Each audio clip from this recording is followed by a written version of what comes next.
Good morning, good evening, and good afternoon, and welcome everybody to the annual 100% Seeker of Mana run. Now, I did write down a few talking points, so let me get to this. Either way, if you'd like to have an FAQ or spreadsheet, I have one here that you can access. Oh, oops. I need to have this a little bit higher up so you can see it properly. That's... What did I do? Oh. Okay, I'm messing up my stuff. Either way, welcome everybody. There's a spreadsheet for a tracker, as well as various information, as well as questions that might get frequently asked, if you'd like to see that. So there's that. Then, I'm not gonna be starting in time. I'm way too slow at talking. Sorry about that. This year will be in 2 parts. Maybe 3. It depends on how long it might take. I have not been in the best of health this year, unfortunately, which is why I had a pretty long hiatus. So I think it is reasonable for me to just plan on doing this in 2 parts. It's still going to be a marathon type stream deep into the new year. So I try to go between 12 and 16 hours, or until we reach a clever stopping point, for example, getting all the rare items from chests. So yeah, but also because of the health issues, I have not managed to earn nearly as much as I do other years, so I'd like to humbly apologize, but there will be a fundraiser this year, and you guys already have filled it up partially thanks to the gift subs before that even starts. So I really don't like doing this, and most importantly, 2 things. 1, I will not put anything behind a paywall. Everybody's welcome. And make sure, before you donate, that you have enough yourself. That is kind of the most important part. But unfortunately, because of the end of the year bills, I just feel forced to do this. And if you know me, you know I'd rather just ignore that entire aspect of, life and just go to the good bits with the video games. But, well, here we are. Either way, I think this is gonna be fun. And let's get started. Welcome everybody to Seeker of Mana 100%. And I hope this is going to be quite a fun one for everybody involved. I have not played a whole lot of Seeker of Mana this year. And this does mean I will likely be a bit rusty. I hope I'm not going to be too rusty. But it's also less of a speedrun this time around. The very first time I tried to do it as a speedrun, which, well, still took almost 33 hours. This year it's more of a let's just enjoy the ride type of experience. No pressure. If we get unlucky, that's perfectly okay. In fact, I might make it more fun. I do have a chest tracker for later here. Where is it? I have a chest tracker for later here, where we can count the amount of chests I have, and there's that. Alright, what's that? Also, oh my goodness. Nose Master, thank you so much for the $55.28 donation. That's really nice of you. Unfortunately, the donations directly I will have to manually add, so I will do that. Thank you so much, I really appreciate that. Thank you so much, Nose Master. I think this is the correct amount added.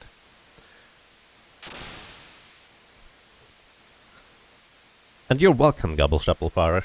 I hope you're all having a most pleasant time, everybody. Welcome to as well, Kept Certain, Jesse Hirt. You've been looking forward to the stream for 365 days. Nice. In leap years, it will take 1 day longer.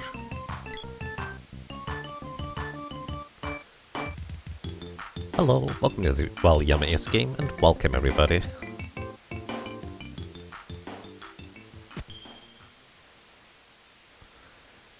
Hello, welcome to as well as outside. Hope you're having a nice day. Welcome everybody. So, for some people who might be wondering why this run is called 100.99%, the short version is, this will be glitchless, with one exception. And that one exception actually makes everything just a little bit more complicated. The glitch I'm going to be going for is I'm going to get the mana sword early, which is not normally something you can do without using glitches, and we'll get to that. However, it kind of poses the complication that if you have the mana sword early, you can level up your weapon all the way up to 8.99, which is the limit of the regular weapons that you can get to. However, if you can get all the weapons up to level 8.99, the complication arises that Seeker of Mana has a bit of an awkward... how to put it? Seeker of Mana has a bit of an awkward way how it gets your weapon experience. Technically speaking, there's little to no reason to ever get your weapons up to level 8.99. Level 8 is kind of as good as it gets for the most part. And getting anything above level 8 for weapons, you have to have your character be lower level than the enemies in order to get any weapon experience whatsoever, or you use the weapon sharing mechanic from the other characters.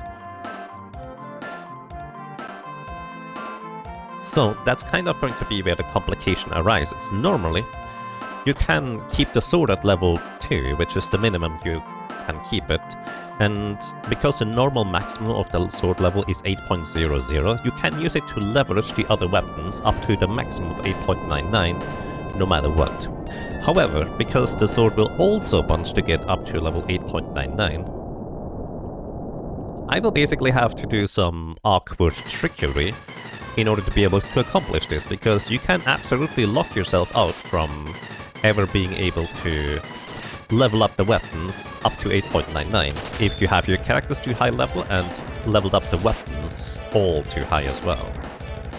So, the only recourse I have against that, to my knowledge, is having one of my characters not level up at all. And the way you do this is by having a character be permanently dead. That's the plan. And Kepsert, thank you so much for subscribing for 5 months. Thank you for the good luck and welcome back. Hope you're doing well. Choo choo. And also, oh wow, holy moly. Amari, thank you so much for $55.28 donation. I imagine that might be like 50 euros. Either way, that's really, really kind of you as well. I really appreciate it.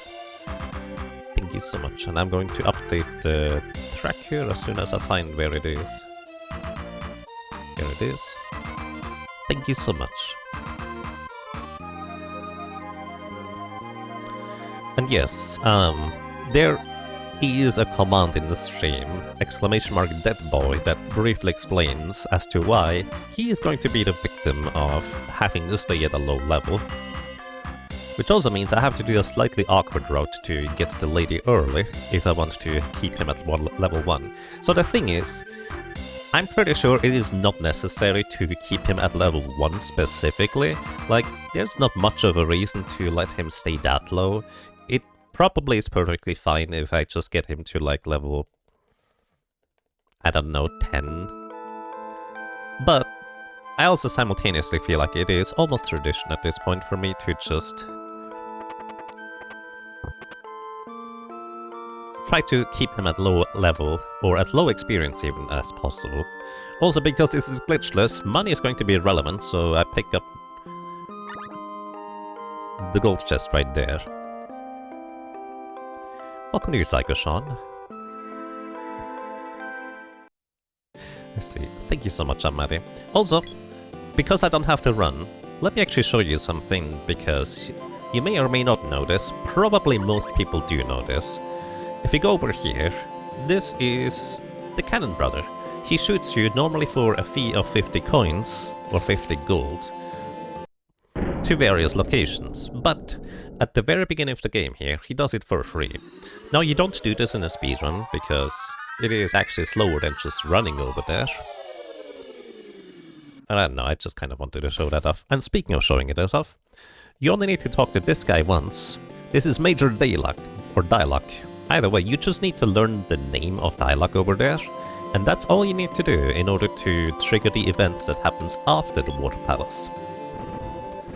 If you have played this casually once, and you've gotten kidnapped by goblin, and then you may have played this game a second time and didn't get kidnapped by goblins, well, that's because you didn't talk to these soldiers, because that is kind of the trigger for that event. Which I was really confused by as a kid, when I never got kidnapped by goblins anymore. It was kind of weird. Which also meant I couldn't easily get the lady recruited into my party, so I always had to go and fight the wolves. Then again, I also did not know that you could keep the lady in your party, so that's also a thing, I suppose.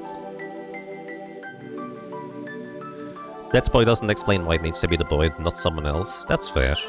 The short version is, I will want to level all the magic up to the maximum level. And if the lady stayed at, well, minimum level instead, I couldn't do that. And in a glitchless run, the sprite's offensive magic is just way too powerful to not use. Plus, the supportive magic the lady is going to provide overall is going to be really strong and arguably better than just the raw physical power of the boy. Well, thank you for the good luck.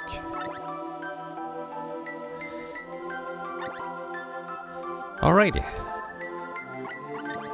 Welcome to Secret of Mana 100.99%. The 0.99% I basically added because, as mentioned, normally the sword is capped at 8.00, but we get 0.99 more with just one little glitch. Now, don't get me wrong, the Mana sword early will help quite a lot because it is a ridiculously powerful weapon. But the time loss incurred by having to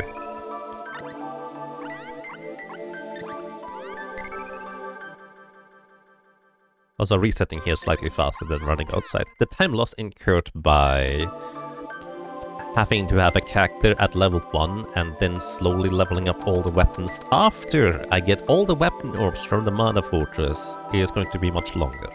For reference,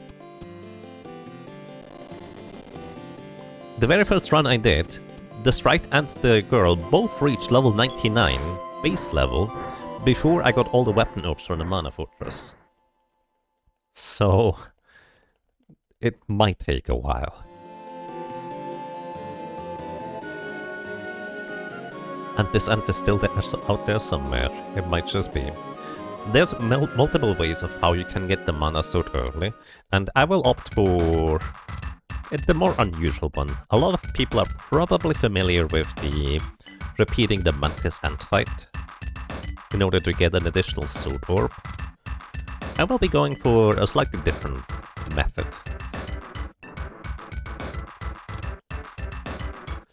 By the time we use the Mana Sword early, it will be irrelevant. Well, I'm going to use it as early as possible without soft locking the game and without skipping any content, is the short version. Welcome to Goober 2 Shag Nasty. That's a name. And I'm glad you enjoyed the run. Welcome to you. And also, for that matter, welcome to all the people lurking. I hope you're having a most pleasant day. So yeah. I think this is going to be quite fun. In previous years, I've been doing just a regular 100% run without worrying about the sword up to level 8.00. But this time around, I figured it would be nice to do a little bit of a throwback to the very first 100% run I did. I was considering doing a full glitched run instead, which also would do the Mana Sword up to 8.99. But there's a variety of like little trickery you can do in order to get all the other weapons, well, not all of them, but a lot of them more efficiently and more early.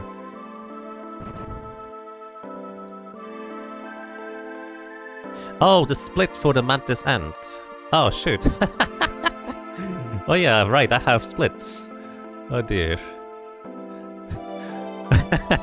I forgot about this part. Please name this young lady. Alrighty, so by suggestion, by Mnemonic, her name is going to be Rimp. So we have Hump and Rimp. And she is going to be immediately the most important party member, because the boy here is going to unequip his armor so he takes more damage. And we're gonna be mainly controlling the lady, because the boy is just gonna stay at level 1. Or well, at the experience he has right now, but she's level 1. Could you let me out, please? Yes, thank you. And Yummy is game. Thank you so much for the 100 cheers. You're not doing well today. Oh. Well, I hope you're doing well soon. That would be lovely. This year I learned all too well on, well, what it means to not do too well firsthand. But hey, at least I think there's brighter days ahead.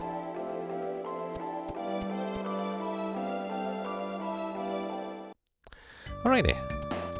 I'm gonna give the boy the claw weapon, so he deals as little damage as possible if you're getting knocked out. Hello, please hit him.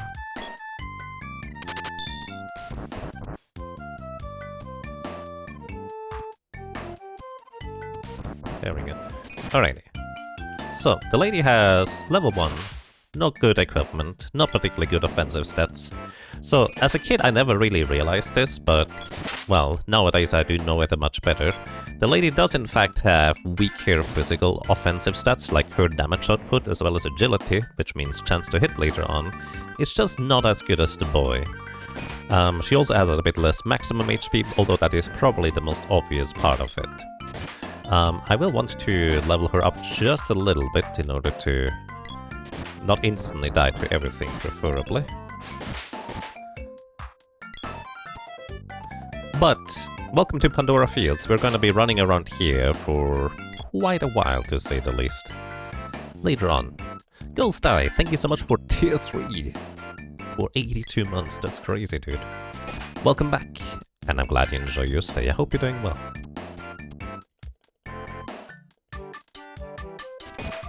Welcome to the Volcane View, and anybody else I might not have seen, because, again, I'm a bit rusty on Secret of Mana, so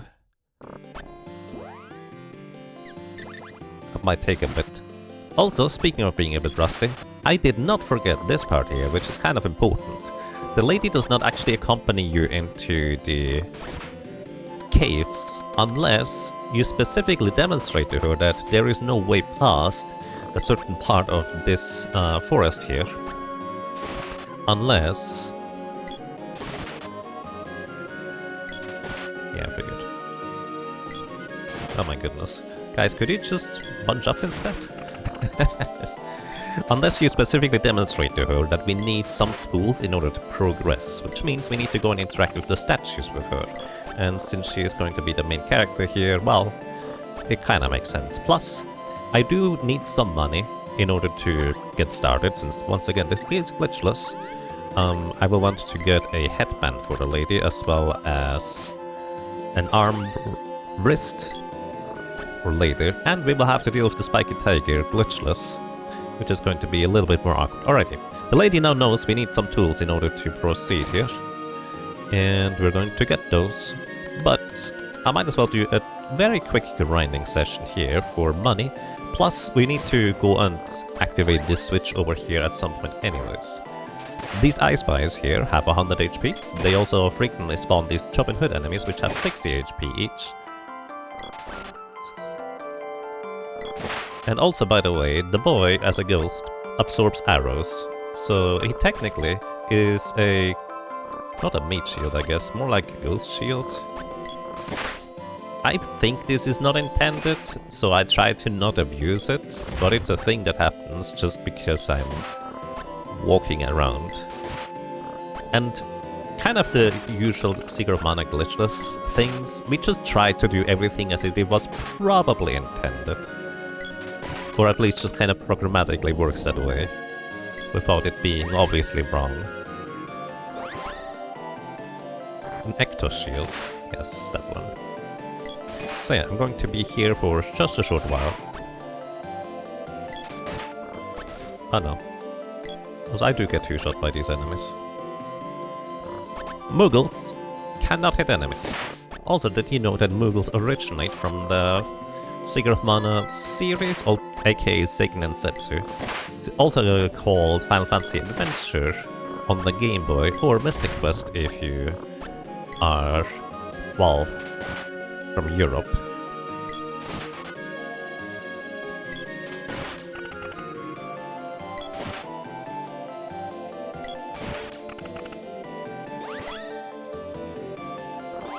Alrighty, I'm going to do this 1 or 2 more times, preferably without dying.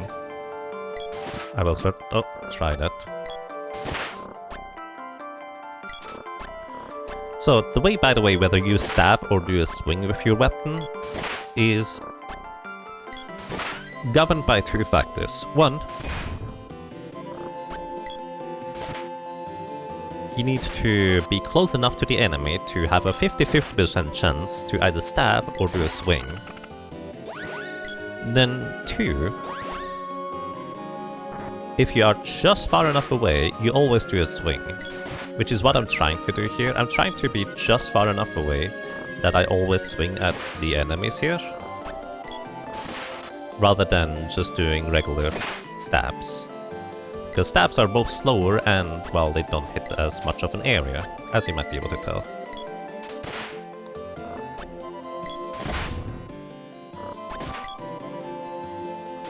Also, sometimes the lady gets double hits on enemies, and I don't entirely know why, but I assume it's kind of some frame rule shenanigans, in conjunction with enemies that can get hit multiple times. Alright, this might be sufficient for now.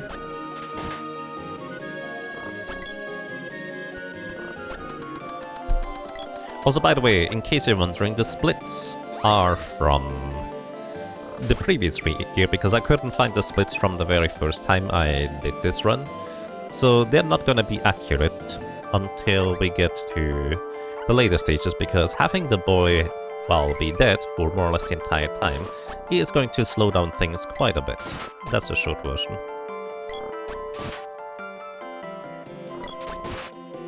Come on. Punching these 2 up is such a nuisance. Okay, I need to wait until that guy shoots, and then try to move. Okay. That did not work at all. There we go. That was not worth it, trying to punch them up. Keep in mind, I have no armor equipped on the lady currently. Well, effectively no armor.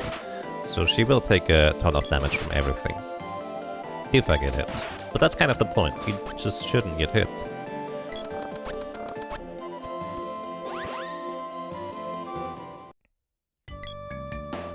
Welcome to your Ryok.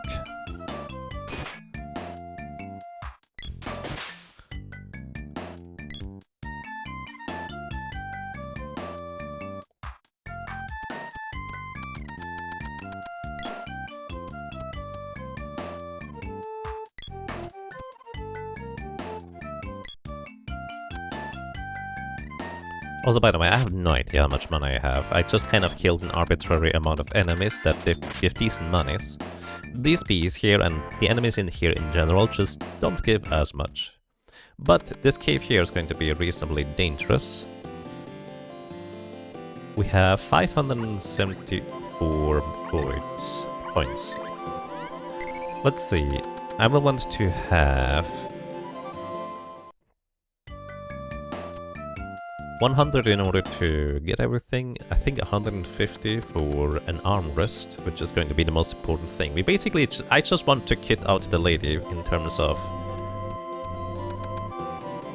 equipment first and foremost. So I'm going to switch over to the spear because it actually has 1 more maximum damage. Or well, it does 1 more damage than the sword, which is maybe relevant, but it's hard to tell sometimes. Oh my goodness. Holy moly. Look, wait. This is glitchless, this just could be useful. Poison needles. 50% of the time I get trapped. And traps are never going to kill me, although they can significantly contribute towards death. And an enormous... I'm sorry, my language right now is a bit questionable.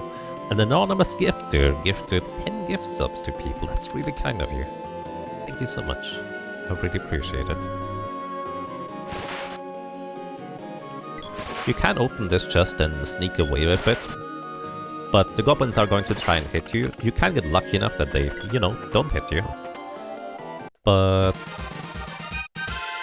this run is going to take long enough without me taking risks and having to reset somewhere.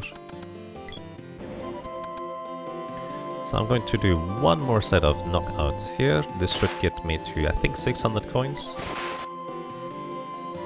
Which should be enough for a little while. Also level 6. That's a good number. An armed crab, thank you. Thank you so much for the gift sub as well, that's really nice of you. Crit, I don't think it's worth knocking out the bat still.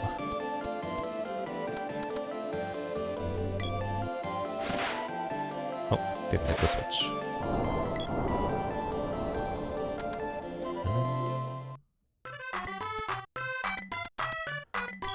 Welcome to the Dwarven Village. So order of operations, because this is glitchless, we're going to the right side first, which is technically slightly slower, but it gives me the money back as soon as I attend the show here.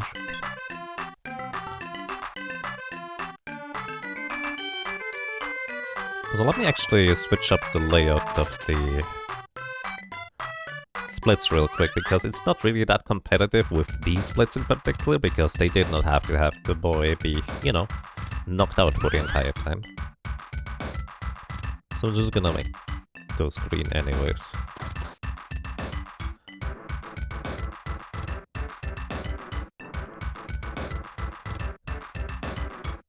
We're doing girl solo, it seems. Something like that, at least for now. Welcome to Wealth. I hope you're doing well. Alrighty. Attending this show requires you to have 100 coins, but you do get all of it back after, well, revealing their scheme. Which, those 100 coins you still need in order to then subsequently upgrade the sword to level 2 on the blacksmith. So here we are. Actually, you need those 50 coins, I guess. Hello. Thank you for the good luck and welcome. Alrighty, so here I need the wristband for the lady, absolutely important. I could upgrade her armor too. Yeah, sure, why not? I do absolutely need a rabbit cap for the sprite, and I think the sprite can only equip elbow pads, so this is good enough. Some candy to survive for later. Might as well grab the medical herbs because they are reasonably cheap here. Alrighty, the reason why the power wrist is important, this power wrist gives +5 strength. This is kind of the equivalent of like 7 to 8 level ups for the lady here. Just having her get quite a bit more attack power. Which is definitely very important. Also, I should have just equipped the sword again. And just in case I mess up against Tropicalo, although I shouldn't.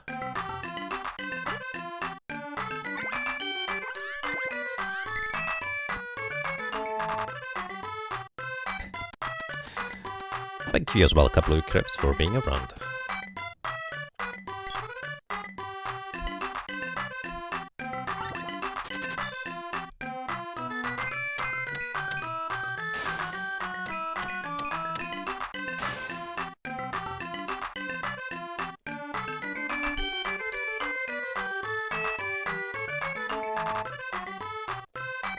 Alrighty. Actually, since I just saved, I might as well demonstrate something. So normally, I just hold down the B button at the beginning of this encounter, but this time, I'm not going to do this. Actually, I'm just gonna wait here. I don't know when the thing would trigger. Ah, I messed up somehow. Either way, for some weird reason, and I have actually absolutely no clue why, the plant the second plant on the right side that they're supposed to spawn does not spawn if you hold down certain buttons. Among other things, if you hold down the B button, it will just spawn out of bounds somewhere and just be a non-issue, so to speak. And that is kind of bizarre as to why that happens. It's almost certainly not intended, but I don't know when it happened, and I tried to, you know, just demonstrate that there are two little plants sometimes in this encounter. But I must have pressed the B button just at the wrong time, and it still spawned out of bounds or something. Either way, also Tropicalo normally would dive down after each attack, but if you time it just right, the dive down sequence will be interrupted by you just hitting it just before it spits out the pumpkin or something like that. I actually don't know why that happens either.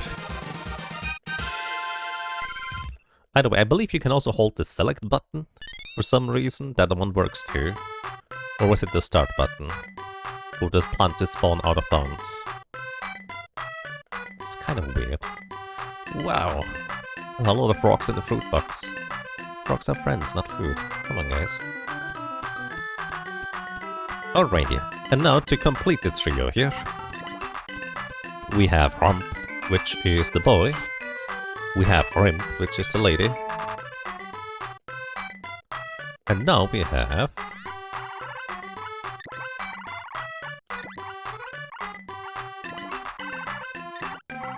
Grump. Almost sounds like Grump, which is sometimes fitting. Oh my goodness, Kablooey Crepes, thank you so much for 1,500 bits. It's pretty crazy. Thank you so much, I really appreciate it. Grump. Ramp would be interesting too.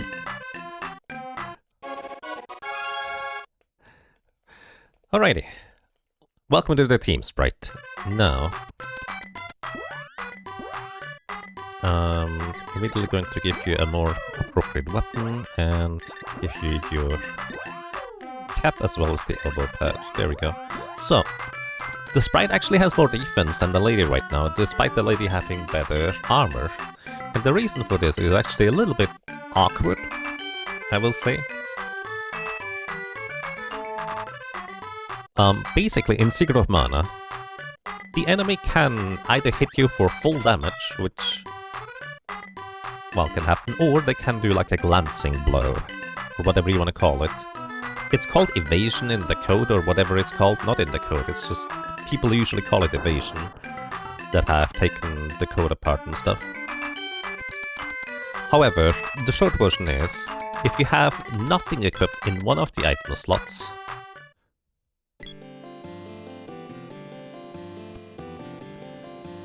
then your evasion score is significantly lower, and the enemies have a dramatically increased rate of being able to get a high damage roll on you.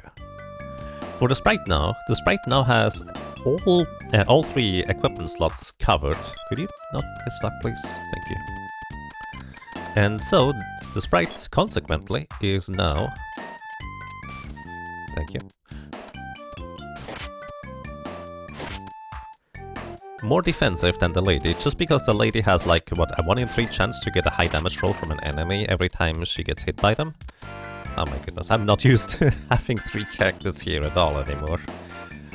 In 1 player 2 controller speedruns, you only have 2 cactus running through here, making it much, much easier to navigate.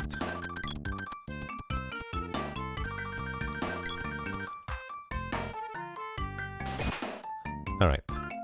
I think we need just a tiny bit more money in order to be able to afford the headband for the lady. So the headband gives like, what, 1 or 2 defense for the lady? It's really not much. However, it is just enough for it to make a difference that, well, as I mentioned before, the lady will almost never receive a high damage roll from enemies anymore at that point. And she will basically be the main person to take down Spiky Tiger. So it's gonna be kind of important for her to have good defenses. Although the Sprite having something equipped in every item slot will be also very helpful, because they will be effectively the tank for some of the phases. Alrighty, so we're gonna buy here a headband. I could have run to the other village and get the headband for half the price, but I think that's quite okay. So now, I also need to equip it. This is something that I've done way too much in the past, where I get the items and then I just forget to equip stuff, which is less an idea. So here we need the axe in order to knock the statues out of the way.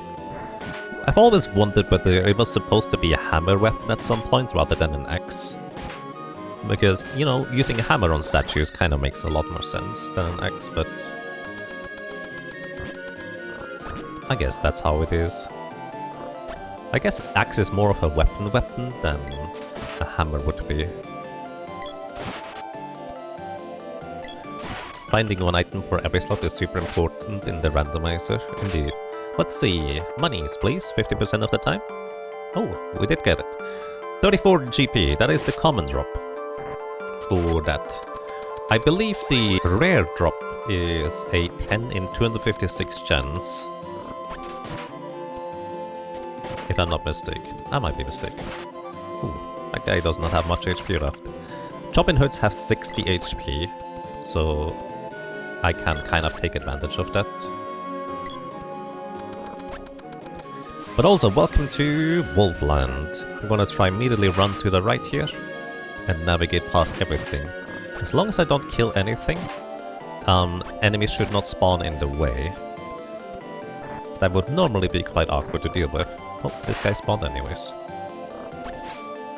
Alrighty, this guy's casting Cure Water, very convenient. I can just zip by. So I want to kill just a little bit more enemies here. Oh wow, that's a nice crit.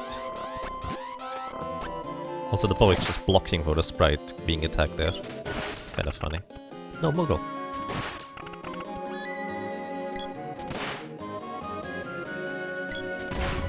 Alright, that kind of works. Also, the sprite having slightly higher level is going to be helpful as well.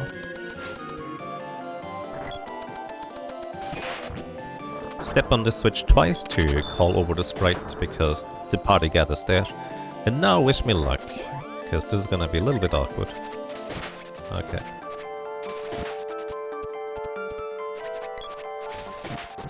Okay. Alright, we made it past. This is the scariest room in the game. Well, not entirely, but it's close to it. Veiled Fury, thank you so much for 40 months. That's a lot of time already. Welcome back, and I'm glad you enjoy your stay. I hope you're doing well. Thank you so much. Alrighty, so we're just gonna, real quick, buy some chocolate here. This is the main reason why I knocked out some more enemies, because I would like to have some more healing items. Because Spiky Tiger can be quite a big nuisance in terms of just... Well, if Spiky wants to behave or not is very random. Because optimally, Spiky just sees the sprite as food and is just gonna try and munch on them. And that's all Spiky's gonna do. Everything else is going to be a bit more awkward to deal with.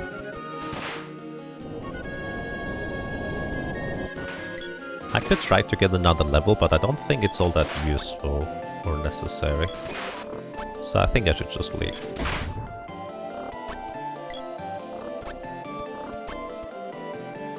Hey Fred, thank you for the good luck, because I'll need it. Oh, actually a weapon level would definitely help quite a bit here. Coming up.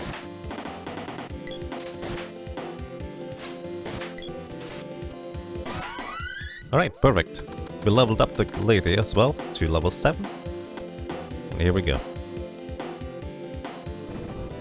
So the sprite unfortunately will get hit here at the very beginning of combat, but there's not a whole lot I can do about that, aside from using 2 controllers, but... Yeah, I'm not using 2 controllers. I forgot to split about the Tropicolor too, oh my goodness. I'm terrible at this. Thank you for letting me know. Skip split.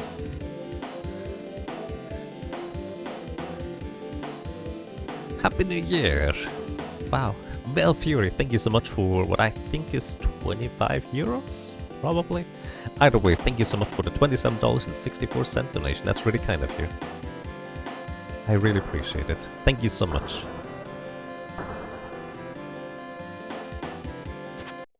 Alright. Don't die. Good.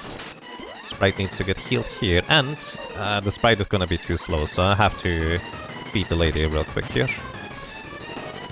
There we go. Go up. Perfect. Move the camera up. Because otherwise this is gonna be real awkward if I don't. I can't move the camera up. Why? Alright, this is fine-ish.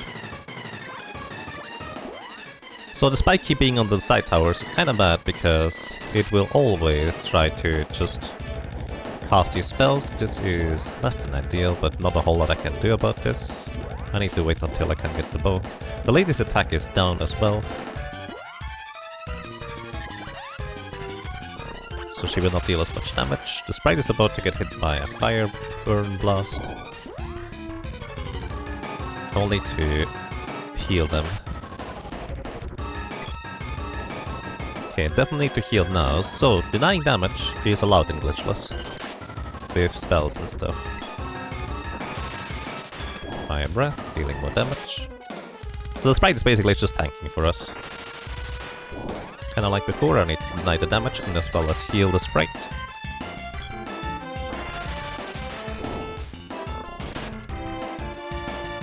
Alright, sprite needs to get healed because they are about to get hit, and this is the main reason why I have chocolate as well. Oh, you have the... well, that's awkward.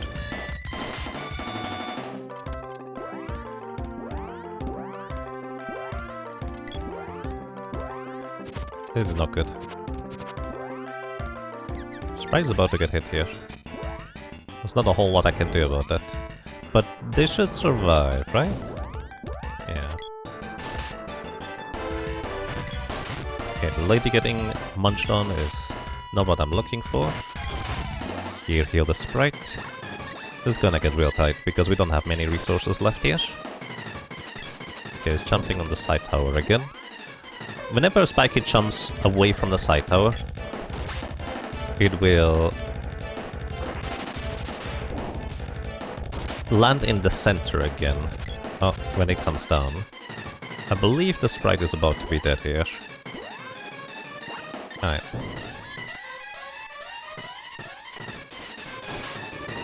Nice crit. Wait, the lady's dead. No! I'm a dingus. The sprite managed to get it. I needed to have the lady not get eaten, although it's... So basically, the short version is... I lead one of the characters close to Spiky Tiger's mouth in order for the Spiky Tiger to try and eat that character, which is better than Spiky Tiger doing anything else, is the short version. Specifically, if you are not close enough for Spiky Tiger to try and munch on a character, it can do the pinball zip, like just curls into a ball and zips around the arena, dealing damage to basically everybody, a ton of damage, as well as knocking them unconscious.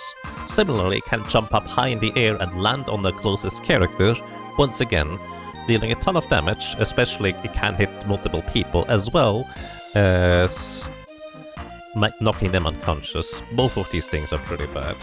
Split reminder, thank you. It's been too long since I've actually done any speedruns and used the splits. Alright, that was really clutch in the end there. We had just enough resources to do this. Like, Spiky Tiger, unironically, is one, if not the most difficult boss in the game. Because you have so few resources, and this thing is just mean.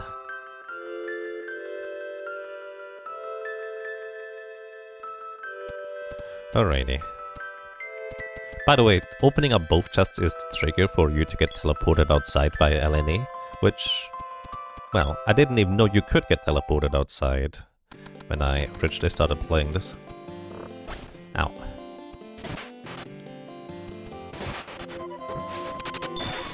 Uh-oh, the boy's level 2. Run ruined. Messed up. There's no requirement for him to stay at level 1. I just think it kinda looks funny whenever there's like the boy with 50 HP, while the sprite and the lady both have 800. Alright, I need you to get hit, sir. One more.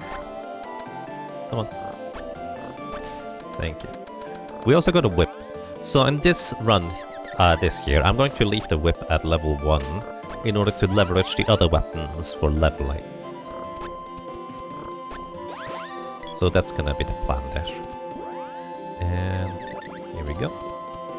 Marthas, thank you. Thank you kindly for your continuous support. Thank you so much for always saying hello at the beginning of streams. I really appreciate it. And thank you for the $30 donation. That's really nice of you. Uh-oh. I might be dead here. No!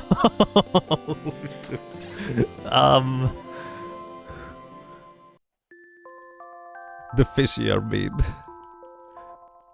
I did not save afterwards because this is not normally an issue.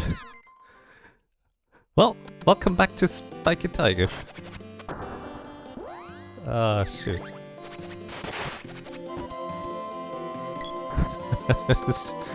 Well, that's less than ideal. Time to unsplit. Yep. No, don't reset. Undo split. Oh my goodness. I needed to pay more attention there.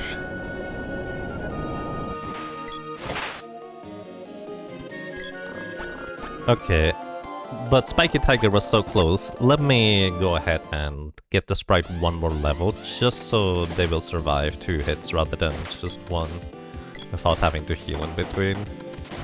Oh, that's so silly.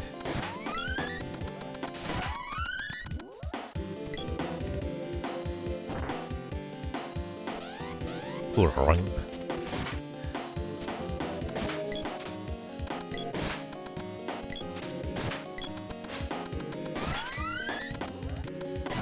Alright, sprite leveled up. Ooh, a chest. I can't resist. 44 gold. Nice.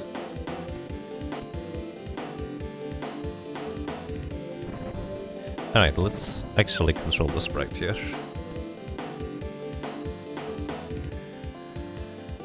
Oh. Zero mana giveth, zero mana taketh away.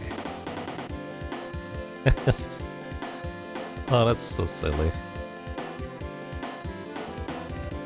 I want to say it's been a long time since I've died to these fish, but it's also been a long time since I played this game, so maybe that's not the best comparison. Alrighty, so I'm controlling the sprite here first, just because that way I will be able to have them get eaten by Spiky hopefully right away. Lady did not get knocked unconscious, which is good. Thanks to having an additional level, the sprite is gonna survive more hits. Alright, that's fine.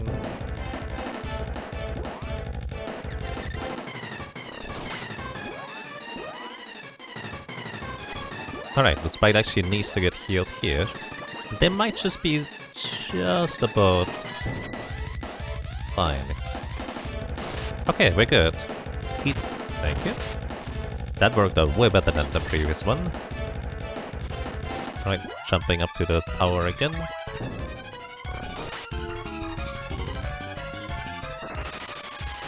There's a pretty long invulnerability period on Spiky Tiger whenever it shoots out the things. Also just about enough HP to survive this. Very convenient.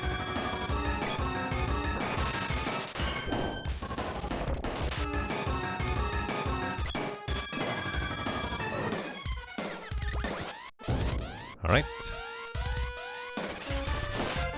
This is going much better than previously. Oh shoot. I say that and then I accidentally have the Spiker killed. Now I need to have the lady get munched upon. This is not good at all. Alright, at least Spike is deciding to go here. You have to face up, by the way, with the lady, in order to not get hit when Spiky Tiger comes down, when you stand in that corner in particular. Happy birthday, Jack! Oh my goodness. Hey Beckweed, welcome to you. I can't think of a funny name. Donated $50. Thank you, that's crazy. Thank you so much for the $50 donation, that's really kind of you. And happy birthday to you as well. My birthday is not now, but Happy New Year. Split time again, thank you.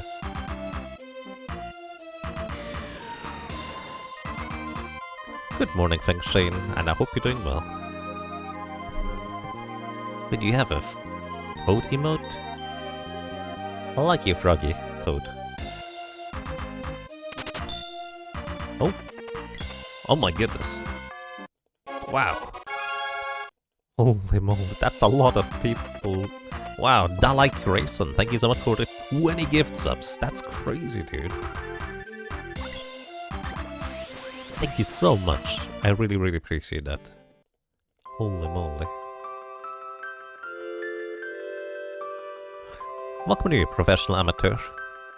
And thank you, I appreciate that. Also, by the way, if I miss anything in chat, like you ask a question or just say hello and I didn't respond, please do not shy away from just saying something again.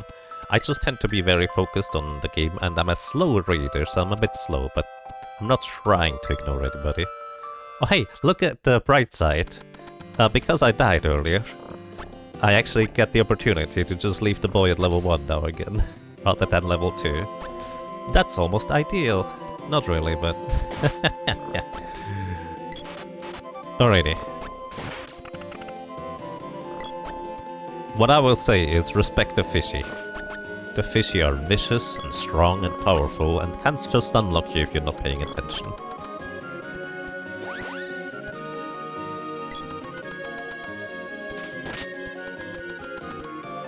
Also, AI is lovely in terms of how it can sometimes just decide to run in weird directions. Okay, Sprite is gonna just equip the whip. The chest from the bee usually contains a medical herb, so I'm not going to bother picking it up.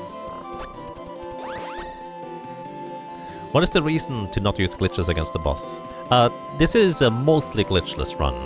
The exception is just the one glitch to get the mana sword early, which makes the 100% run even more difficult than it otherwise would be. Alright, this time I had the correct combination of characters. But yeah, this is a glitchless run. Minus one thing. Alrighty, welcome to the little tadpole and then the fishy guy. Which, unfortunately, despite them smiling really big or having a big mustache, depending on how you look at it, we have to knock them out in order to proceed here. This is tadpole, and it just randomly hops around and I don't know how it attacks, it just occasionally hits me.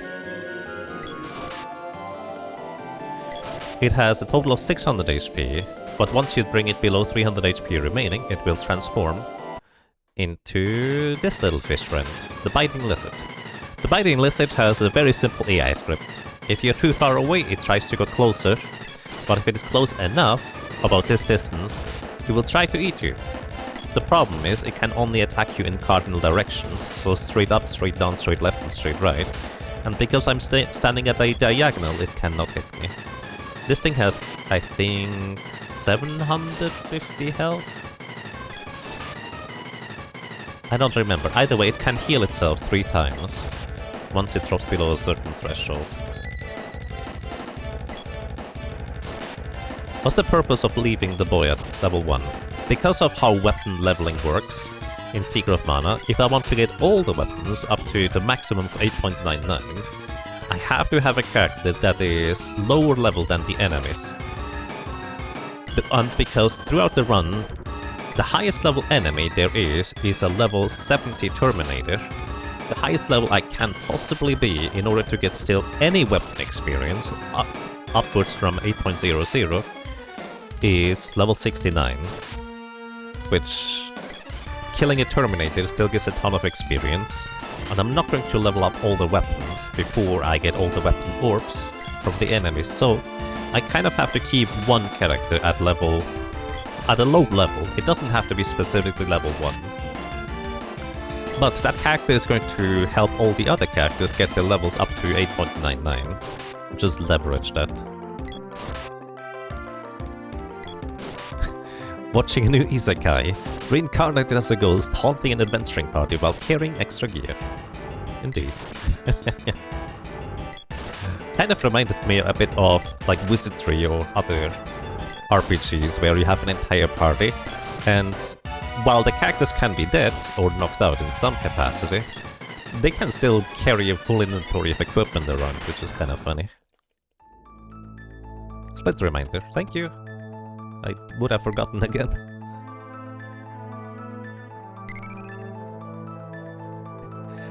You can't unsee the mustache. The mouth always looked really weird, so I figured it must be a mustache on the temple.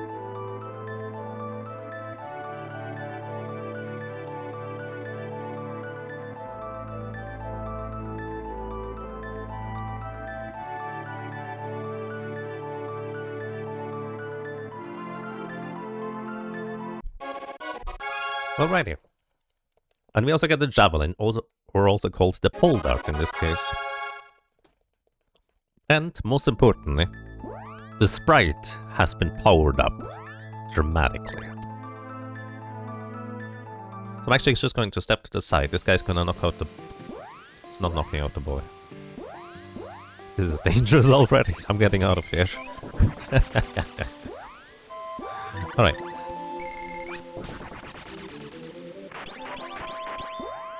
This is not actually going to knock out the fishy, by the way.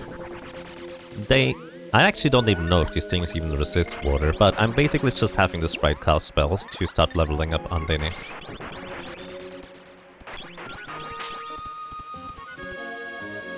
Actually, kind of would make sense to knock out the fishies. It'll be fine. Either way, one of the goals here will be to level up the sprite's magic up to level 1, which is, I think, the max... Well, actually, no, level 1 is the maximum spell level, I think, right now. Let's go to... Gaia's Nebel. Swap away from the whip. No, the whip is still useful in the sprite. Alrighty, so... Once you finally manage to defeat Spiky Tiger, the biting lizard is not that big of a deal anymore to defeat. However, now you have unleashed the full power of the little sprite, because magic in this game is exceptionally powerful. So normally what you do in a glitchless speedrun... Also, I love that you just land on this bee. Come on guys, we need to go. Normally, what you do is... You would actually rest at Neko's house after casting a bunch of spells to recover your MP. Because recovering MP is really, really expensive in this game.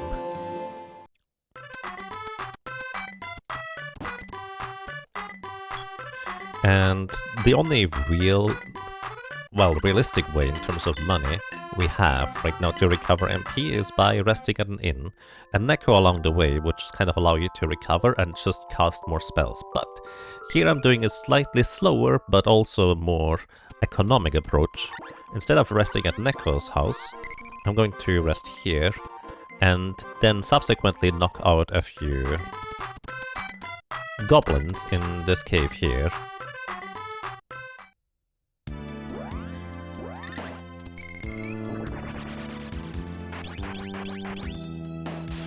The sprite needs, I think, 1 or 2 more levels.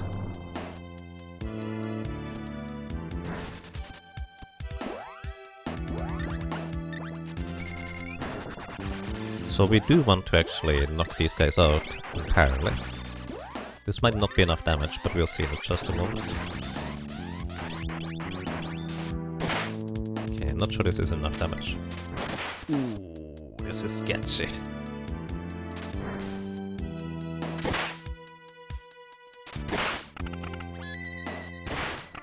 Right, still works. Basically, I think once the sprite reaches 84 HP, they also have 10 maximum MP to work with, which means we can cast Freeze 5 times, which guarantees a knockout on the fire gigas.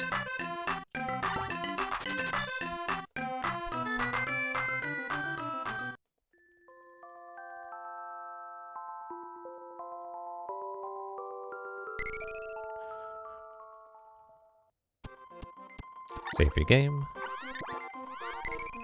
I don't think I need to save my game every time, but then again, the one time I felt like I don't need to save the game, I got eaten by fishes. Keep in mind, fish are friends and food.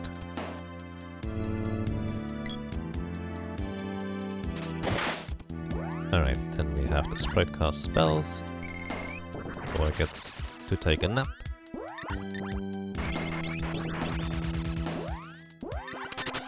Then the lady has enough time to charge up a weapon. Just knock them out. Oh, shoot. There we go. I think 84 HP is what the sprite needs. Just go and rest one more time. Let's see. We have casted Freeze 12 times. One more will level up Freeze, and this should easily be enough to knock out the Fire Gigas.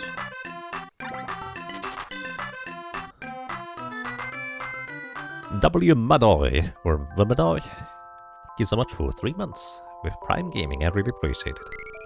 Thank you so much for subscribing. By the way, I'd like to point out that if you have Amazon Prime, you do have a free subscription on Twitch on somewhere. You don't have to use it here, but I think it would be very nice if you could use it on, I don't know, somebody who would appreciate it. Maybe like a little streamer who just would like to have some subs sometime. That would be lovely. I am not getting past these guys like this. I am not used to having 3 characters here anymore. This is weird. Just gonna wait until they spawn so I can run past. There's 3 goblins in the center, so there should be no enemies over here. You have to hit both switches on the sides in order to make the torch in the center here go away.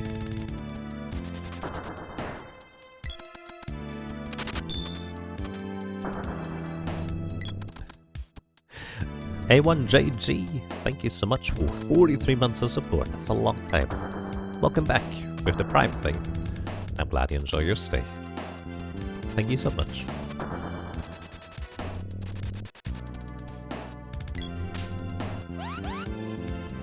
Alright, this is gonna be the awkward part.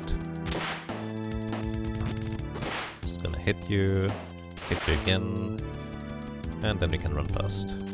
Neat.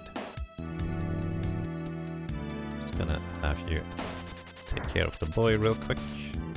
Thank you very much, friends, and we're out of here.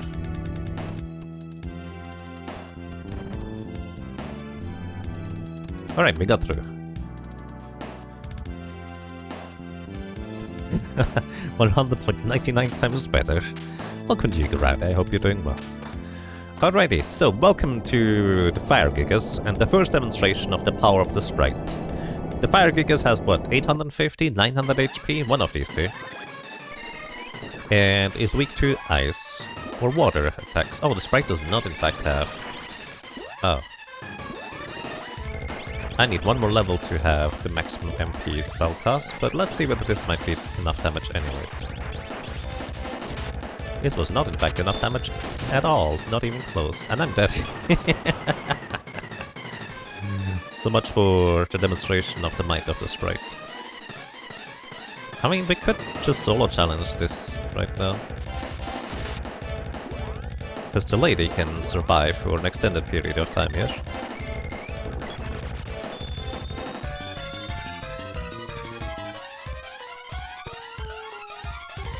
Happy New Year! Another Tristan, thank you so much for 16 months of support.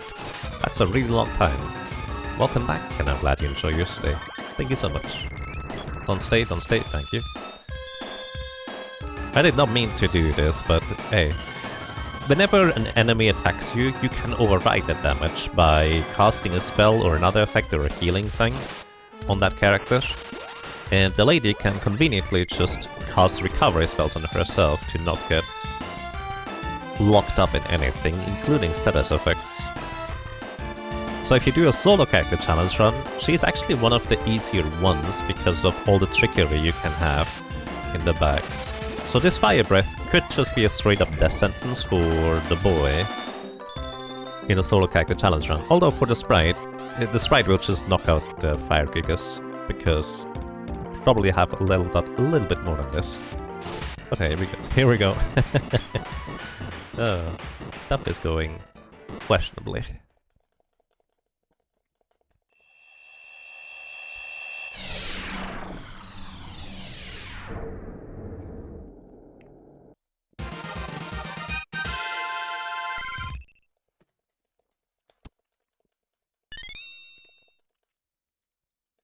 Thank you for the split reminder, I appreciate it. And yes, the Mitch Mallet also can be used.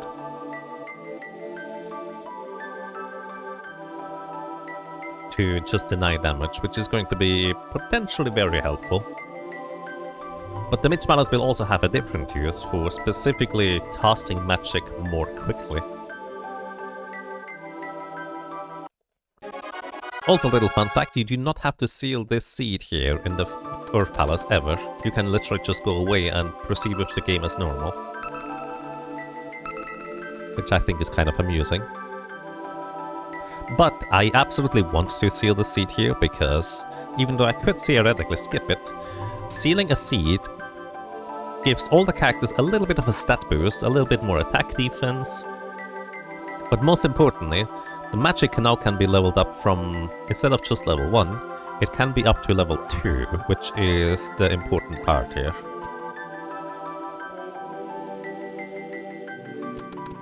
Posture check. That's fair. Also, you do not actually recover your MP after defeating a boss, so I have to go and rest at the inn anyways. Further, we did in fact get a new set of spells with the sprite here. We have acquired Gnome, which is going to be Earth Elemental attacks, and that's gonna be useful against the next boss immediately as well. And unlike the Fire Gigas, if I mess up against the wall face, that's gonna be a lot more complicated to try and save at the end. Also, in case you're wondering, there's not really much of a point in me leveling up any of the weapons, because, well, I shouldn't have to use any of the melee weapons for a while the sprite is just nuking everything. But before we nuke everything,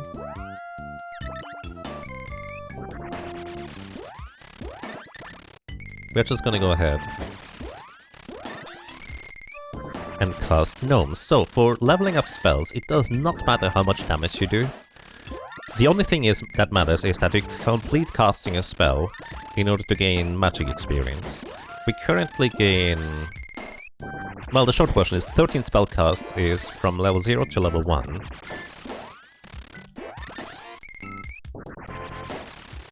That's kind of all we need to know for now. And that was 9 spellcast because slowdown costs only 1 MP in comparison to other spells, so it is much cheaper. Come on, let me through.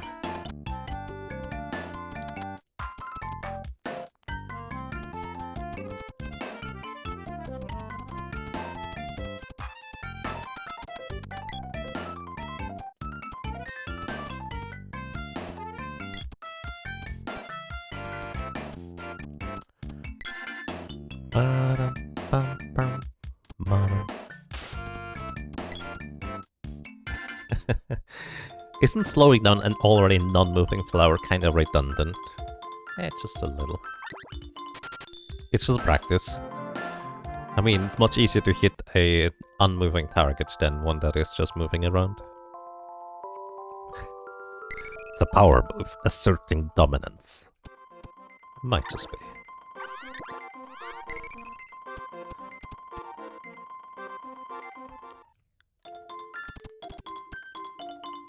Alright, and kinda like before, we're just gonna keep casting these spells to level up magic.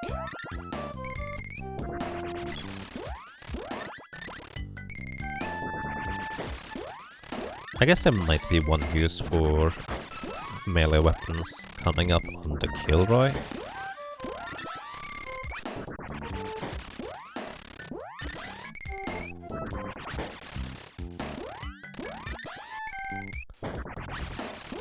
Also, as you might be noticing, I'm using the partner menu in order to cast spells rather than controlling the sprite directly. Effectively, whenever you're casting a spell, you have that wind up animation until the spell is triggered, and then the animation after the spell completes for a character. However, you can skip the spell completing animation by just using the partner menu instead and reissuing the command to cast another spell right afterwards. Ah, come on boy, you did not need to take a nap yet. You can do that right after. Either way, the sprite now should have level 1 gnome. I actually did not pay attention whether it popped up, but I would be surprised if it didn't. And that is going to be sufficient in order to defeat the next boss, just kind of in one set of attacks. Well, actually, there is a slight chance this is not sufficient, because the sprite is one lower level than usual. It's usually sufficient, but hey, we'll see in just a moment. I could level gnome all the way up to level 2, but it's not really necessary most of the time. It would be 15 spellcasts total in order to get the next level for that. So we did 9 plus 9, so that is 18. So 5 more into the next level, so actually just one more set of slowdown spellcasts would level up the sprite. But hey, it'll be fine, right?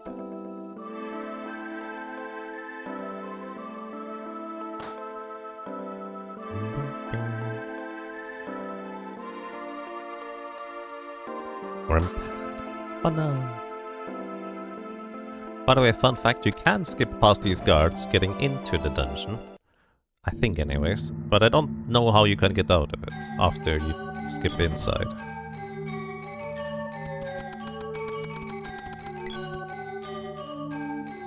Wait, that's gonna be awkward. Yeah, it's gonna be awkward.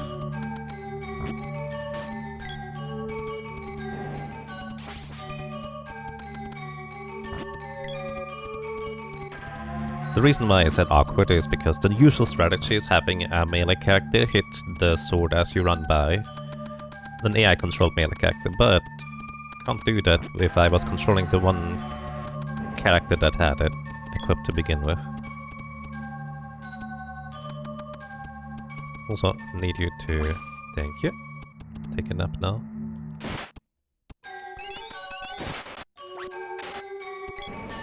Ah.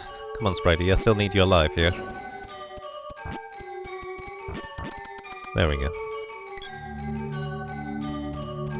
You got pink coffee? That sounds interesting.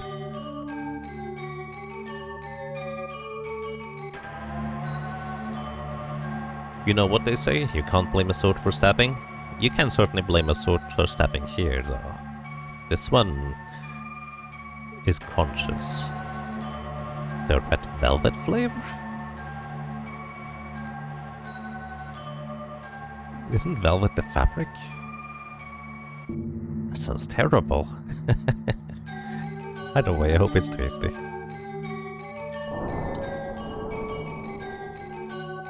Welcome to you, Shred Lasso. Thank you. I did not really have a good year, to be honest, but I think it's gonna be much better this time around at the end. Alrighty, so we only... Oh wait, the sprite is still not next level, so... This is not gonna be enough. Hold up. I didn't think about this again for some reason. This is not enough damage. I will probably have to reset unless the lady can pull out a miracle here.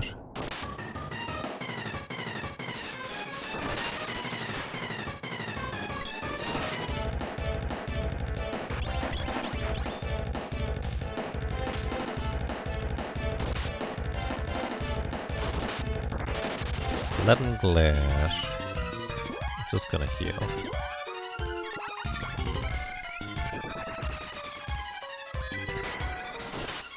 This is fine, the sprite still gets healed. Don't heal the center.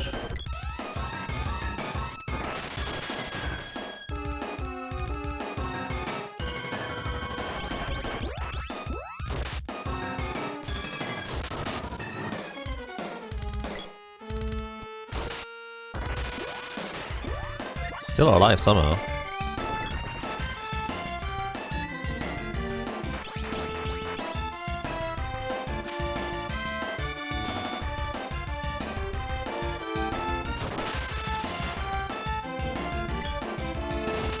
Come on. She should survive that. Barely. Oh, are you healing? As soon as the left eye heals, we're out. We can't win anymore.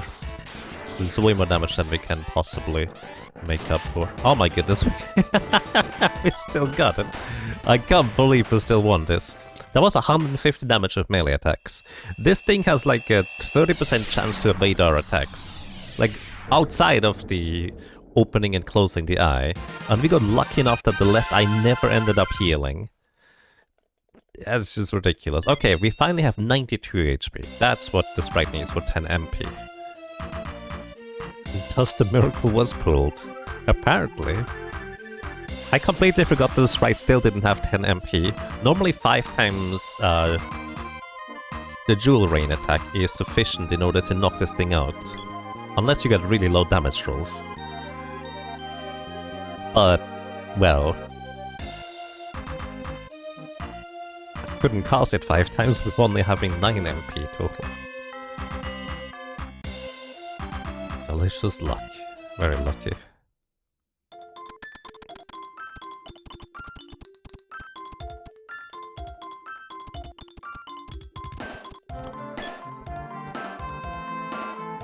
You definitely keep reading the Leaden Glare as London Glare. And keep thinking the wall is British. The Lord British Wall. Alright, I do have enough money to buy 2 fairy walnuts from Neko.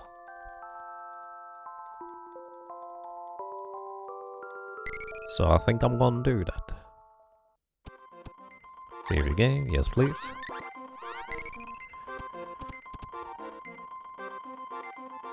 Oh my goodness. I can't believe the wall didn't heal. At least this time, after getting a clutch survival, there's little to no risk for us to get knocked out. Except for the boy, who is supposed to take a nap. Because the sprite needs to get some levels in. Specifically with Undine. So they will have 1 set of spellcasts here. This is going to be plus 5 spells, which means we need 8 more. Wait, no, that's not true. We need 10 more in order to level up to level 2. Split reminder. Oops, thank you.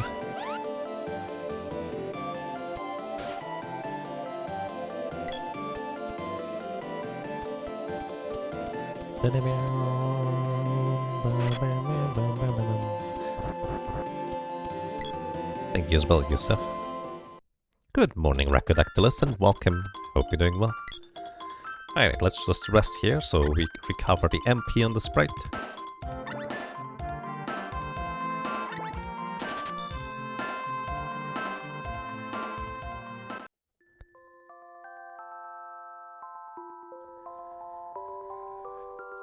Oh yeah, something I actually haven't mentioned on stream yet.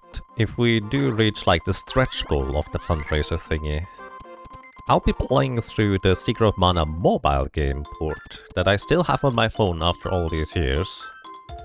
So I feel like that might be interesting to some. Come on guys, let's go. Because it definitely looks very interesting. Don't hit it, thank you. It definitely looks very interesting. Also, by the way, my thing is, I did not buy the fairy walnuts. I was so focused on other stuff. Oh well. Need to level up some spells real quick. This rabbi should not give the boy enough HP or experience to level up. But also, here's a little fun fact. The sprite just needs to begin casting the spells, and not actually finish them, and still gain experience for this. Oh, right, I've got... This is supposed to be glitchless, come on, Jäger.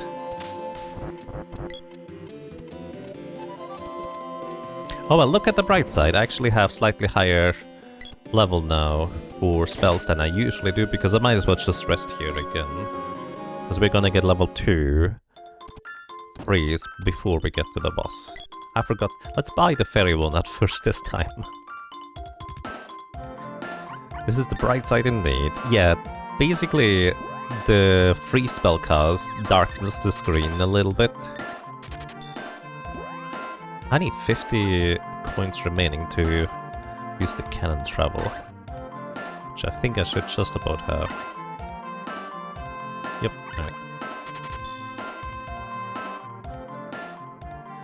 Have they ever re-released the original SNES version of Seiken Densetsu 3? They have actually, yes. You can get it on the Mana collection on the Switch.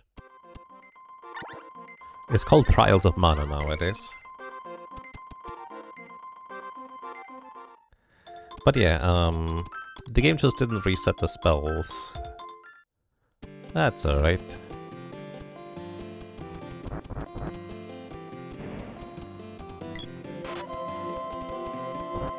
Because as soon as I cast Freeze again, it will reset. It might also reset when I use the cannon travel, but I'm not sure about that part.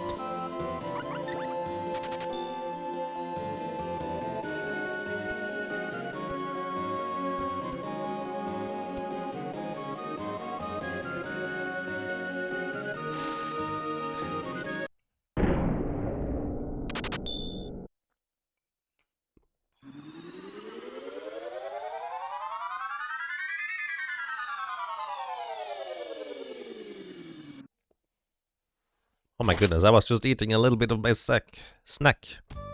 Duck Source, thank you!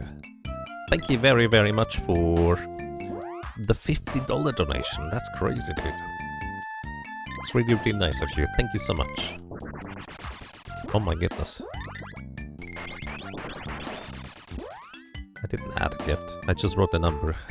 Thank you so much, Duck Source. And Duck Source also says Happy New Year. Happy New Year to you as well. Thank you so much. Wait, Reese is level 3 already? Wait, when did I get more spellcasts in? Might as well use this opportunity to slightly level Gnome a little bit too. Good enough, thank you very much. And also, Racodactylus, thank you so much for 10 gift subs to people. That's really kind of you as well.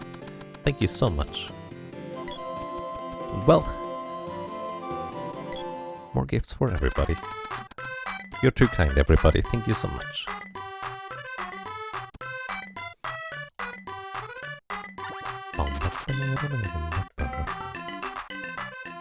No, you're neat.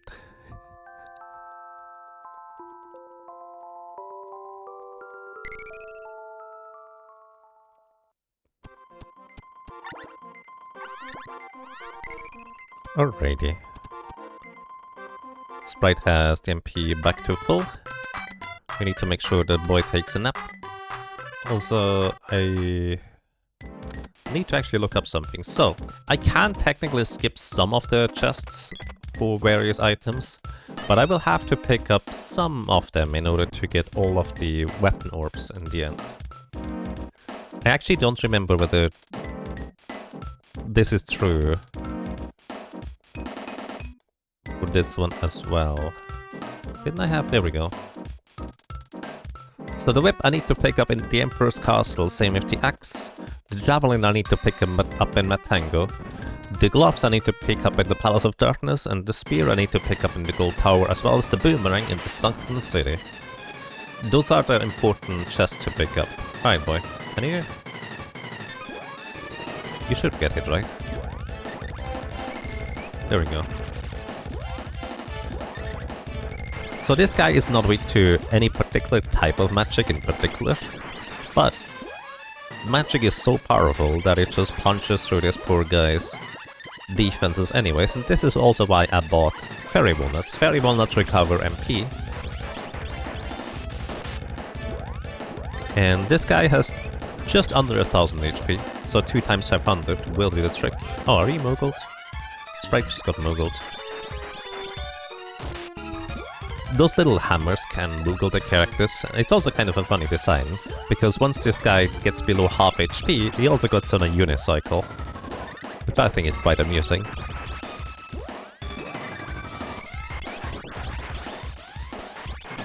But hey, welcome to you, Tiger Crazy. Thank you so much as well. I hope you enjoyed the show. Bum.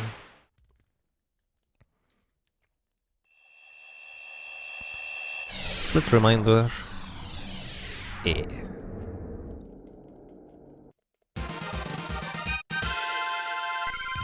Alrighty, and in order to ensure the next set goes smooth, I need to make sure to cast enough spells for Gnome to level up to the next level too. But also I need to get MP first.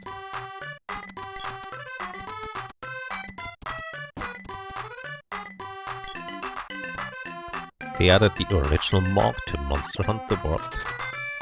I did not know that.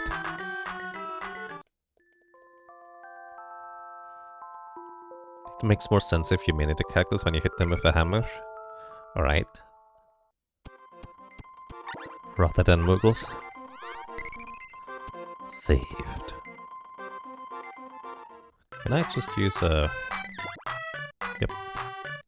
Magic rope brings you back to the entrance where you came in to the area from, which, by the way, if I were to use it earlier, it would not in fact work on...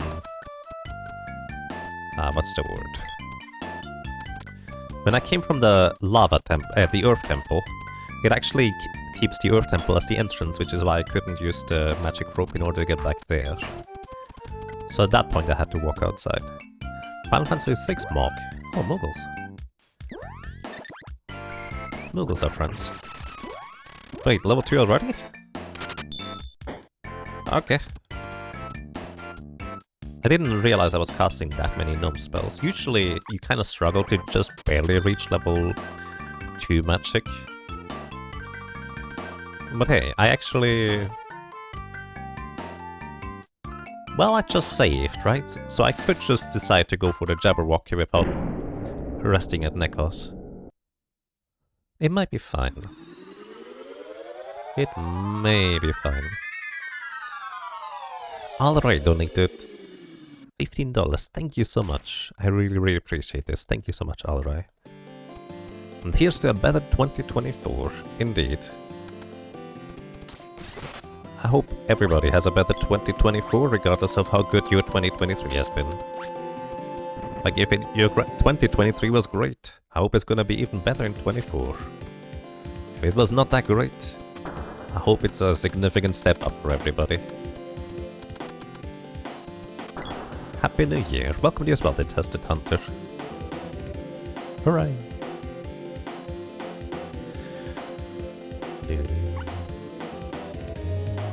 The door.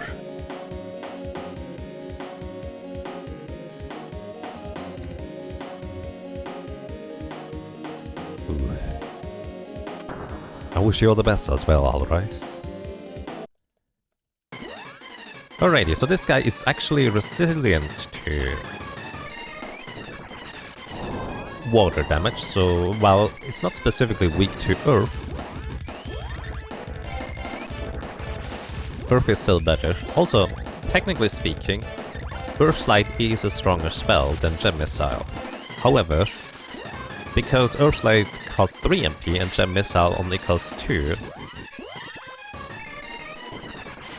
it is more efficient for, like, damage per MP ratio to spam Gem Missile instead. Unless we get low damage rolls, this should be it. There we go. Good job, Sprite. Split reminder. Oh, I wish you a much better 24 as well then, Twisted.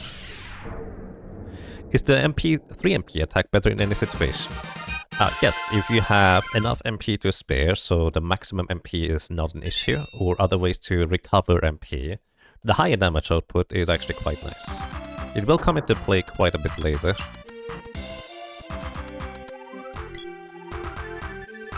Fun fact, you can actually interact with the seed from the side of the pedestal, which is slightly faster, but again, I'm just playing in the spirit of Glitchless here.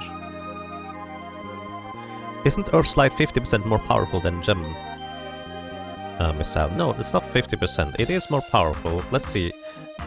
Earth Slide has 92 baseline power. So here's a Whip Orb, and talking to Luca again gives us a full heal to recover our MP. And thank you, Twister. Appreciate it. Let's see. Let's see. I do have a spreadsheet with all sorts of random information. There's also the power values listed there.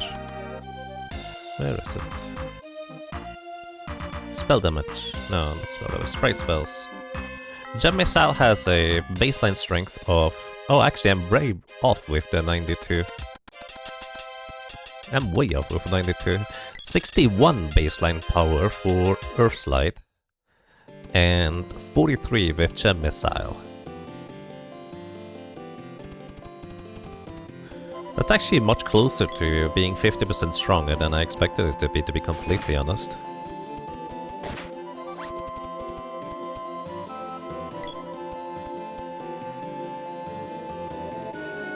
Yeah, that's much closer. Interesting.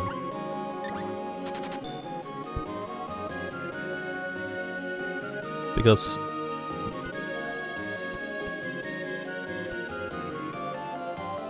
Huh. If the enemy has any form of, like, magic resistance, maybe Gem Missile would still be weaker than Earth Slide then? Either way, at least for wall face in particular, it is much more reliable to knock it out by just using Gem Missile. Also, Earth Slide, by the way, does have a faster animation, so it is also technically useful for that part.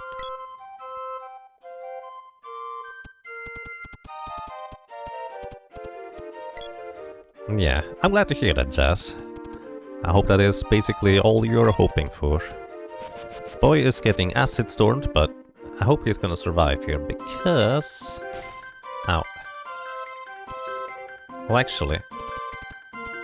This is a little bit awkward. Because what I'm gonna do here is I'm going to go back around to Guy's navel. The reason why this is awkward is because now I will have to deal with the pebblers, the little hedgehog guys. And I will need to buy a fairy walnut from Neko in order to deal with the big chicken. Huh. Because normally you just knock out the hedgehogs and then fly over here to pick up the Mitch Mallet. But because I want to keep the boy at low level, you can't simultaneously have the boy get knocked out. Oh, actually in hindsight, having him get knocked out and then just reviving him with a couple of wishes would have been way more efficient. Yeah. Oh my goodness. Wow. Holy moly, Fengrim donated $100, that's crazy. Also, welcome to the Mitch Mallet team. Holy moly, thank you so much, Fengrim, that's really nice of you. Let me add that in a second here. And also, Anon donated $10 as well. It says good luck on the run. Thank you so much, Anon, as well. I really appreciate it. And Fengrim also says something. Let me try to read this once I get out of here. Don't knock out the boy. You cannot travel with a dead character in your team. The game doesn't allow it because... probably technical reasons, but they make it a story reason instead. No, this is awkward. No, I'll have to go and revive him.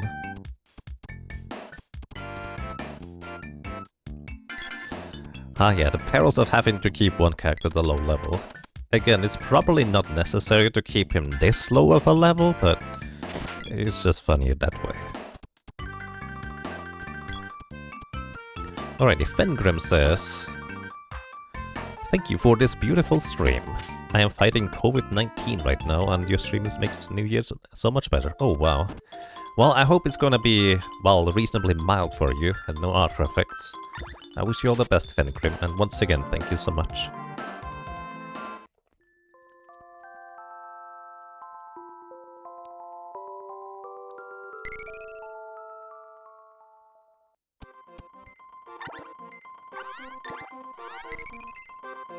Way easier to knock him out at level 1 2 after he gets revived by various things? True.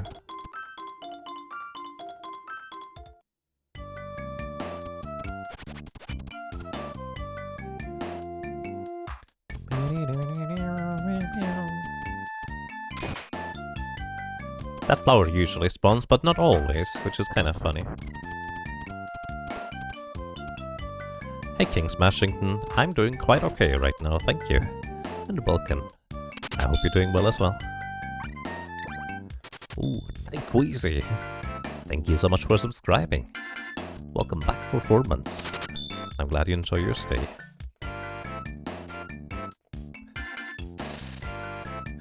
And Juef17, feel free to correct me if you'd like to donate the $5. Thank you so much. That's really nice of you too. Good luck and have fun, and may 2024 be wonderful for you, both health and wise and Twitch. Thank you. That's really kind of you.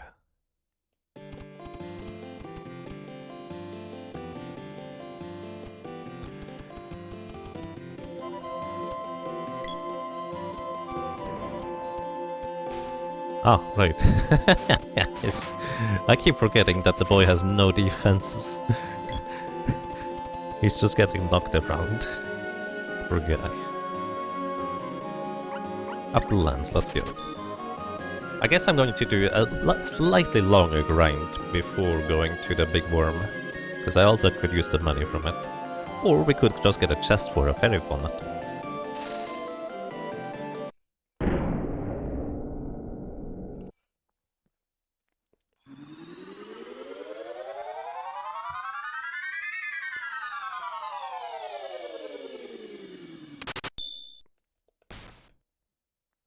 Oh, Psycho-Sean, thank you. Thank you so much for subscribing. Welcome to you as well. And I'm glad you enjoy your stay.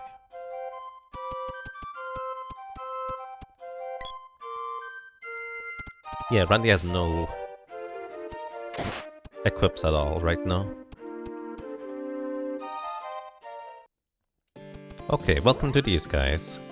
I do believe they resist Earth, but Freeze is just the most efficient strong spell you have in the entire game anyways.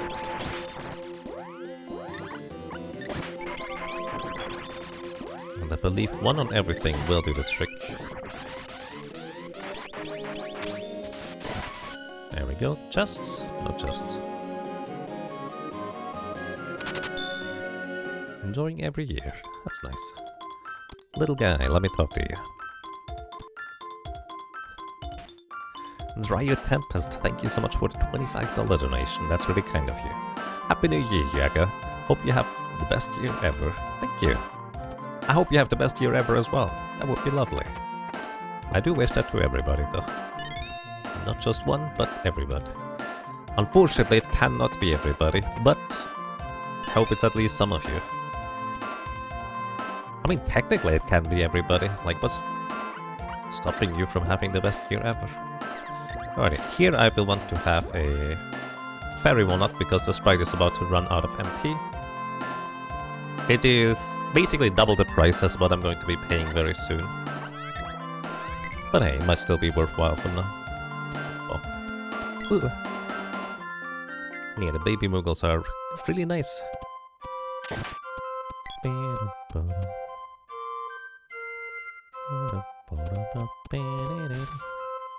Sprite, you can't get knocked out here, still need you.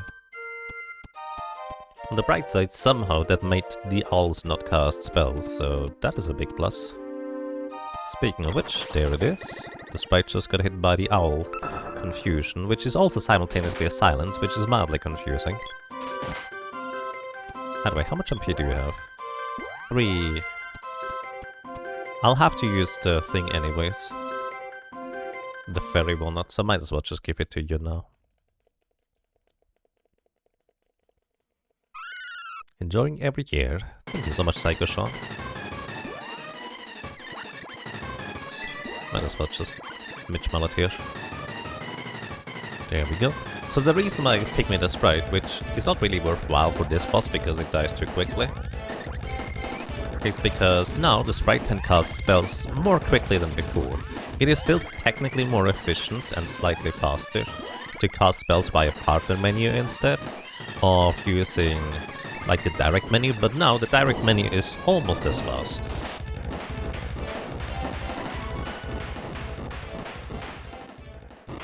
Also, this guy is weak to Earth, as well as having less HP than the previous 2 bosses. So it's just getting destroyed. Poor chicken.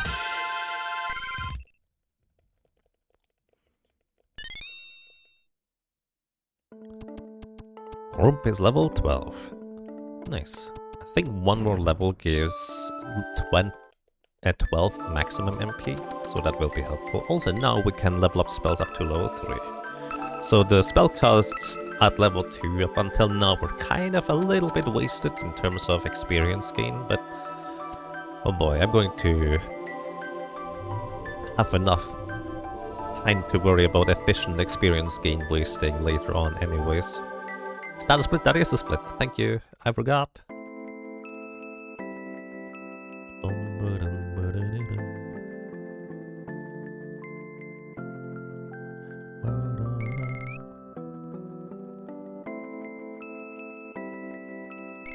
The rare example of a video game monster being able to cast Confuse on the player.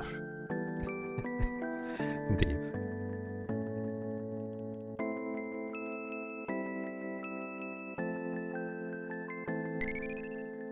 Alrighty, we get a full MP heal right here, which is very convenient. And the sprite needs just one more level to guarantee being able to knock out the boss coming up reasonably efficiently, as well as starting to level up Sylph. Sylph is the wind element and the next boss is weakness, but starting at level 1 it's not that strong yet, so we want to level that up just a little bit. So we're gonna do that. Also simultaneously just try to get some experience along the way.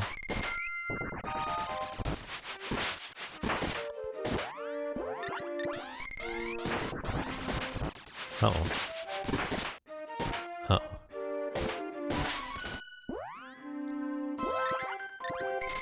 Okay, we're fine. This was a little bit sketchy here though. Come on.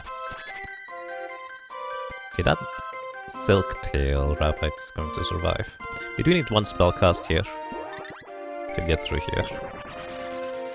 This is the only reason why you ever need Sylph in one play to control the speedrun, by the way. Otherwise you could just go straight through.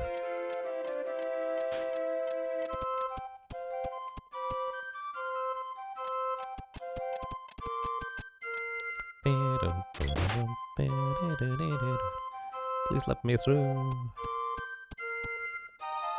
Hello, welcome to Cortan and Vintage Look. I hope you're having a lovely day. These owls, by the way, whenever they cast confusion on the character, they just hunt that character down that is confused. Like, they're vicious. They're attacking like 3 or 4 times a second. It's pretty mean.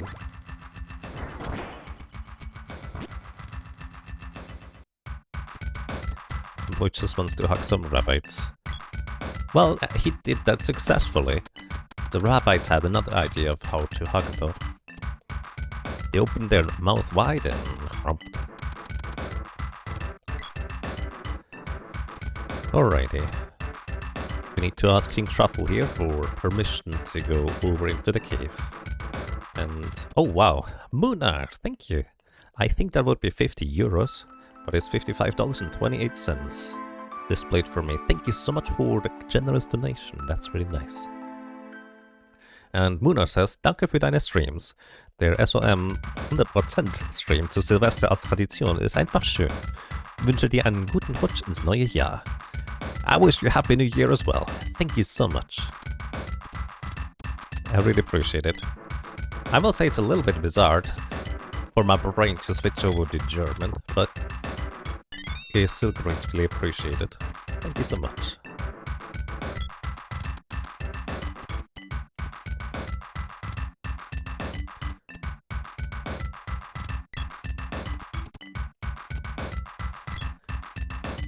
Alrighty, sleep in order to recover MP. Also, I will want to do one round of knocking out enemies real quick here.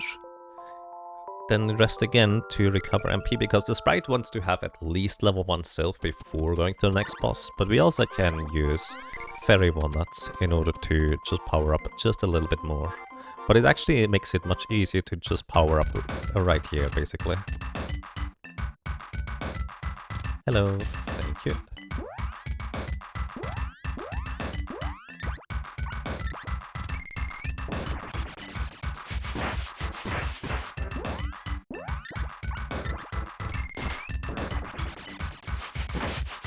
These crabs usually get knocked out by one singular air blast, but not always. It would technically be faster to just spam Confuse on the enemies, because that's a quicker casting animation, but I do want to have the kills actually, as well as the experience. Glitchless speedrun just levels up slightly more efficiently along the way. But hey, here we are.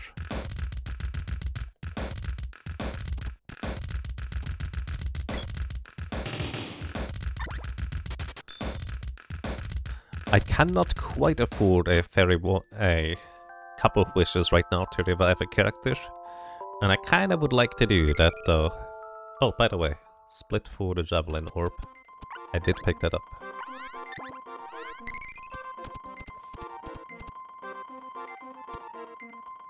What does 100.99% mean? The short version is, normally, the sword level is capped at a maximum of 8.00. Oh, by the way, that spin attack literally doesn't do any damage. Like, it cannot deal damage. It doesn't have an attack hitbox.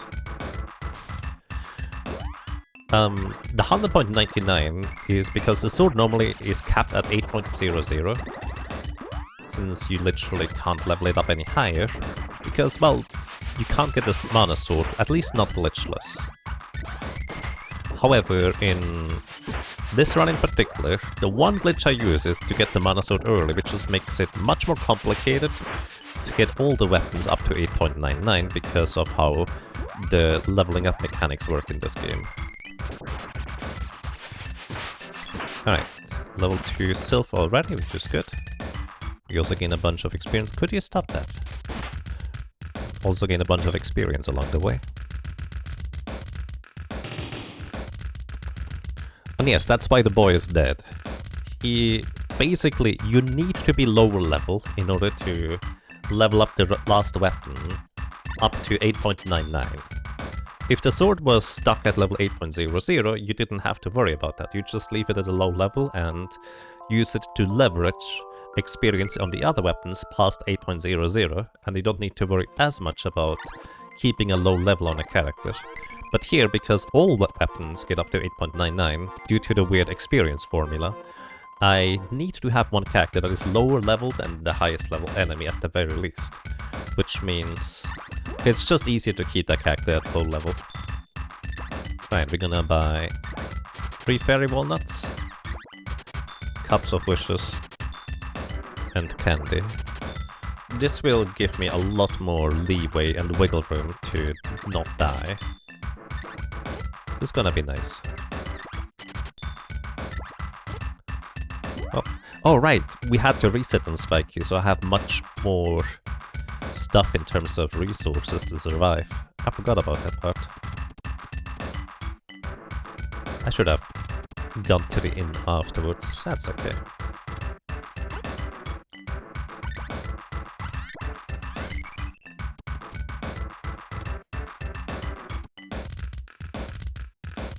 Yeah, it's in the spreadsheet, but especially if you, let's say, watch on mobile, it's not as convenient to be able to just have it on the description of the bot directly. Huh. Come on, guys. Navigating this area here is mean. That's the short version. These enemies here are in such cramped hallways and places. Trying to just run past them is quite difficult. I'm going to have the lady heal herself here. As well as the boy, why not?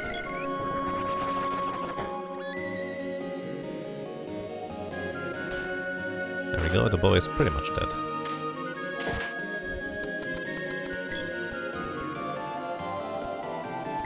Also, what I should do is I should start leveling up the lady's gnome spells along the way.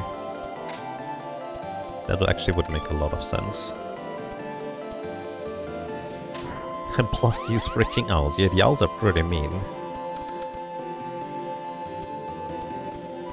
Not these ones. The green ones are fine. The little blue ones with their confuse spell and their gun Or machine gun attacks. Those are the rude ones.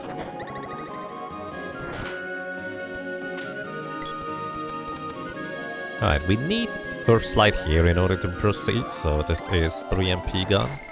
Which is why we need to buy more fairy walnuts. But enemies and bosses give more experience now.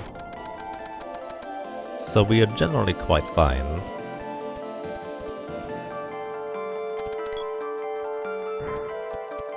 To just survive. Alright. Sprite gets Pigment in order to cast spells more quickly. I didn't time it right. Still too far.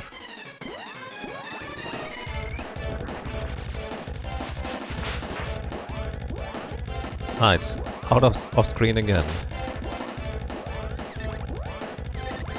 Can only cast on enemies that are just well on screen.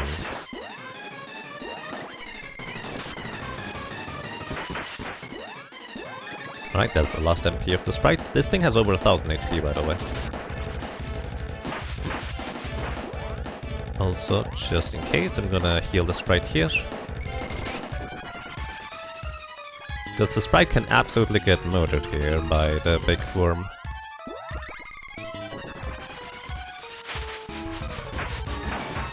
Oh. 81 damage. Still alive. We're good.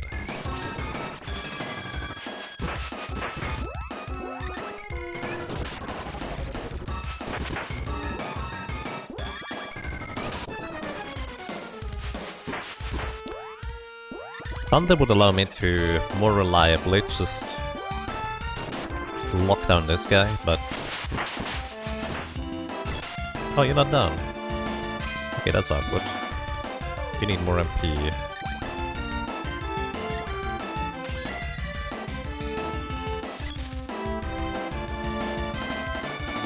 Just gonna wait until the worm arrives. There we go.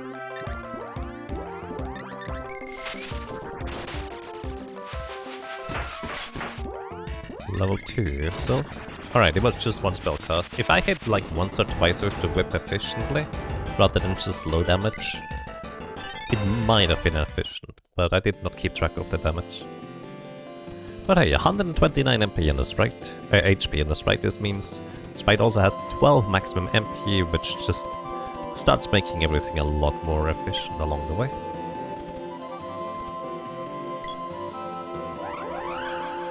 Little friends. Welcome to you, Skister and Poobas. Split reminder, thank you.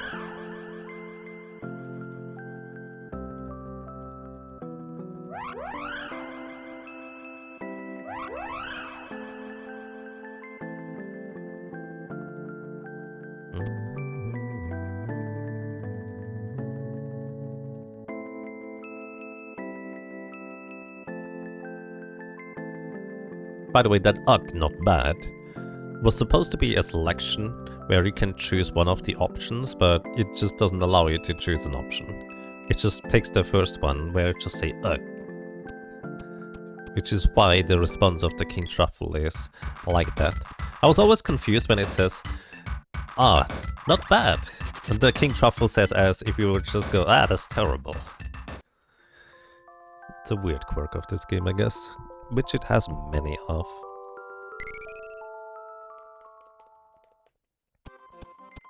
Scary game, yes please. I used 2 fairy walnuts, which means I have 1 remaining, which should be easily sufficient to take down the mech rider. And then the ice country is always a bit of a sticky point for glitchless runs. Because you have effectively no proper defenses, so to speak. The wolves in the ice country can just absolutely destroy you. And I do not have enough practice to reliably get through there easily, so I might just try and grab Salamando and get back. Also, by the way, you go to Kakara, then go to the ice country, and then go back to Kakara. So you might think it would be more efficient to go to the ice country first and then to Kakara, just only having to go once. But for some reason, which I'm pretty sure are event-related, where you get lost in the desert in nature, you can only cannon travel to the desert from the ice country after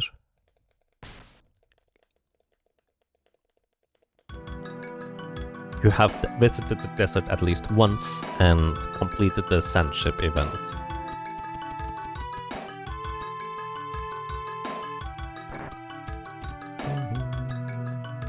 Otherwise it will tell you that, hey, there's not enough gunpowder to send you over to the desert.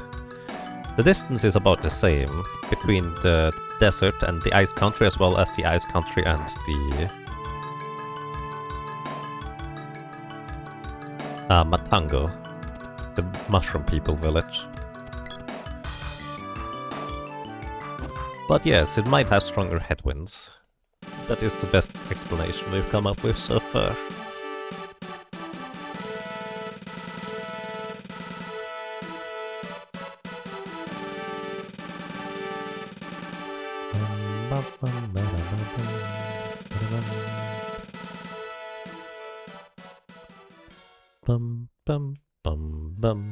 Also, I will take a short break of like 2 or 3 minutes after this boss coming up, and I will try to shift my setup to be a standing desk thingy instead. So it will maybe be a little bit awkward initially, but I hope it's gonna be fine. Oh, right, I need to talk to the other guy twice. Oops.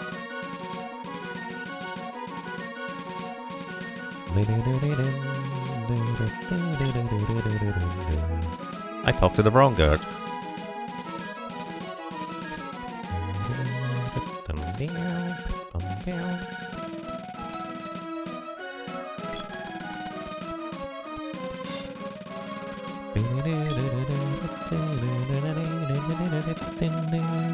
Fun fact, if you hold down the B button and the R button, or the B button and the L button, both of these work, you actually have a character that will not change its facing direction, which only has some minor practical application, but it's kind of fun to just see the boy run backwards through the area, because why not, I guess.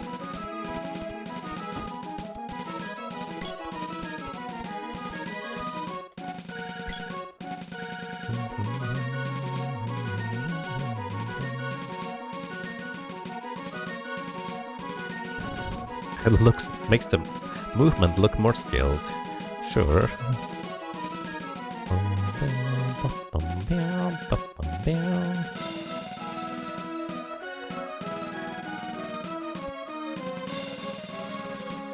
Chemicals work different in different temperatures, but that only explains the different direction.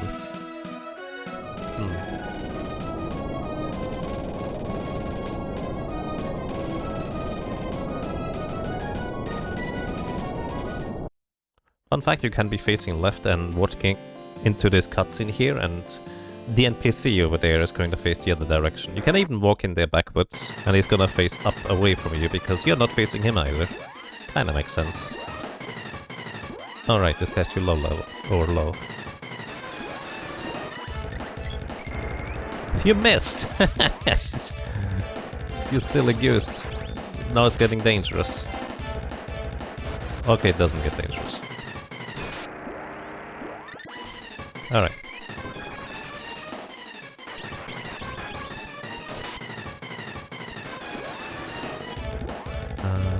Let's see, I need to ping me the sprite in order to cast spells more quickly. Oh, it should not be dangerous from here on out, as long as I'm not messing it up royally. Keep in mind, we can level up the spells up to level 3 now, so all the spellcasts are still useful, even though I'm technically overkilling this guy. He only has 1000 HP, well actually slightly less.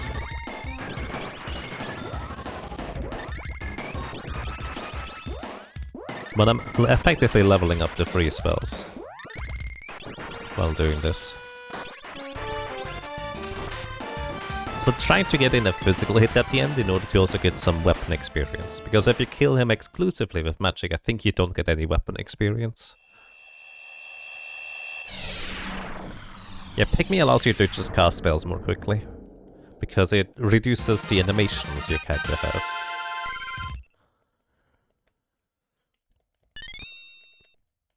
Bye-bye, Nick Rider.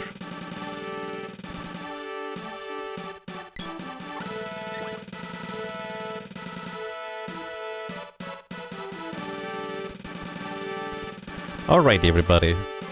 It's almost 2 hours. Let's take a quick break. I'm gonna be doing the shopping here. And we'll buy 4 fairy walnuts because we will need all of them.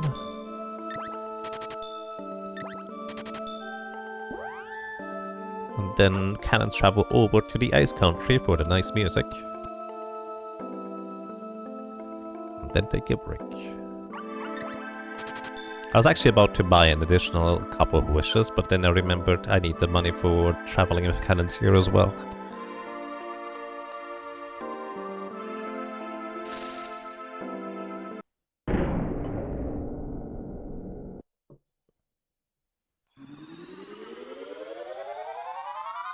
Yeah, a couple of wishes costs exactly 150 coins, so my instinct was, oh, I have just enough money to buy another couple of wishes. But that would be less than ideal. Oh yeah, that's not ice country music, it's the ice country music is outside.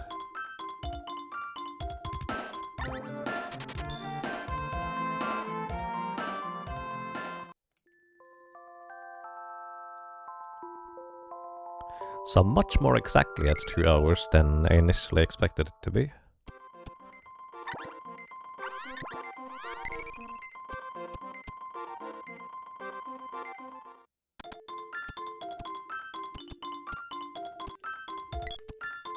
Alright everybody, break time. Get up, stretch, walk around. I'm gonna be back in 2 or 3 minutes. Enjoy the music.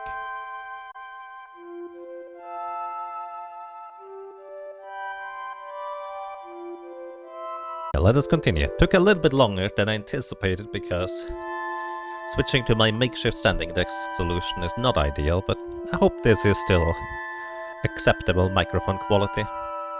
Let's continue. Welcome back. Alrighty. The area here is really dangerous because these wolves here in particular are very strong, let's put it this way. But I'm going to take a little bit of time right here to level up the sprite's spells just a little bit more. They don't have any particular weakness, but they give good amounts of experience and money. And the sprite can also use a little bit more health, I guess.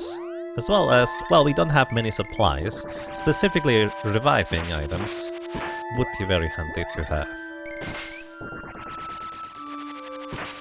The chest, unfortunately, is not terribly useful. If I'm not mistaken, I think the best thing you can get from them is like a chocolate or something.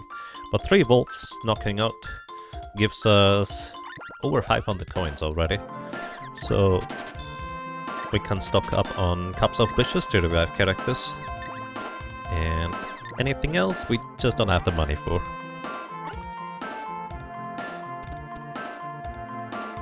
Literally can't hear the difference. Excellent, that's kind of ideal. So I'm also going to have the lady cast frost weapons to be able to snowman the enemies. Kind of like before, I should be casting gnome spells with her just to start leveling it up.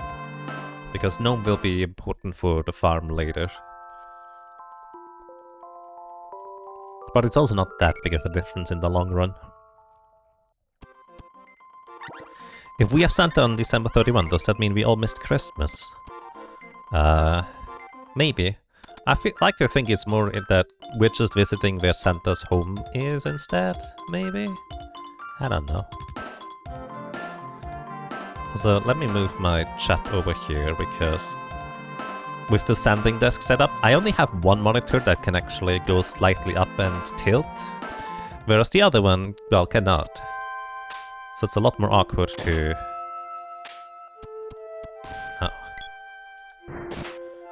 see anything on the second monitor right now. Uh-oh. She has 1 HP. That's enough.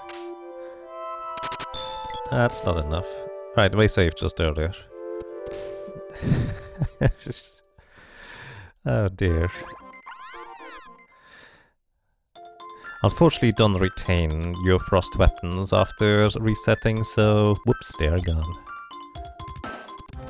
So I think somebody just donated, but I don't have a setup to check it right now. How did we manage to just sneak by these guys? Wow.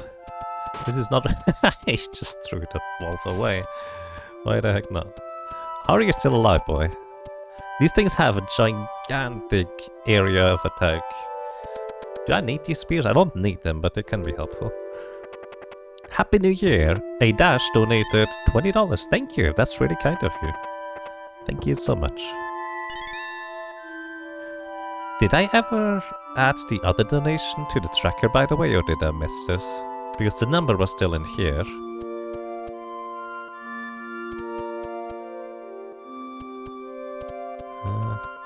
Slow down. I actually decided to just go over here to reset the enemy here. They always target the boy with their slowdown, by the way. Can't believe he's still alive.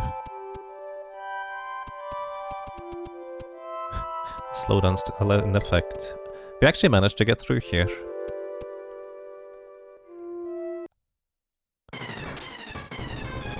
Okay, oh, the lady is awkward. Alright. Let's do this. So the boy should be the target of the spell. Gives me time to start casting. There we go.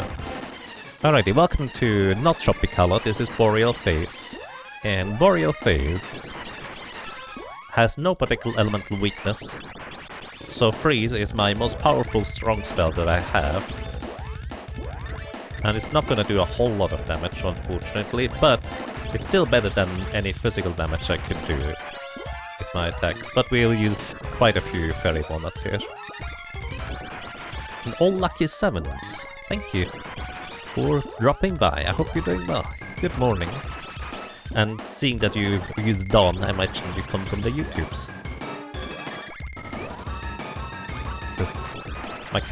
My regular name was taken over there, so it's just Don Yagamov instead. Either way, welcome, I hope you're doing well. Thank you for dropping by. And welcome to you as well, Dan. Hello. How are you doing today? And yeah, this guy has no resistances either. You can use any element, but Freeze is just... well, it is only 2 MP cost and has still the same highest level of attack power of any of the other spells too. Freeze has the same power as Earth Slide as well as Thunder, despite costing a lot less.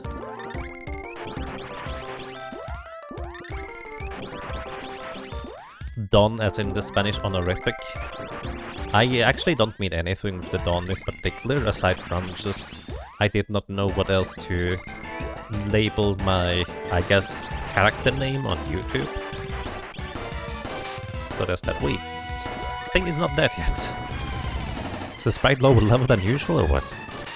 Thing is still not dead.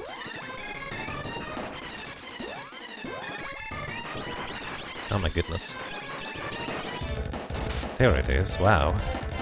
This thing has so much magic defense compared to any other previous boss.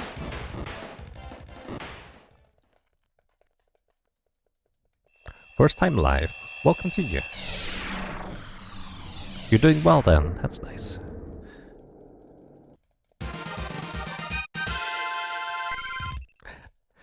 This will be much easier for you when you can actually use the sprite's magic. Last playthrough you've seen was girl only. Yeah, that is definitely a lot easier. I agree. The complication in this run is mostly because I'm going to use one glitch, just one, to get the mana sword early. And that makes it so much more complicated to level up all the weapons up to 8.99. Since normally the sword is stuck at 8.00. There's no split for this boss? Oh, wait, what? Why not? Oh, I forgot to split the previous boss. Whoops.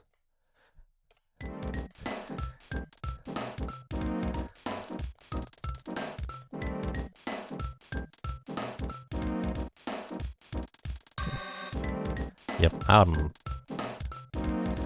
split reminder. Alrighty, so I need to level up Salamander as well as be able to afford some stuff here. Come on. Get hit. This is bad. Oh boy. The boy just leveled up a bunch. It's not the worst, but it's definitely significantly less than ideal.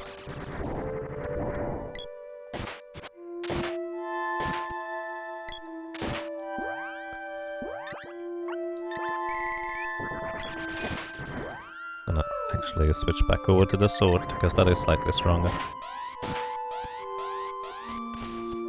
Missed. Uh-oh. Oh, the sprite is dead too. This is less than ideal. Uh-oh. Hold me through. Alright, I have to revive the sprite here. Actually, you know what I can do? Balloons! Look at these pretty balloons. You can have all of them, I don't want any.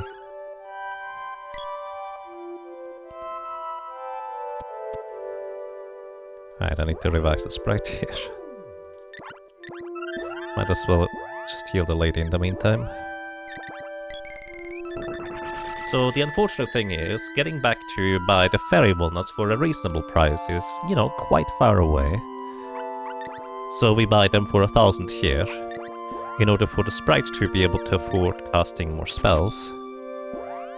And we kind of want to level Salamander, and we want to use spells for the next boss coming up. So this is one of those awkward places in the run, where it's just not quite working out in terms of routing just efficiently, but it will be fine, I guess.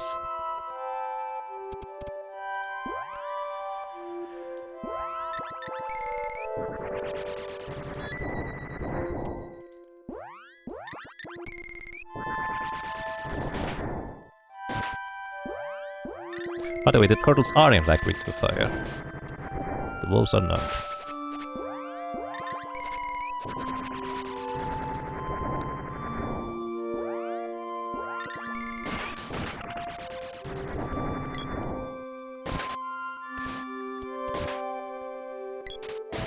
There's the cloud I was expecting. The clouds are in fact also weak to fire. Our imp levels up to 17. No, the experience is actually just fixed in terms of everybody gets the same amount.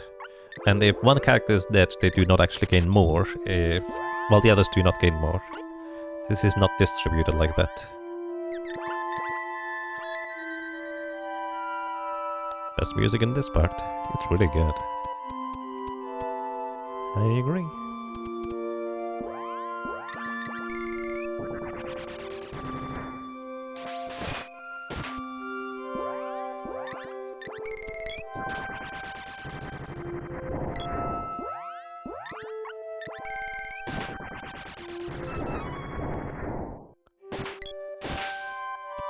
Salamander level 1. It's a good start so far.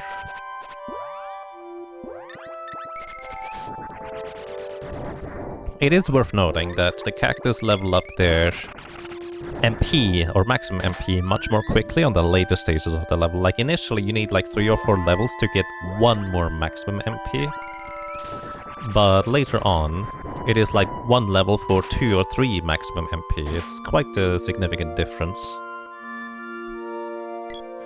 You guessed this 100% no boy run? No, the boy is kept at intentionally low level in order to level up weapons up to 8.99 in the end. It is required, if you want to get literally all weapons up to 8.99, to keep one character at a low enough level for that to work out. Wait, am I losing money?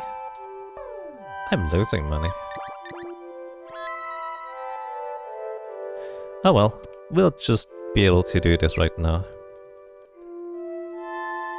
Yeah, normally if you don't use a glitch to get the mana sword early, the sword is capped at level 8.00, so you can't just leave it at a low level and share the low level experience of the sword over to the other characters. And it's perfectly fine on that end. Oh, she's dead. It'll be fine. I just saved. But you can't really do that when...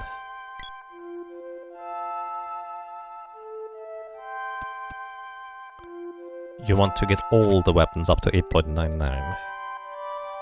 Also, fun fact, if you die in the area here, you get the boy revived and everybody gets kicked out the door. Get out.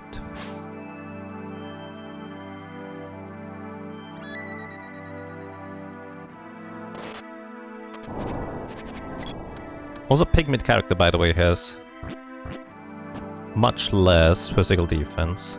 So dying is super easy in here. So I probably should revive the lady. Also, yeah, definitely revive the lady here. Reset this room. I'm actually gonna unpick me the sprite just so have better defense. Okay, that slime is on a hunt. Sometimes they get into like a weird mode where they just zip straight towards you, and that is kinda dangerous for a low-level cactus with no equipment. So we just wanna get away. Hey, Northrex, wave, wave. I only have limited time to wave here, but I can wave a little bit here. Ah. Hello, welcome to you as well, Ghost Eye. Welcome back, actually. So normally you would want to cast spells on... oh, rude. The upcoming set of enemies in order to knock them out more quickly. But I'm just going to knock them out with a weapon instead, which is a fair bit slower, but at least it should preserve my MP in order to defeat the boss at the end. So we need to deal 300 damage to the little guys with the mustache in order for them to transform. They have a 600 HP total. If you manage to deal all the HP they have in one fell swoop, they actually straight up die instead of transforming, which is normally how the speedrun tries to handle them. You just knock them out instead of letting them transform.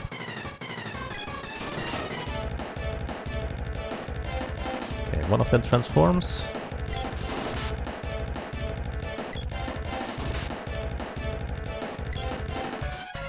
Alright, so here,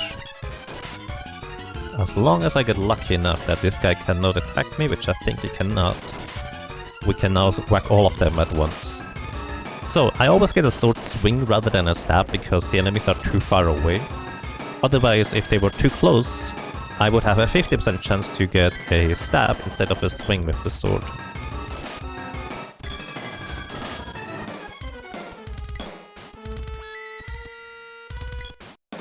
Near the tentpole has a mustache. I mean, look at that gigantic black mustache. Each one of these little lizard dudes can heal 3 times.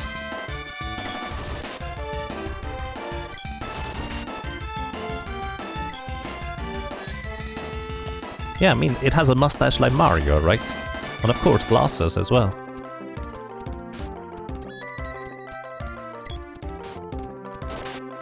You know those big round glasses? And a swimming cap on top, of course.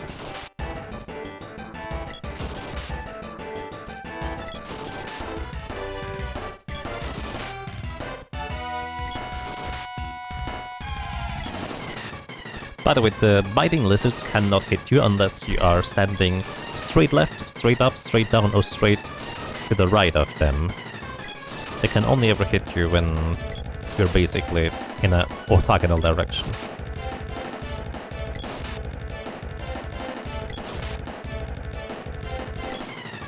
They also have like, what, 777 HP? I never remember the exact number. But they can heal 3 times.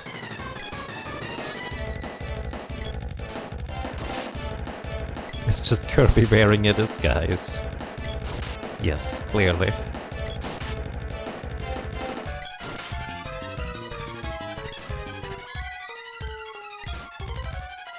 It's one of those glasses plus big nose plus mustache costume pieces. Yes. Are you going to play Visions of Mana? It looks brilliant. I will almost certainly try it out, yes. It looks great. Let's hope it's going to be good. The recent track record of Square Enix for games has been pretty decent, I will say, so I have hopes that it could be good. Alrighty, here I'm just gonna do the easy way out and just balloon these guys so they can't hit me anymore. Balloon is basically a stun for like, what, 8 seconds? It's enough for me to just walk by.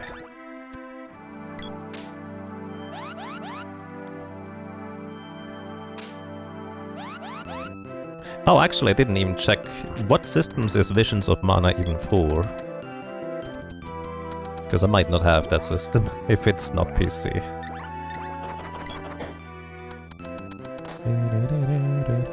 Oh, it's on PC. Okay, very good. Begone! Well, no. Quite conceited for a child. Time for your punishment. Come.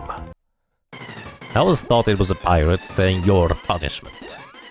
Also, Fireball is stronger than Lava Wave, even though it costs 1 less MP. Fireball, once again, is not as strong as Exploder, but Exploder is literally twice as expensive. And it's much more difficult to chain spellcasts together. Wait, this is not nearly enough damage, is it? Hold up. This is not gonna be enough. Do I have a fairy walnut? I do not, do I? Nope. Wait, this is a problem.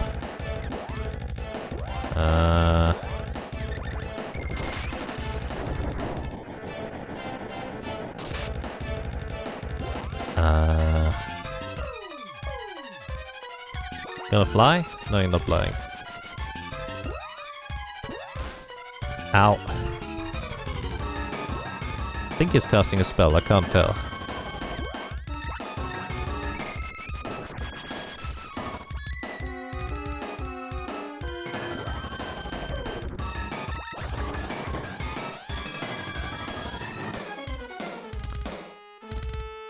I mean, on the bright side, I wouldn't die to it, but it's just gonna be very inconvenient.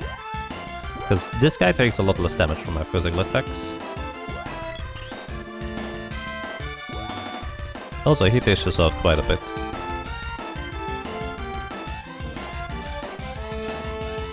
$19 damage charge attack, yup. And you can miss, so that's kinda less than ideal.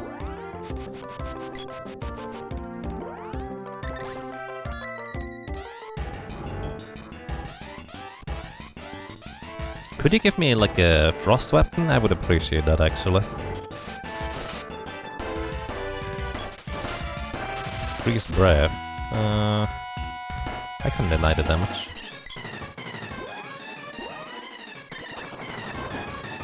I can deny damage with the Mitch Mallet.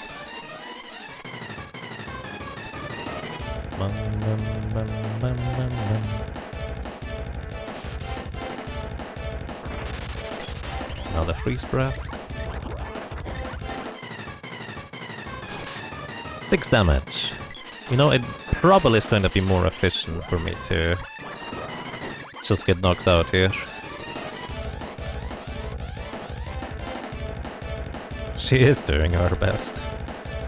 And we have barely any equipment, so our survivability is limited. It's gonna be a spell. Oh, thank you! So fun fact, in the original Secret of Mana, elemental weapons don't deal elemental damage. In fact, they just give you like a slight damage boost and usually a special effect, and that's it. So in fact, this guy giving me the elemental weapons here actually allows me to deal more damage than it otherwise would. Also another fun fact, pure water can revive a character from 0 HP.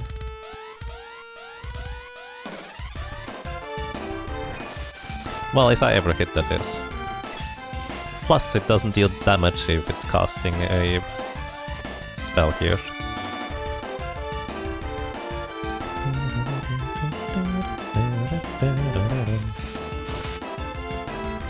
Thank you. Miss again. We have like a 30% chance to miss. I'm gonna deny the damage on the lady.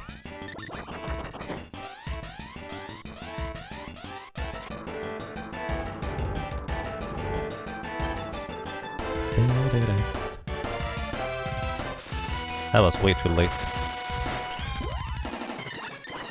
Freeze breath doesn't cost any MP.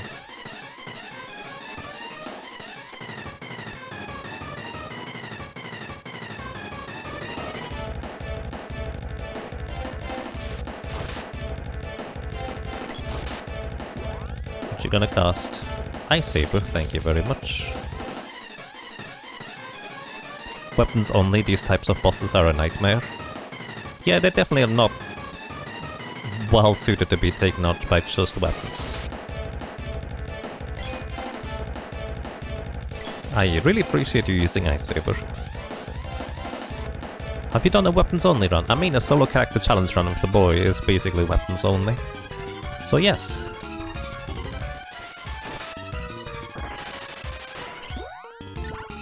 Freeze breath is also quite fine because that is single target and I can't deny the damage. In fact, I have done a solo character challenge run of the sprite using no offensive spells. That one took a while. Oh no. Still managed to get it, so sprite needs heal. Oh. The lady needs heal. By the way, the method of opening up the menu after the spell effect and before the damage hits is very unreliable. So I just barely managed to squeeze that in there.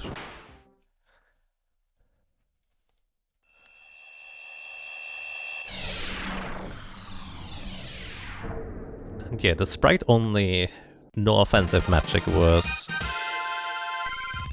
well...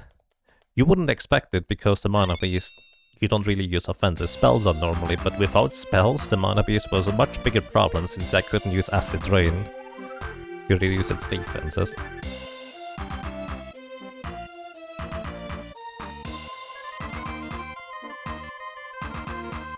Alright, we managed to actually knock that guy out. Sprite's attack power is so low, yeah. Santa Claus. Let's try to not die on the way back. That would be lovely. In fact, if even a boy could stay alive, that would be ideal. We still have the frost weapons, so if I'm playing my cards smart, I can just freeze the wolves without them hitting me. But it's always kind of a gamble as to when and where they spawn and when they attack. The boy did not die from that. Oh my goodness. She just murdered the lady. That's not who I expected to go down, not gonna lie. You can get comboed by enemies if they decide to do multiple attacks while the character is down. This is also why the early game is so brutal when you only have one or two characters. They can deal even more damage while you're already on the ground and just combo you until you're dead. Okay. Revive the lady because you cannot use the cannon shovel system with having a character dead. So Kakara and we're out of here. How am I doing? These days I'm actually quite okay, like 85% back of where I was. So, it's looking good. I have no complaints if it just keeps going that way.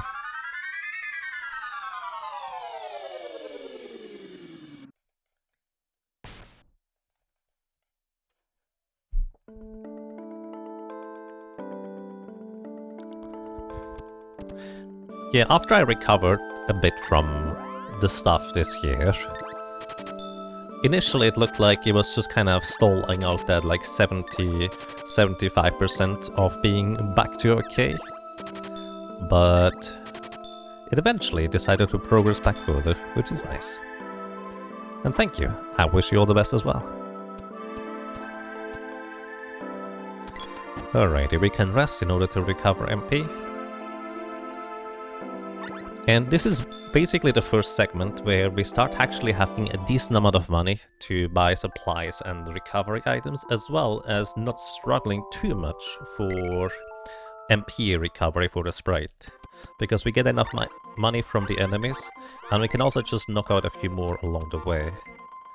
So that's gonna be making it much easier. Also, gonna I'm gonna actually make an additional like safety net here on top of it real quick. The way I'm gonna do this is I'm going to have the boy decide to take a nap, which is good for me. And the sprite is going to knock out some of these things as well. Because we need to level up Salamander just a little bit more for, not the next boss, but stuff coming up. And these spider legs do give a decent amount of experience. Actually, what level is my Sylph? Level 2, that's probably sufficient. I never know where these things spawn. There is one. I think there's one more in the bottom right. Yep. They are weak to air blasts, so that helps. Either way, just knocking out a few will give me a good chunk more money. Oh, you spawned anyways. That's fine. This gives me a fair bit more money to work with, and what I want to do is I actually want to level up the spear by 2 levels. This is more of a safety thing than actually necessary. But if you remember, I picked up the spear orbs in the Santa house. This allows me to level it up to technically the next level, but I only want it to be level 3. The sprite spear balloons enemies whenever you hit them, or if they can be ballooned anyways, which makes stuff a lot safer overall.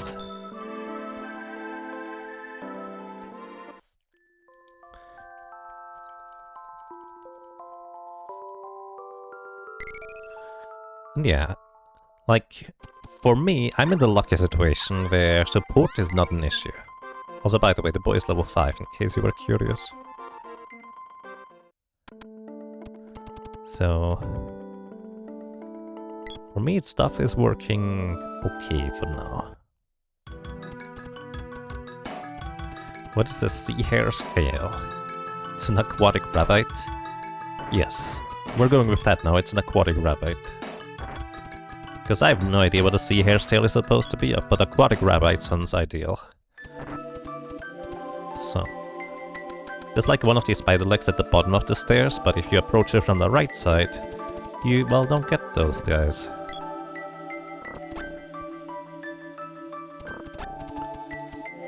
Switching over to the spear that I just upgraded.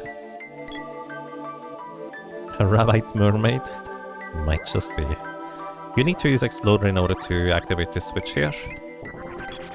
I also cast it on all enemies, so they're also going to be stuck in the air getting hurt animation rather than, you know, being able to hurt me.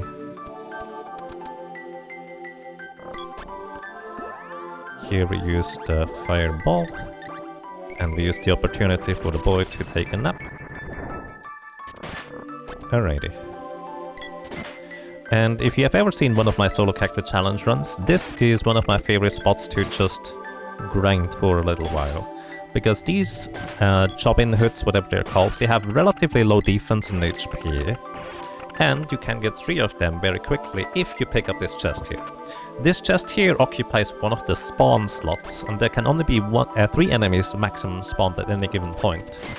So, picking up that chest frees up that 3rd spawn slot, so they can actually properly spawn. Then you go up here and straight back down. And then you can hit all 3 of them, especially if the sprite spear to just balloon them, they can't do anything. And then you just go back and forth for a while. What I can also do here is I can have the sprite start casting spells on top of that to start leveling them up a little bit more as well. And this is giving you a ton of money and experience along the way.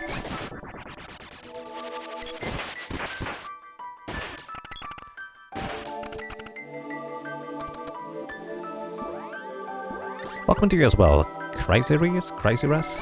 Feel free to correct me if you'd like to. So the sprite needs a bit more MP, but that's alright.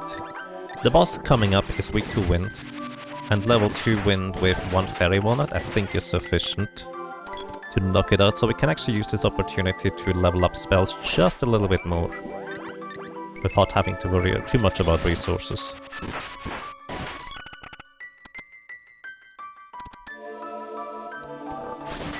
So yeah, this is not part of the regular Glitchless experience, or Glitchless speedruns, but it definitely makes things a whole lot safer because we have more levels, we have more maximum MP, we have more money to buy resources and equipment, and importantly for the 100% run coming up, there's actually the first set of equipment pieces that are on the list for, well, wanting to have for the 100% requirement that I came up with. And for anybody who's curious, I'm not going for literally all equipment pieces. That's kind of a weird arbitrary requirement by the Steam achievements for the remake, which I think is really strange. But rather, I get one of each equipment piece going from the highest defense value to the lowest. And that does include literally all of the ones that... What's the word? This basically will include all of the rare drop equipment pieces. So I'm not skipping anything that is difficult to acquire, I'm just skipping stuff that I could just go back and buy sometime to skip a little bit on the tedium. Do I need to pick up the axe here, or is that for later? No, the axe, the Emperor's Castle. There's a orb that you can pick up somewhere in the Fire Temple, but I don't need to pick it up now.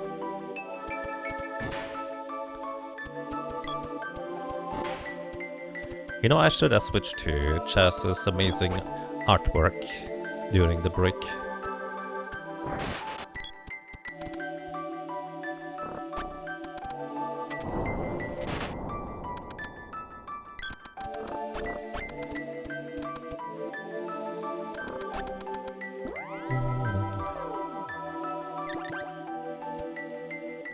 Hey, welcome to Keishura.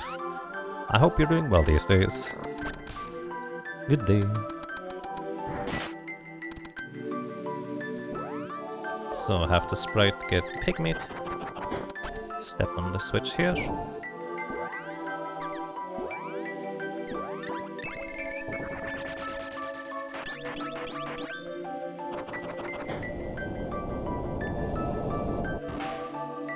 And then, fun fact, the Minotaur here does not have a collision box, so you can just run straight through it if you want to.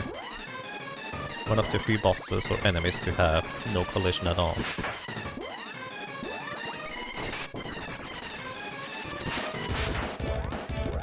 The Ghost Minotaur. Oh, it might be a ghost, because everybody knows Minotaurs don't exist. That's kind of silly of me. So ideally, I would position the sprite in a way where they get the wind blades directly into the Minotaur without the wind blades flying around for too long.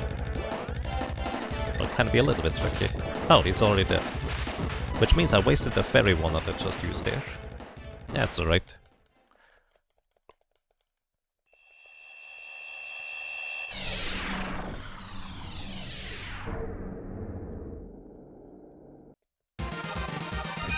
You've beaten it 6 times? Wow. I've beaten... Yeah, the Trials of Mana remake is fantastic. Low-key, this is kind of the remake I would like to have for Secret of Mana. But hey, Trials of Mana... So, I kind of always said that before, even before any of the remakes were done and announced. But of all the Mana games that I played, I felt like Trials of Mana is most held back by the Super Nintendo hardware, because genuinely the gameplay, it looks good, but it is so laggy that, you know, it could benefit from being on stronger hardware or more optimized and stuff like that. So I just always felt like the one game I would like to have a remake on in the series is Trials of Mana. Alright, let me switch over here. And Dot Level, thank you. Thank you for the $10 donation, that's really kind of you. And Dot Level also says, thank you for all the fun streams. Thank you for your kind support, I really appreciate it.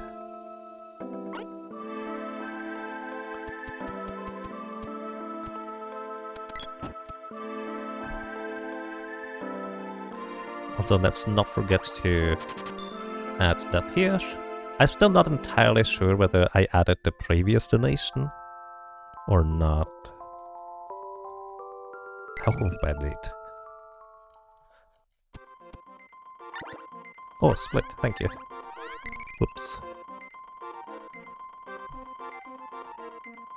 Gonna move my splits over here so I can see them more clearly on the side.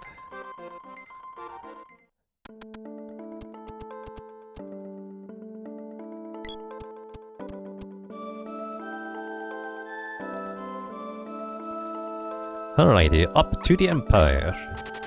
And here, I think this is the first time we're going to get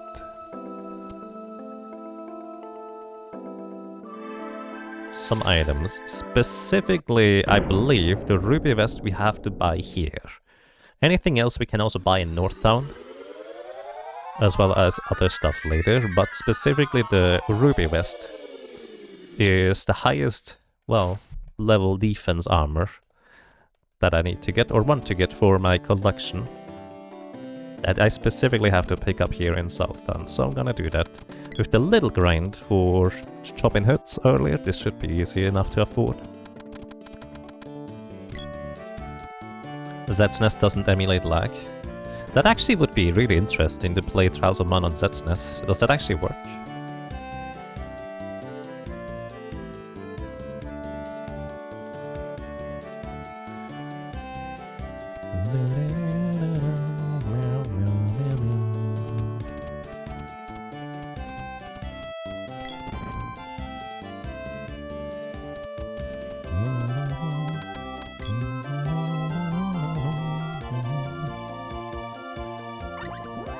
Alrighty, so the ruby vest is our first item in the list.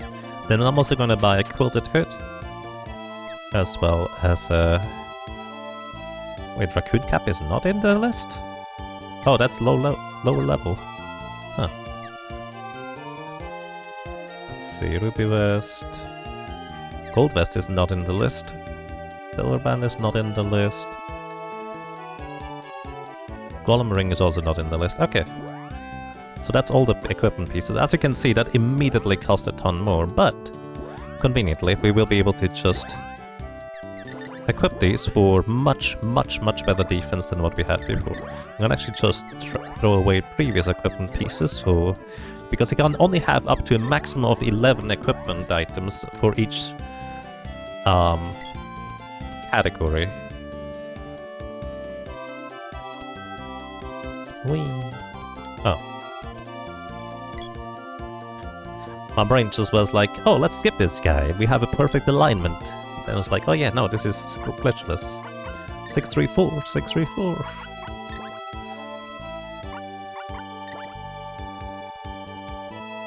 And hey, Igara, welcome, and thank you. I hope you have an excellent 2024 as well.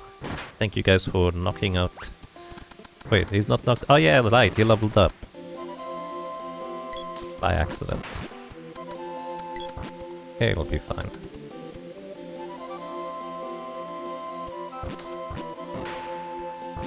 Here I tend to just use balloon on these guys to be able to get by. This is not the fast method, but there's not really a reliable method of getting past these guys otherwise. Also, the lady decided to become a snowman. Would you like to be a snowman?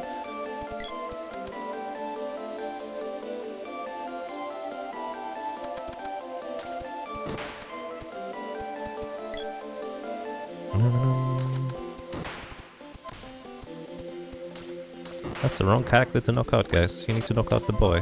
Here, the boy should get knocked out by this guy here. There we go, thank you. No, Spritey, what are you doing? Why did you run up there? I know exactly why you ran up there, but that doesn't make it any better. The pathfinding AI is very, basic. Everyone wants to be a snowman. Yep. Okay, bye. Oh, that's why I see it. Nice. I've only seen Frozen once. Kinda liked it. But I don't remember nearly as much from it.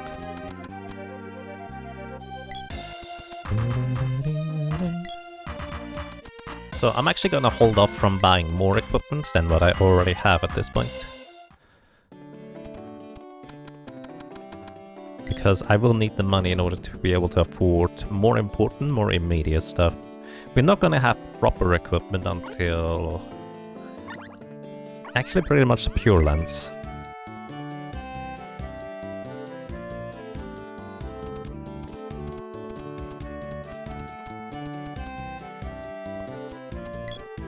Honestly, one of my favorite memories from the early fan translation days was learning that Seiken Densetsu 3, aka Trials of Mana, had a German fan translation, because at the time I didn't know English properly yet. So the only real way I could play it was through the German fan translation, and that was awesome. Funnily enough, I actually never ended up beating that game. I did play quite a bit though.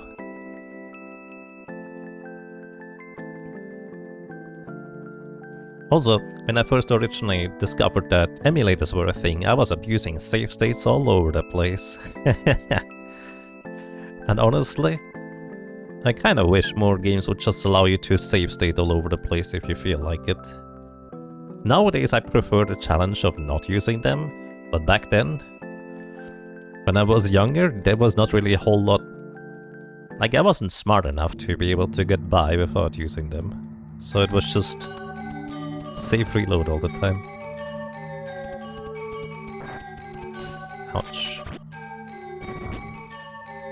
I would prefer if you didn't die, lady. But that might be kind of difficult.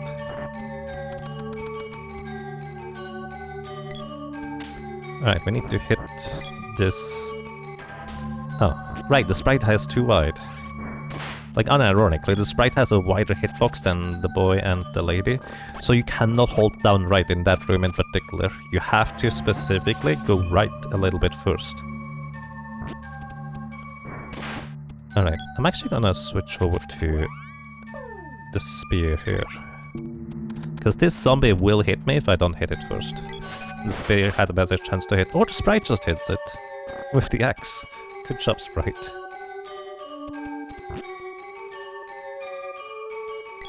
German had a neat commercial for Secret of Mana 2. I actually don't know about that one. Alright, I'm just gonna balloon these guys. So I can step on a switch without getting frozen.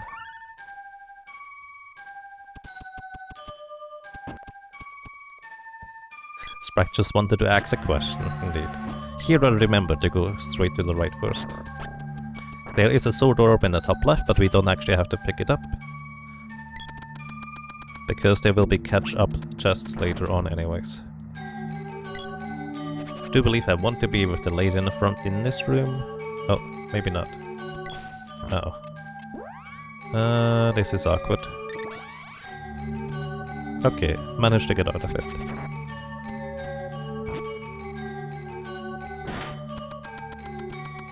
Wow, how did he not get hit there, Sprite? I'm impressed.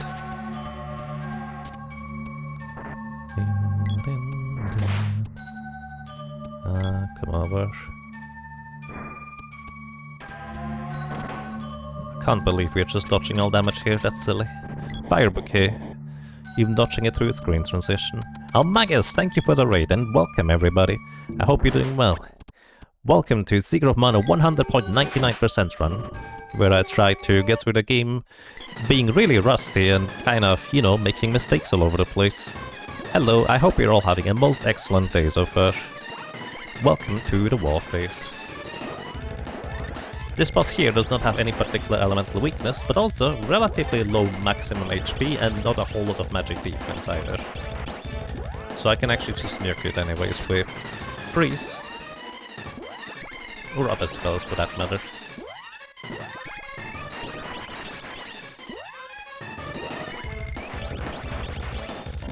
I believe I can recover the sprite's MP here, and it's still going to count. Yep, that works. Specific spells you can recover the MP, others you cannot, because it has a weird delay to it. And thank you for the good luck. Hey Magus, welcome to you. I hope you're doing well. By the way, if anybody else likes, you know, old classic RPGs and a good personality, make sure you check out Almagus, who is streaming these games frequently. Chrono Trigger, Final Fantasies. He's really good at these games too. Like, if you think I'm good at these games, Amagus is a little bit better, to say the least. Split, thank you. I forgot.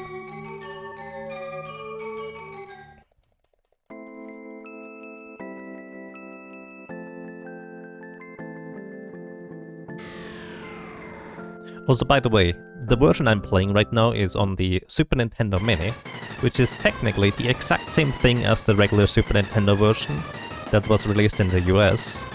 Except the emulation here is actually softening the flashing lights effect on the various, flashing light screens, which is why it is the preferred way for me personally to play it, because those flashing lights in these sections here are pretty unpleasant otherwise. Alrighty, also the boy needs to take a nap still. I already leveled him up once accidentally.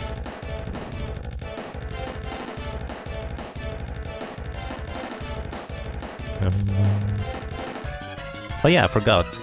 In this little cutscene where the characters get knocked back, the sprite actually loses the pygmy status. Back when people streamed at 30 FPS, you would not even notice the flashing. Yeah, it would probably be just solid white or you wouldn't see anything, usually. Alright, I need you to knock out the boy here, please. That works. Alright, and now, for this trick, I'm actually gonna spam Fireball. So Fireball needs to be leveled up. And I don't actually really care about the damage as much. Like, dealing damage to Vampire is nice. This thing has a lot of HP. But I'm literally using this as an opportunity to level up my spells that haven't gotten the levels yet, in order to... Oh, I only have the sprite remaining. This is not good. He's gonna do a high jump here. I need to revive the lady for a bit of safety.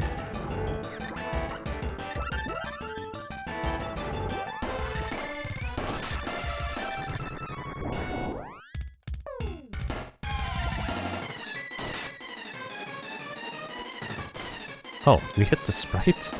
So this is where, in the one player 2 controller speedrun, you want him to jump around so you can actually hit him with physical weapons. Here, I would like for him to fly around, because then I can just stun lock him in the air with spells. He's not cooperating.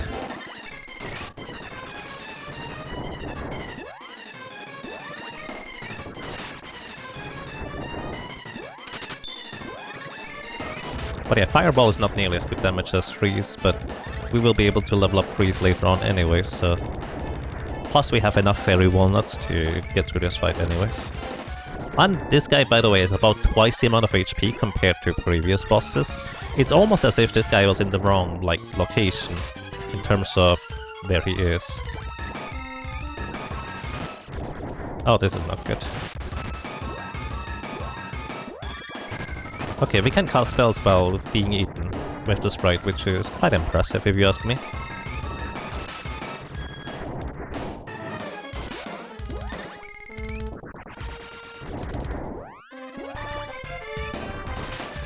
There we go.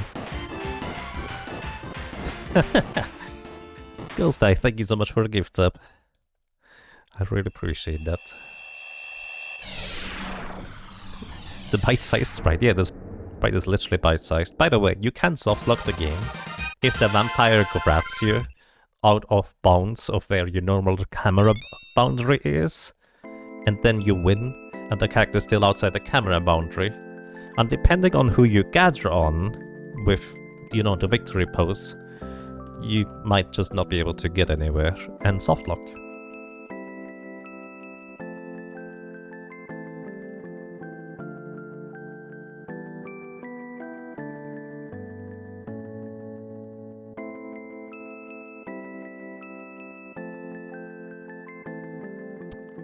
Alright, that's that.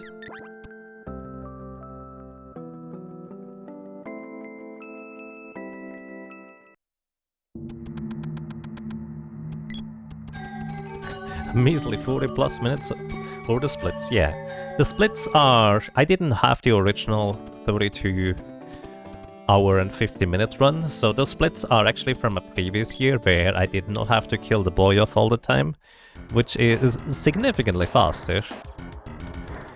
So this is not a proper comparison for that matter. But it's the only comparison I have, so here we are.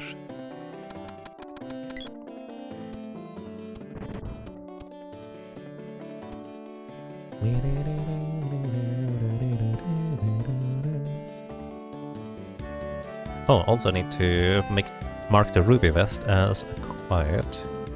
Turn it green.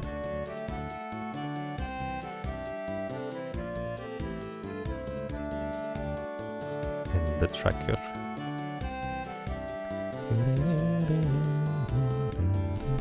Oh, I also got a quilted hood, so that is also green in the tracker.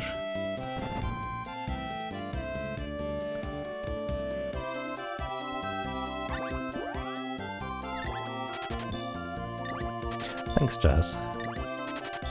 Alright. Since I already revived the boy, well, knocked out the boy, I'm actually gonna just use a fairy walnut instead of resting at the inn.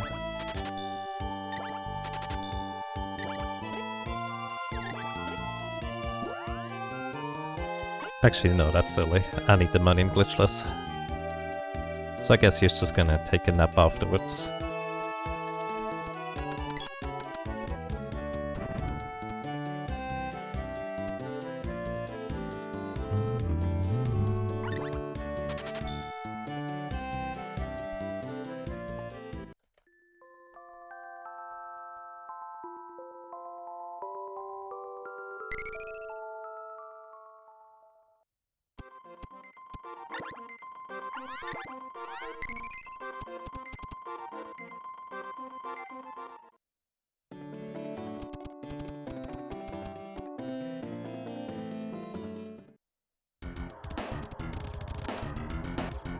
Alrighty, also in here is the second orb I will need to pick up. Specifically the bow and the whip orb. Oh wait, I needed to pick up the bow orb outside. Hold up.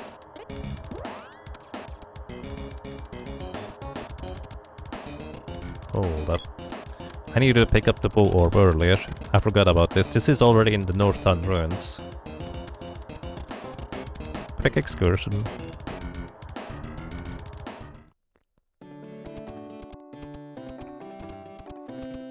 I'm pretty sure the bow is on the right side.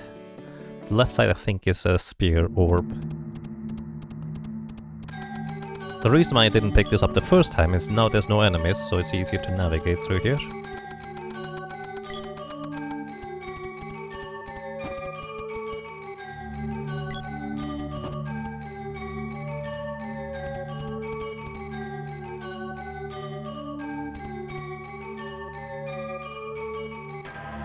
I think this is the one I need. There we go, got the bow orb. So the reason why I need to pick up this bow orb is because otherwise I will be lacking one weapon orb for the later stages of the game. And that means you can still farm all the weapon orbs in the Mana Fortress, but you will have to get additional rare drops from enemies, which, you know, considering that some of these rare drops can take hours by themselves, having one less that I need to get is probably a good thing. So I need to pick up all the weapon orbs in the latest location that they spawn in chest specifically.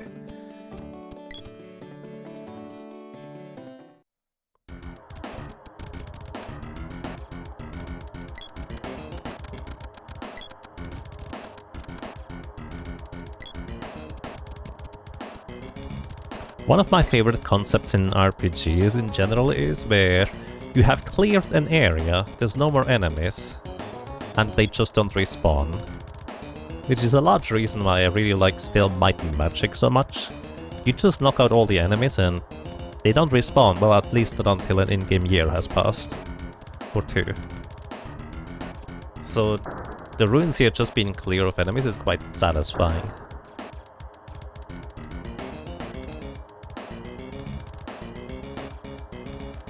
Whee!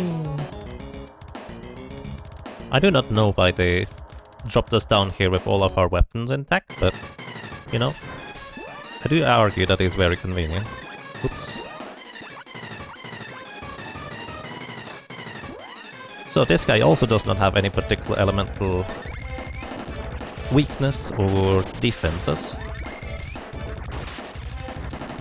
So I'm just gonna spam Fireball until we level up Salamander to level 4.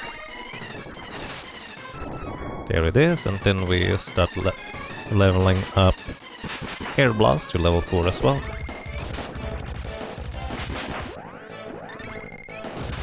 So this is not even true chain casting in this game. Wait, he might be dead. Let me check. He's not dead. The reason why I needed to check first is because this guy can potentially be... Well, if you knock out an enemy or a boss and they start exploding, if you have like a fairy walnut to recover MP queued up, you lose that MP. So that's why I wanted to check whether he dies first.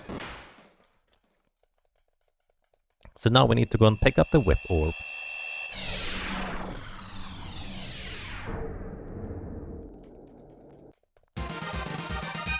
Really, it's a steel bug type. It's a scissor.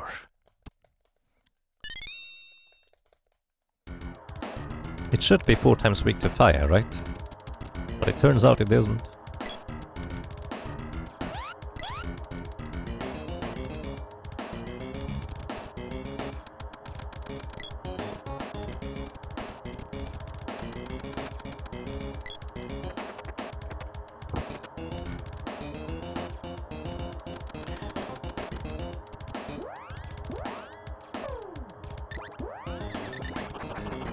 So we can actually do a little bit of farming right here. These enemies in particular are in fact weak to freeze. And 2 level 3 freezes will knock them out all. And their common drop is a fairy walnut in the chest. And each one of them literally drops enough money to give you like an additional fairy walnut worth of money. Like over 500 coins. So I'm just gonna use that opportunity to gain a little bit more funds along the way. And some levels. I forgot about waiting for the chest though.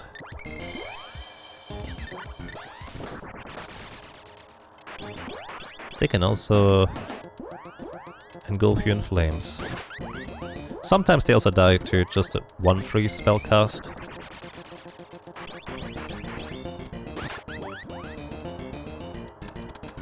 And yeah, this is where enemies start giving you a ton of money, so to speak, which is really handy.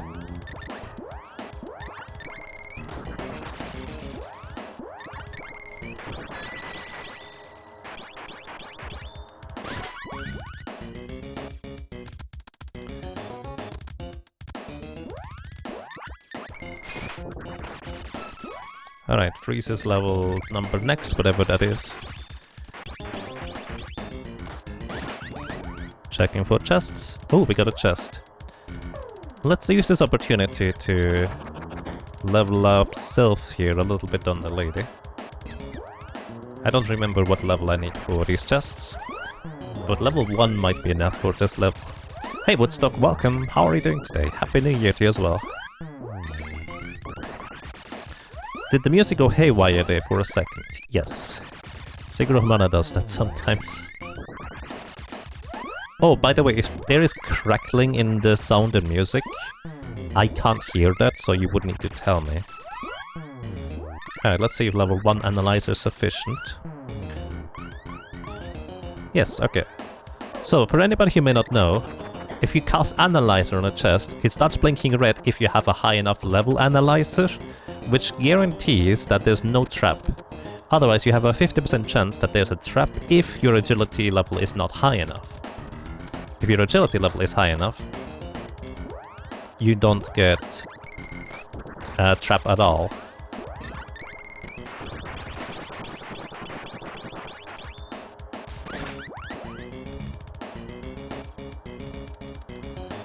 Yeah, when I was a kid, I think the German guide mentioned using analyzer on chests in order to check for traps. But I thought when it was blinking red, then, you know, reasonably, you would expect that to be a bad sign, so you don't open the chest. But no, it just disables the traps in the chest. It's kind of silly that way. So by the way, also picking up this chest here, we'll pick up the chest and the enemy that is blocked by the chest spawn is going to spawn afterwards. Which I think is quite amusing. Also, another enemy will also spawn after I knock out the other enemy. And the reason why you actually pick up multiple orbs from these chests is not a bug, by the way, this is intended. The reason why this works the way it does is the chests have the code that they are going to give you up to a certain amount of weapon orbs. So in a sense, it's kind of like a catching up mechanic. There, if you are not yet at the cap of that weapon orb in particular, in this case we just got the whip, which is important, you will get the remaining levels for those whips. Hey, there's a candy. I did not actually know what they dropped. Apparently they dropped a candy as a common drop.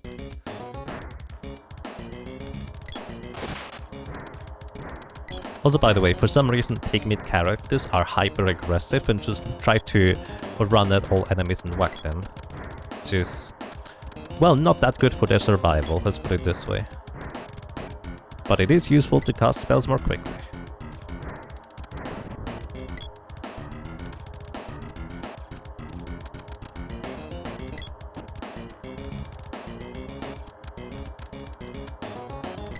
Wrong way.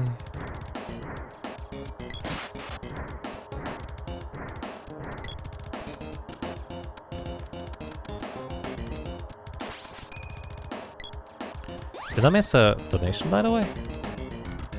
My brain was like, wait, did I miss something? No, it's fine. We're good. Also, fun fact, you get weapon experience after this cutscene. I have no idea why.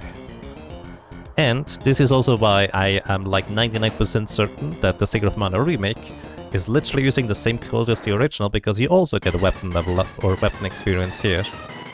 In this very spot as well. This guy has a decent amount of magic defense, but freeze is still going to destroy this poor guy.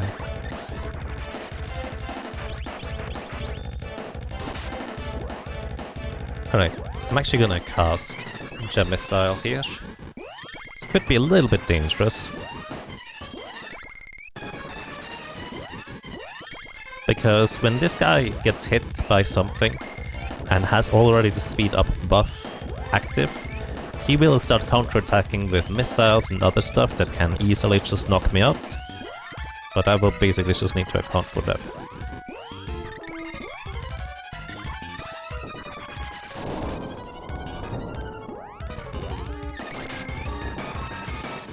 But I think we're good. The sprite is going to knock this guy out. And kind of like before, I'm pretty sure I already dealt enough damage at this point in order to knock him out for good. But I'm literally just casting the spells in order to continue leveling them up.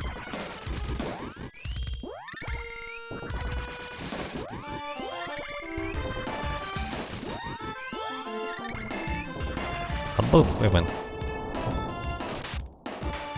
Split reminder.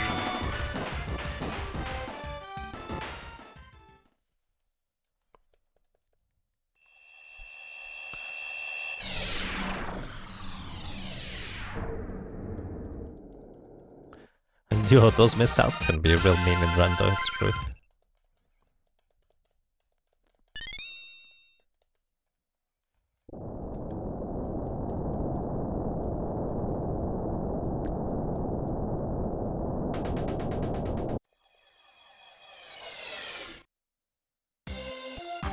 Hello!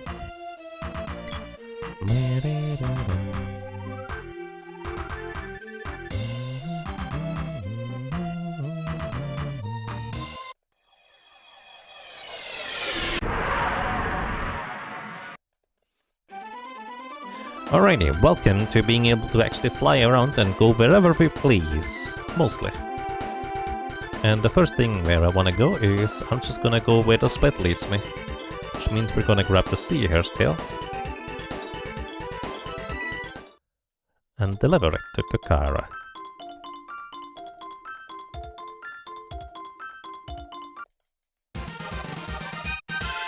Boing. Thank you.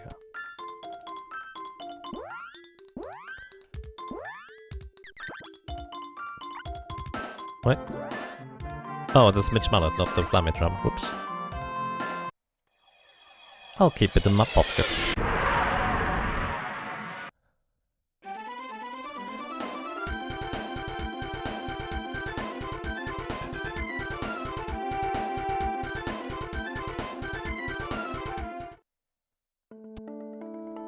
So here we can restock on fairy walnuts, and as you can see we also have a lot more money than we had before. Because enemies actually start giving a decent amount of money at this point, which is useful and great. Alright.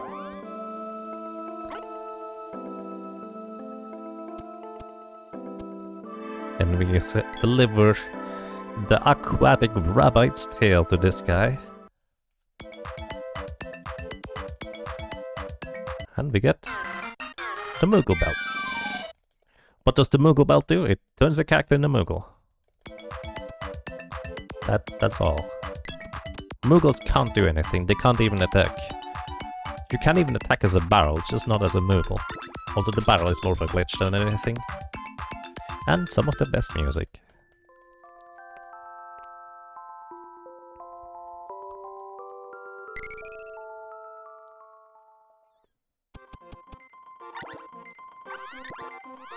Yeah, I agree. This song is really, really awesome. We're probably gonna take a later break here. Just not yet. It's definitely one of my favorite tracks in the game. Alrighty, next up, I need to go to the Gold Isle. If I ever remember where that is. I do not remember where that is, apparently. I'm lost. Oh no. I do not remember the world map whatsoever, by the way. I never do. I always get lost. Have a few hundred hours in this game. Actually a few thousand even. And I still don't know. By the way, did you know you can have the full map here if you press start and then R? It's very slow, but you have a full map of the world. Send and Mary R. Okay, I need to go north-northwest.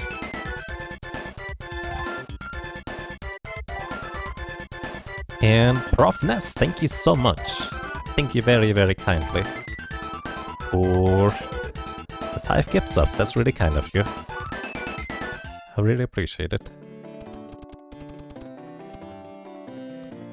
So in here, one of the most important pieces of equipment to buy right now is the Lazuri ring. This thing is quite pricey with 8,800 coins, it's literally half of our cash stack. But this will be exceptionally helpful for the sprite to deal more magic damage, because this thing is +5 intelligence, which is the magic power stat for the sprite. So it's going to bump up the sprite's magic power even further. And because we are a little bit under-leveled here, especially concerning the next boss who has really high magic defense despite having a magic weakness, we will be able to work around that.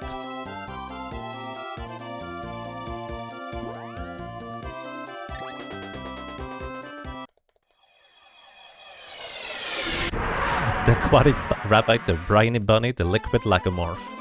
Nice. Those are all fantastic. Also, we picked up information in here, which you need in order to go to Southtown. Wait, Southtown is on the east of the thing.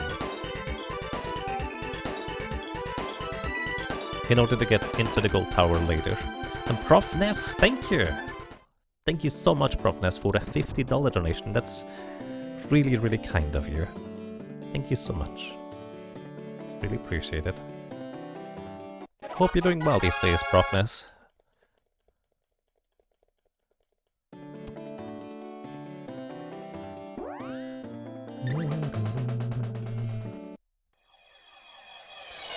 And yes, this is still Nazir.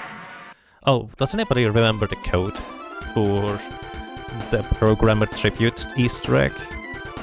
Was it something with 39 times L?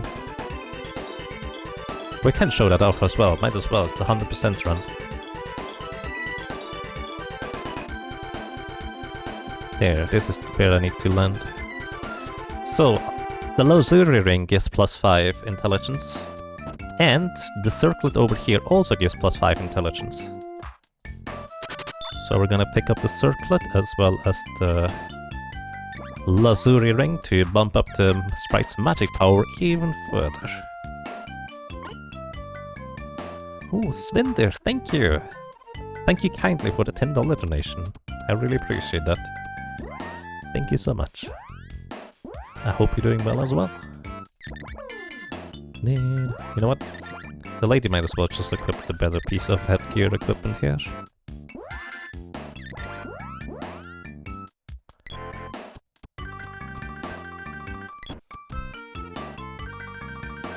The Barnacle Bunny.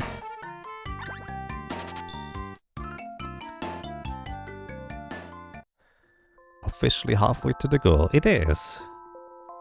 Thank you so much everybody for being so generous. I really appreciate it.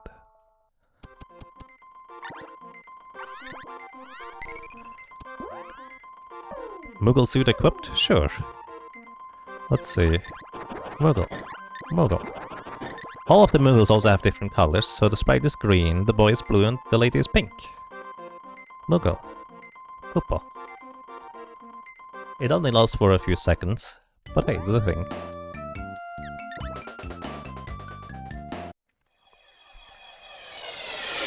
Wait, did I add the thing to the progress tracker? I don't remember, did I add the... Oh my goodness. I need a log. Alrighty, boy, you gonna take a nap again, please? Thank you. And Sprite, you're gonna just briefly knock out one of these guys, and then get Pigmeat as well. So these guys here have a rare drop that would be fascinating to get right now, because it would give me a tremendous amount of survivability. But it is a rare drop, and it's one that I can just buy later, so it's not really all that important. It would just be kind of convenient. Alright, these guys split up, so I'm just gonna go ahead and nuke them real quick. Getting a bunch of money along the way.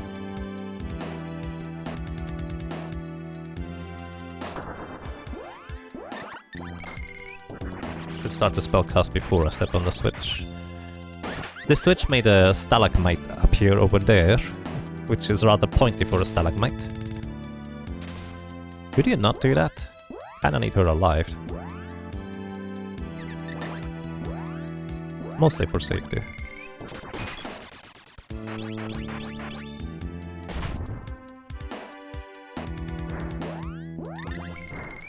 Then I need to hit this button here. I need to not forget to pick up the glove orb in this area.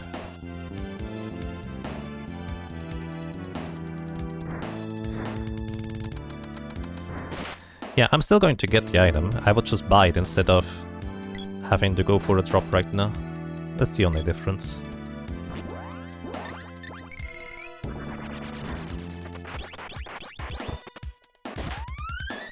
$1,000 monies. Fun fact, there's often an enemy in this wall here. Right there, the fierce head. Don't know why. This is in there.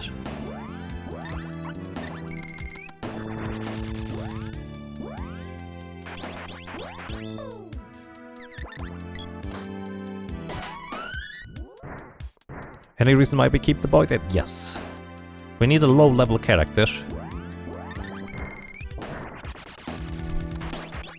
in order to level up all the weapons up to 8.99, and due to the weird magic formula, it otherwise is going to be really awkward to do. We got a chest. We don't have the analyzer level yet. Let's see if we can get it real quick. We might not have enough spellcast to get the analyzer level to disarm the trap. I'm still gonna open the chest even if we don't get it. But then just a 50% chance to have a trap instead. Let's see.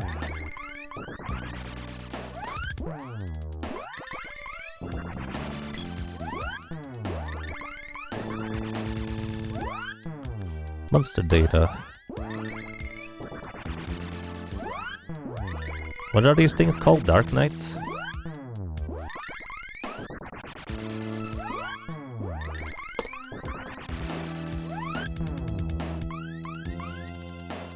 Oh no. You need level 4 analyzer in order to disable the trap. So we don't have enough MP for this.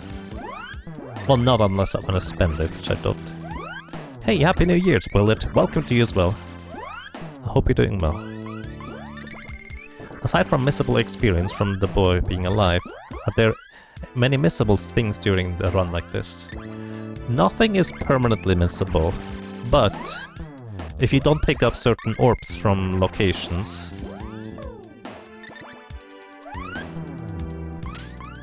%50 chance to be trapped. Let's see. Magical armor.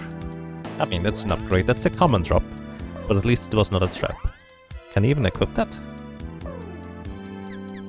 Yeah, you can. That's a pretty decent armor upgrade. But yeah, there's nothing permanently missable, but if you miss picking up various orb chests around the game, you will actually have to defeat extra enemies in the Mana Fortress.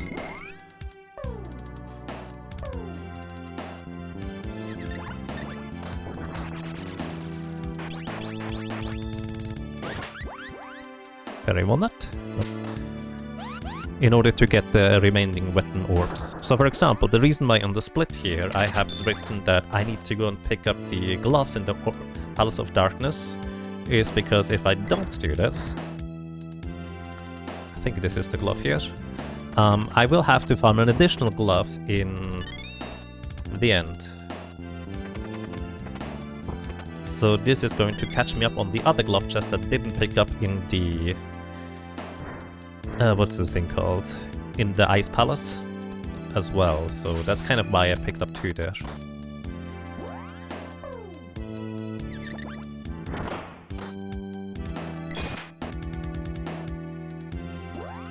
Switch.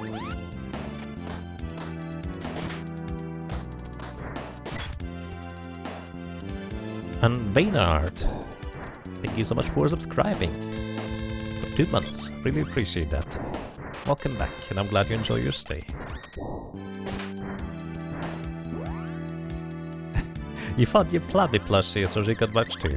Nice. That's great. Alrighty, this guy here is weak to fire, but it has a lot of magic defense. And normally in the Glitchless speedrun, you barely manage to deal enough damage to get past the magic defense, but since I leveled up a bit more than usual, as well as already having level 4 Salamander, this should be no problem. Hey Tag, welcome to you as well. And no, you don't eat frogs. Frogs are friends, not food. Unless you're talking about the chocolate frogs in the fridge. You can have those.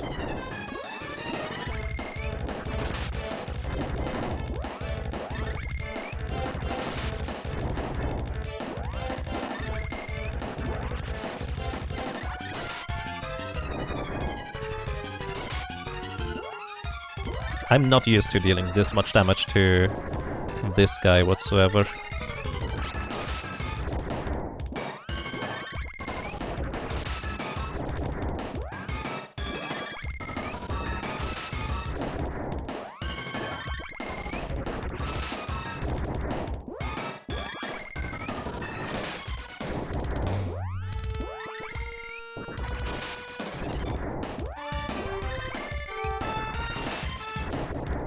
Wait, I think I just remembered something.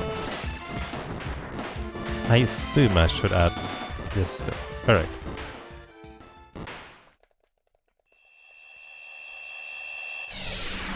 Oh, I picked up the glove in the Palace of Darkness, and I defeated the Lime Slime. Apparently, according to my splits, 2 seconds after each other. Actually, 1. Oh, Zoiteki! Hey! Thank you so much for 41 months of support. I hope you're doing well. How's it going, my friend? Hello.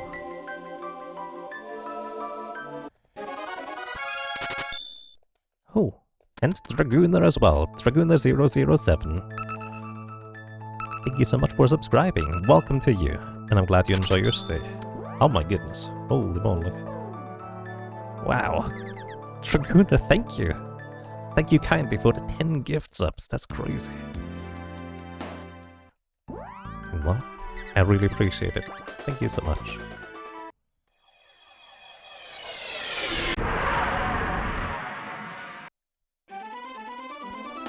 Alrighty, next up I think we go northeast for this place here. Holy moly. Baynard5 also gifts 5 gift subs. Thank you. I really appreciate that. Thank you so much.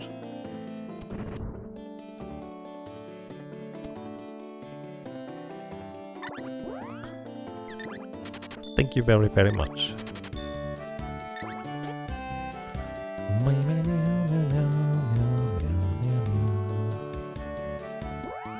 It's considering buying some more equipment, but I don't think I need it.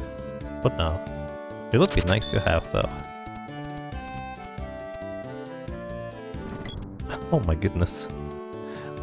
Akela or Akila3. Thank you as well. For the 5 gift subs. That's really, really nice of you. I really appreciate it. And Igar as well with the 100 bits. Thank you so much for the support, everybody. I really appreciate it. This is a nice conclusion to a year that was a little bit, well, actually no, quite a bit rougher than usual. Dalek, wow. Thank you so much for another 1,500 bits. I really appreciate this. Thank you so much, Dalek. I'm gonna just balloon these guys. Pick up the chest. So this chest here contains spear orbs. If you haven't picked up any of the chests before, you would get, I think, 4 or 5 spear orbs right here. But I think I'm only getting 2 because I, well, didn't pick up one of them, making this slightly more efficient. Alright, next up. Blue spikes. And also, the Mouse Master. Thank you for the 1 bit. I still appreciate it. Wait, you're not there yet? There it is. I know you can start casting early. So this is Blue Spike. Blue Spike does not have any elemental weakness and actually a lot of magic defense. So despite just unleashing the most powerful spell they have, while simultaneously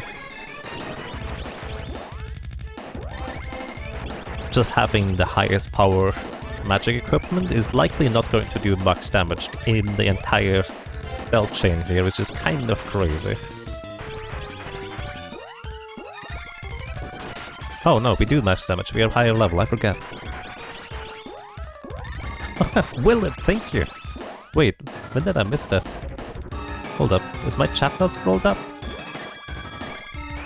I think my chat is bugged, but Willard, thank you so much as well for the 5 gift subs. That's crazy, dudes.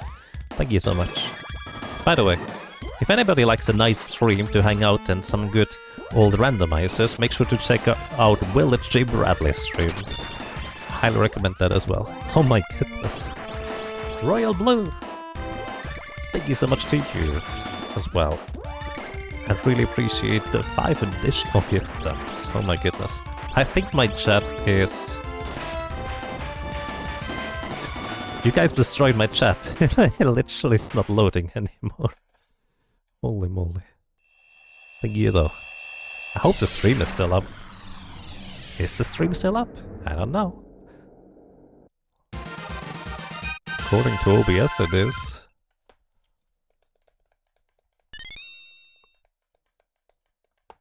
I'm gonna try and refresh the page. Oh yeah, split reminder. Then we pick up the axe orbs here as well. Good. Salute! Welcome to you, Rhinum. I hope you're doing well. There's an enemy in here? Uh-oh.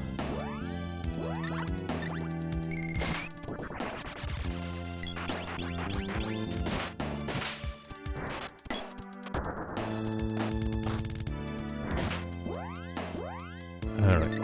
Take me the sprite and we can go. Oh my goodness.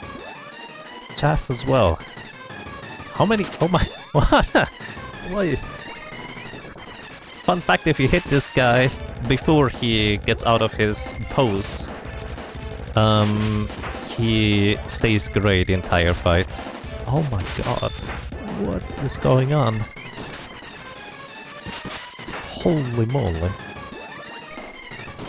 Chaz, thank you so much for the 5 gift subs. That is really kind of you. And also, All Lucky 7 donated $11.06, which I assume is 10 euros. Thank you so much as well. And All Lucky 7 says, here's to your health and to more awesome content from you. Bless you. Thank you so much, I really appreciate it. Also, the sprite is dead, I did not pay enough attention. Come back, Rom. I still need you. The sprite does not normally get knocked out by this guy, so I figured I could look away from this game. Oh my goodness. What is happening? Wait, the sprite is knocked out. Oh, that's not good. He survived. I did not survive! Alright, that was unlucky. I couldn't open the menu in time. Oh, that's messy even further. Oh my god, what is happening? Holy cow. Royal Blue, thank you so much for the 10 gift subs on top of the 5 afterwards. That's crazy. Thank you. And then Psychoshon right after with another 10. Oh, that's happening. I'm supposed to play a game here. Thank you. Oh boy. Oh my goodness.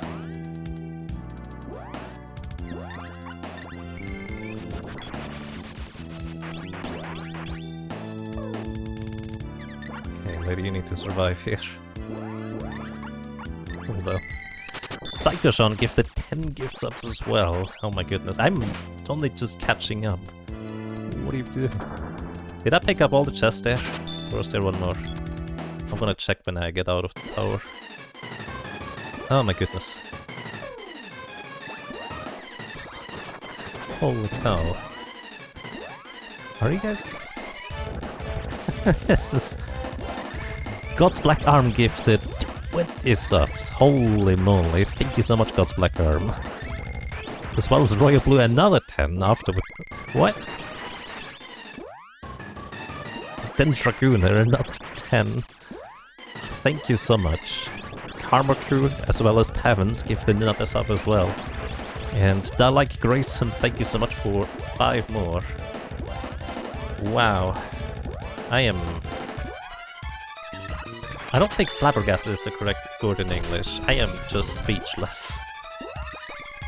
So I have to keep talking, in a sense. What? What's happening? I'm not used to this. Dingsbums78. Hey Dingsbums, thank you so much for the 10 more gift subs. Oh my goodness. Flabbergasted is absolutely appropriate. I thought it was... Flabbergasted was a more negative connotation. Which this is not negative. I'm... astounded. Thank you so much, everybody.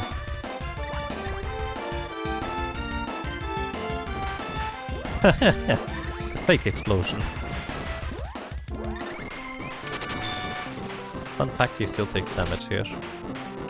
Oh my goodness. God's Black Arm gifted the tier 1s up to Northrex. Thank you as well. And Arakar, thank you for subscribing with the Prime Gaming thing. Really appreciate that too. And Akela, another 5 subs. Oh my goodness. Thank you. Thank you so much. Holy cow. It's... Wow. Hold up, I need to real quick add the straight up donations to the tracker because they're not automatically tracked.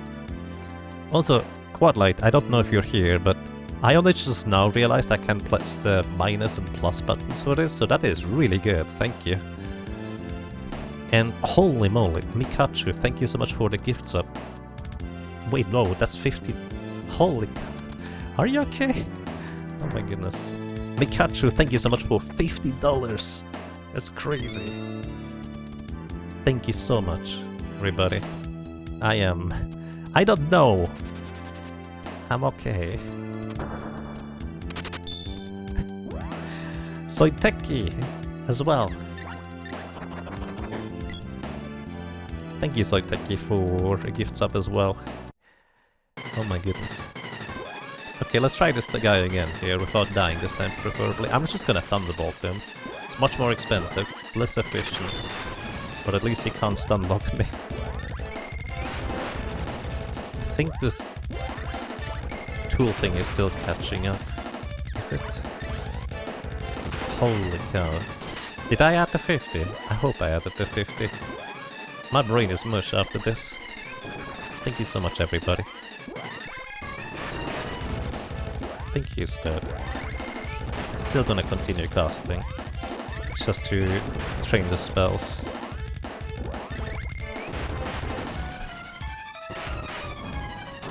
Oh, he's not dead. Wait, how much do you survive? I didn't realize he had over 2000 HP. Oh, that's dangerous. This guy has more magic power than Dark Glitch, by the way. It's kind of funny. Oh my goodness. Reinam, thank you so much for the $5.95 donation. I assume that's like €5. And says Frohes Neues Jahr. Thank you to you as well. Thank you so much. Wow. We entered Gold City and you guys just decided to act in the way of the Golden City's name, huh? That's crazy. And Murish, feel free to correct me. Thank you for subscribing as well. Welcome to you, and I'm glad you enjoy your stay. God's Black Arm, thank you so much for the gift subs to Mikachu and Wells. That's really nice of you as well. Oh my goodness. Things Bums, thank you so much for 78. My brain is so much that I read your name as a thing. Oh my god. Wow. Okay. Things Bums, thank you so much for 5 more gift subs. Oh my goodness. Wow. God's Black Arm, thank you as well for the gifts up to Bowie. By the way, if anybody likes good RPGs and a good man with an excellent talent for theater, make sure to check out Bowie the Hero as well.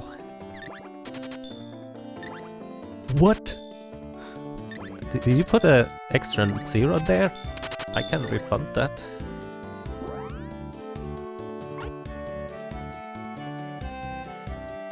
Like seriously, if that's a mistake, let me know please, we can work with that.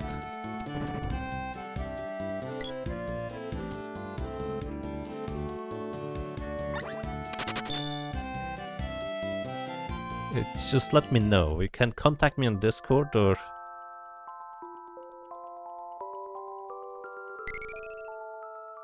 Wow, holy...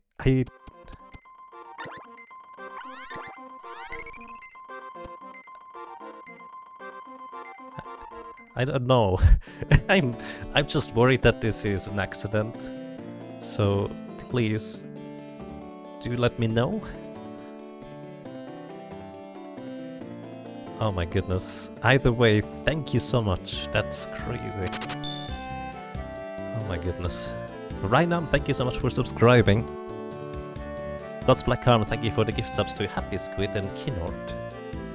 Getting all the good names in there, and whoever you are. Anon donated $500. This stream has become a yearly tradition. I really appreciate it. Thank you. Hope for your better 2024.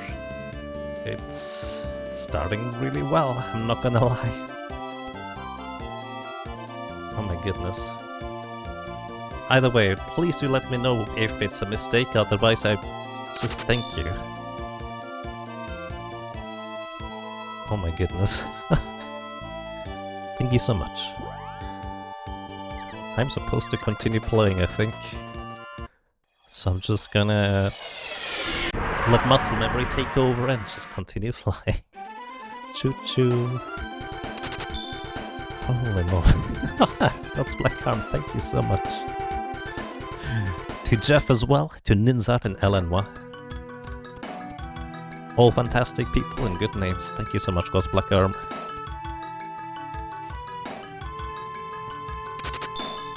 Well, thank you, W. Madoy.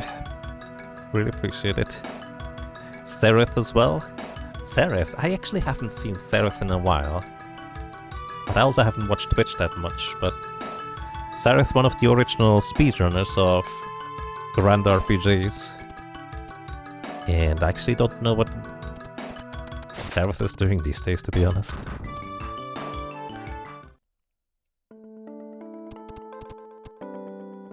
Holy cow. Thank you so much, everybody. Oh boy. Sereth has been speedrunning Persona 5 recently. Nice. I actually have not yet played a Persona game. I mostly just watched Rom Scout play. Wow. Do I have blue eyes? Blue glow with yellow text from your eyes? I feel like that's a reference that is just going straight over my head. Oh, thank you. Anon donated $5 and says, the 500 was not a mistake. Thank you. I don't know what to say, but just thank you.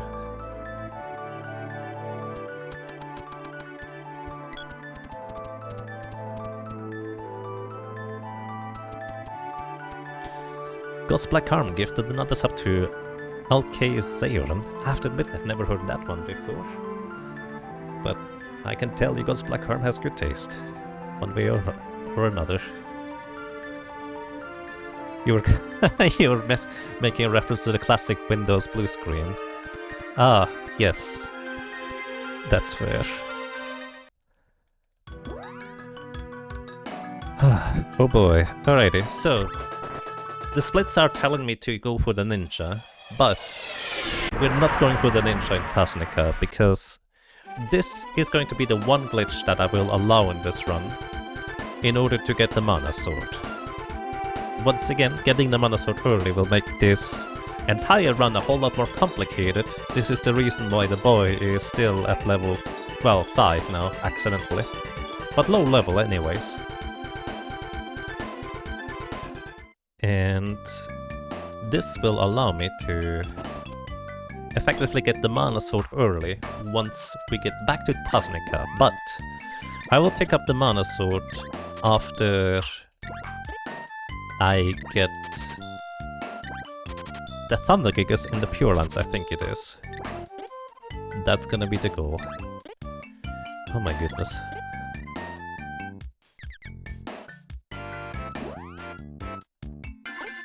The High Train crashed Twitch.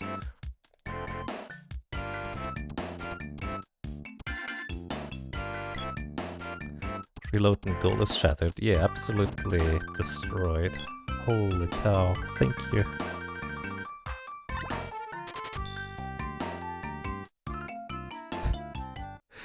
Broke the donation goal in roughly 4 hours. GG indeed. Thank you so much.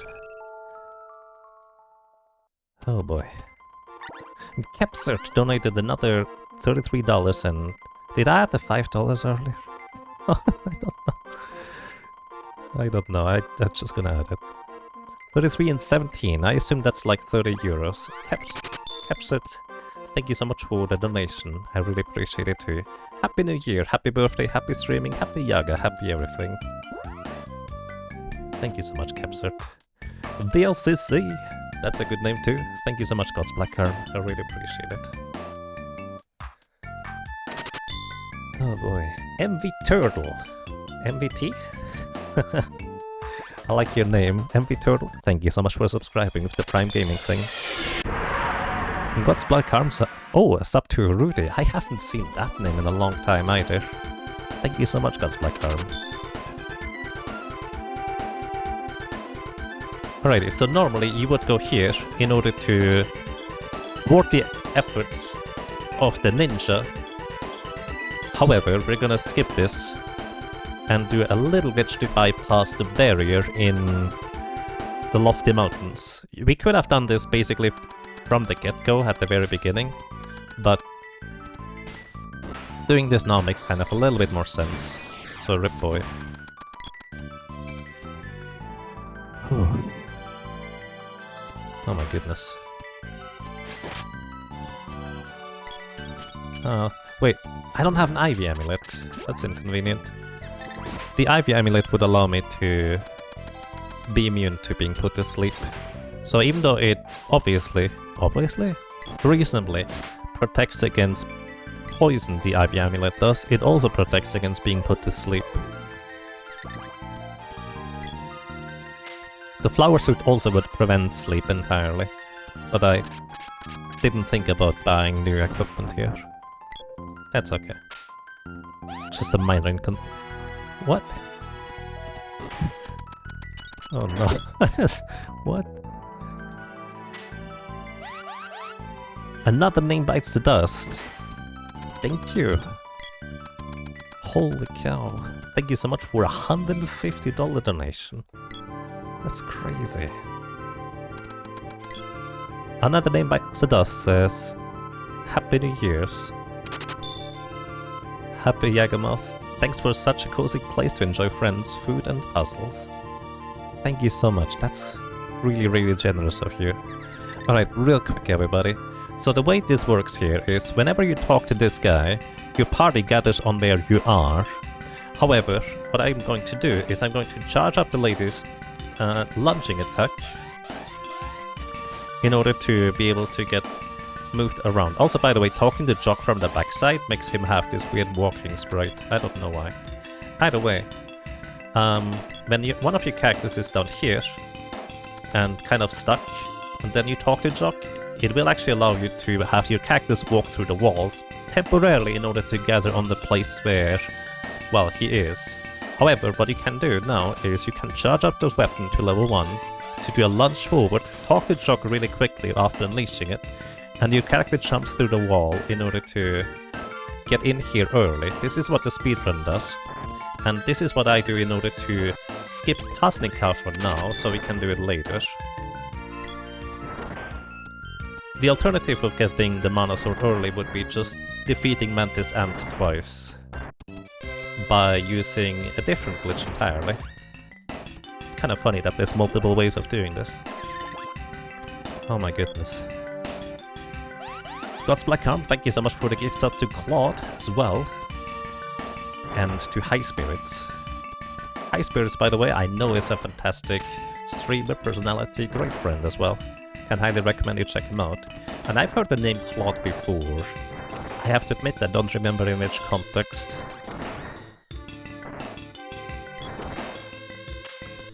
Roll a d20. Oh, by the way, if I miss anything in chat, please do remind me and stuff like that. Because it's kind of difficult to keep track. Skip spot. Alright, what I'm also gonna do here is just gonna let the lady go down. So these enemies here, you can either knock them out and just deal, you know, damage, or you can let your characters go down. If you ever hit her. And then the equivalent other character is actually going to get, well, knocked out as well, which is very convenient. Because that way I don't have to deal damage to them. They have, I think, basically maximum magic defense, so using spells on them is not terribly efficient. Could you just hit the sprite, please? Thank you. Appreciate it. Oh my goodness. Thank you so much, everybody. That's just mind-blowing. By the way, we are almost at the stretch goal where I'm going to be playing the Secret of Mana mobile version on stream as well. Which, by the way, has a lot of really cute sprites, but mobile is kind of awkward to play with a touchscreen, but hey, I'll get through it. It's definitely interesting. Oh boy. Alrighty, double downs. Doubles down? Next apparently is the Agrogopilon.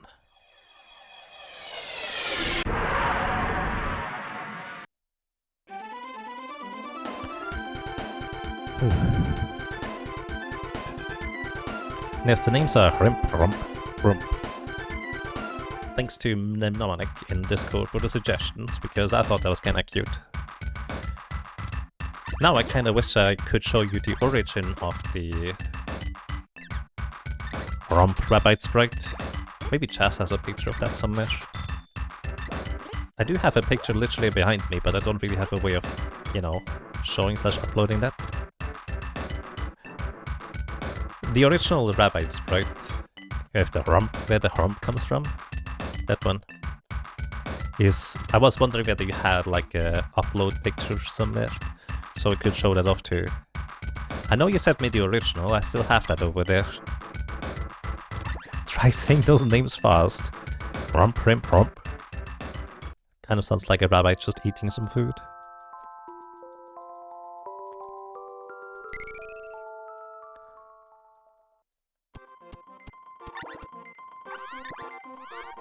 You made those suggestions? Oh, nice. I actually had no idea that was you. Thank you.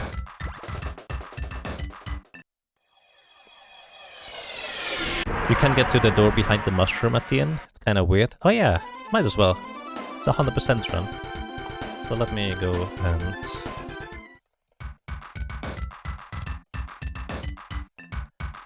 find the little Easter egg too.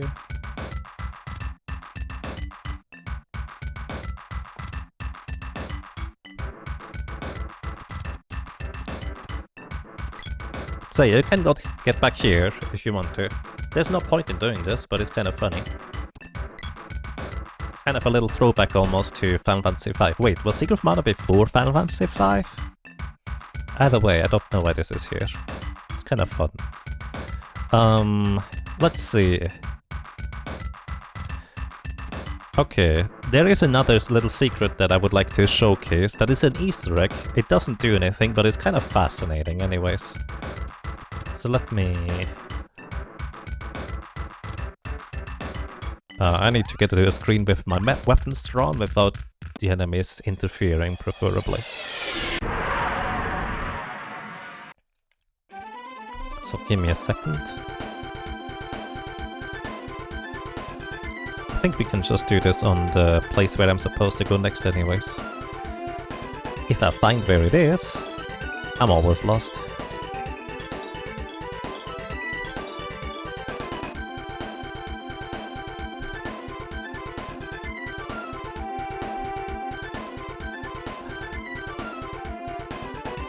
Alrighty, so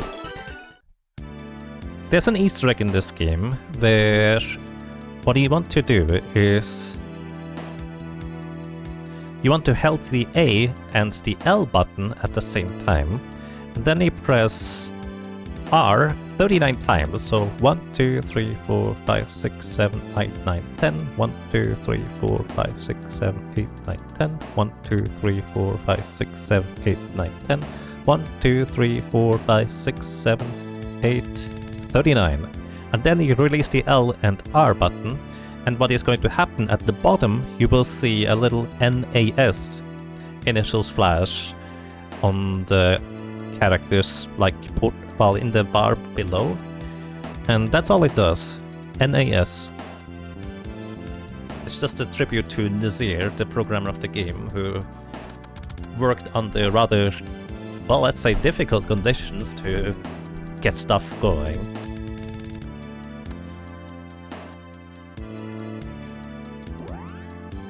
And as much as a lot of people like to just kind of, you know, it's funny the game is really buggy and broken, which I'm in the category too, this game is still incredibly well done in so many other aspects and with how ambitious it is, so that's just how it is. Legendary programmer to pull off what he did, exactly. Like, it is fun to poke at fun at the box and stuff, but that was basically a one-man army of a programmer to just kind of get all of these things working, so to speak. That's not good.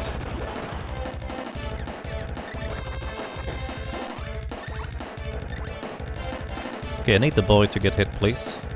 Lady, get out of there. Thank you. Alright. Now the downside is he already got wall on himself here. I could get him out of magic. Oh, he's dead. Alrighty, how many... So you can dispel wall, which normally reflects spells, by casting dispel magic. But level 0 dispel magic is going to take quite a few spell cast. Oh my goodness. Sword 10? SOR 10N? I don't know how to pronounce it, but thank you kindly for 10 gift subs. That's really kind of you. I really appreciate it. Thank you so much. I have 2 more MP remaining. I don't know if the thing is gone already, but I guess I can check by casting. Okay. It is in fact gone. So now we can cast spells on it. So this thing actually has really low magic defense, but because it bounces back magic when you let it get up the wall, it actually can be quite tricky to take down. But also now we have some magic that allows us to absorb MP from the enemies with Luna, which is amazing. Oh, the Orb Parade has arrived. Ladies and gentlemen, everybody in between and outside of that, the Rump Parade has arrived. Please make sure you hide your food, hide your wallet, hide your shoes, hide anything that is just bite-sized for the rabbit, because it's just going to rump everything. But kinda like before, if I miss anything in chat, feel free to repeat it. I'm both really slow at reading, but also there's been a lot happening.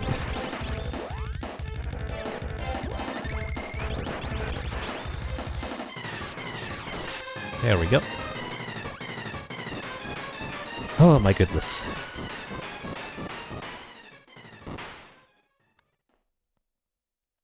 Oh, you posted the original picture and posted it in chat. Could you post it again, please, Chess? I did miss it. Oh, you sent in a Discord, even better. That makes it easier. Thank you so much, Rump. Save image.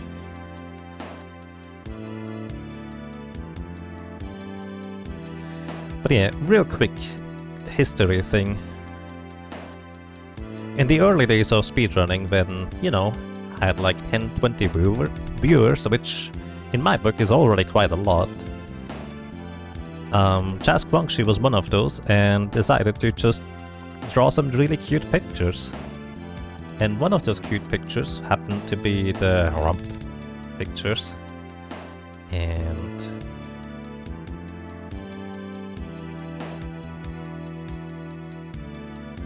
that was this one right here. So this is the origin of the HROMP, the rump. You know, when the rabbits attack, they just open up their mouths wide and just go rump. That's kind of where that comes from. I just kind of like it. And that's kind of where I keep naming my character Rump, for the most part. Alright, let's move on. Oh, I just accidentally hit chat. Bye, chat. Come back. I need you. There we go.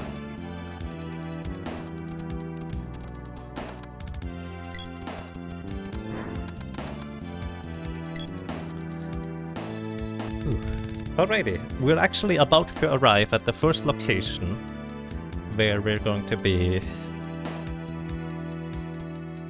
grinding for some rare drops. In the upcoming section, there are 3 rare drops that we want to have. There is the ruby helmet from the... whatever the book is called, Necronomicon? I don't remember.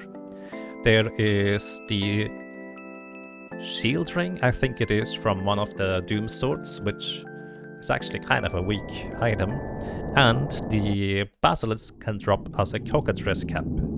So those are going to be the 3 big items that we need from this area before we move on. Technically, we could still get all of these items in the Mana Fortress later, but they're going to be significantly more difficult to grind out later on. But before that, I'm going to take another short break here.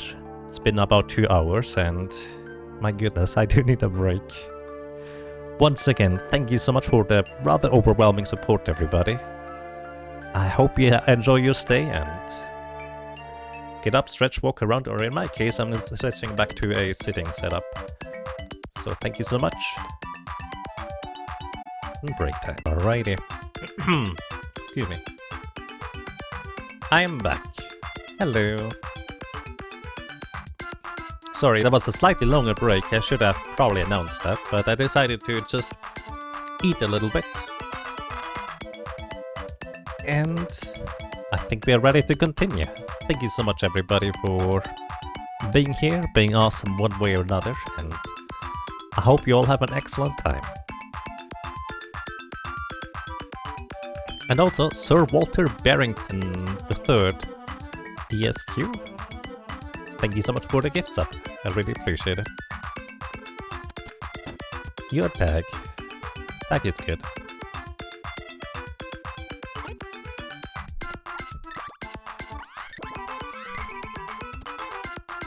Alrighty.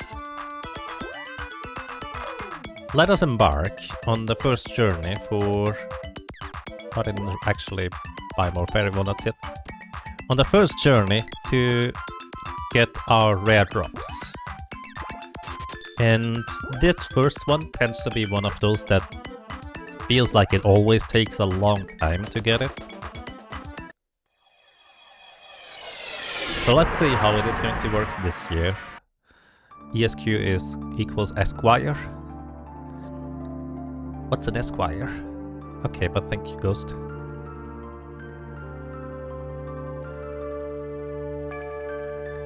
I imagine that's kind of just in conjunction with all the royal title stuff as well. It's a nice and fancy name. Alrighty. Now, the traditional problem of I have no idea where the thing is that I'm looking for happens once again. I think it's southeast of the ice country. So here? No, southwest? Why do I keep doing this? There it is. It's fine, you're just happy listening to the music. That's fair. It's like a British social rank type thing. Interesting.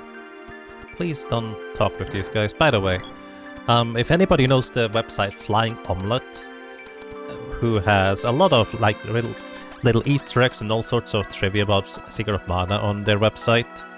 And there's one of the trivias that I think is quite particularly interesting, because that one mentions the guard being talked to while he's not on screen, just kind of randomly. And the reason why that happens is, if you press the B button just as certain objects or entities are loading in, the distance between your character and the entity has not yet been calculated, and consequently, sometimes you can just interact with them. And that is kind of what must have happened there for Flying Omelette. Because the text box is from one of the guards that can randomly walk around. So the guard just randomly spawned in, and they must have pressed the B button at the exact same frame. So that's a thing that can happen. Also, we have to pick up the boomerang orb here, otherwise we are going to be lacking one boomerang orb later in the game.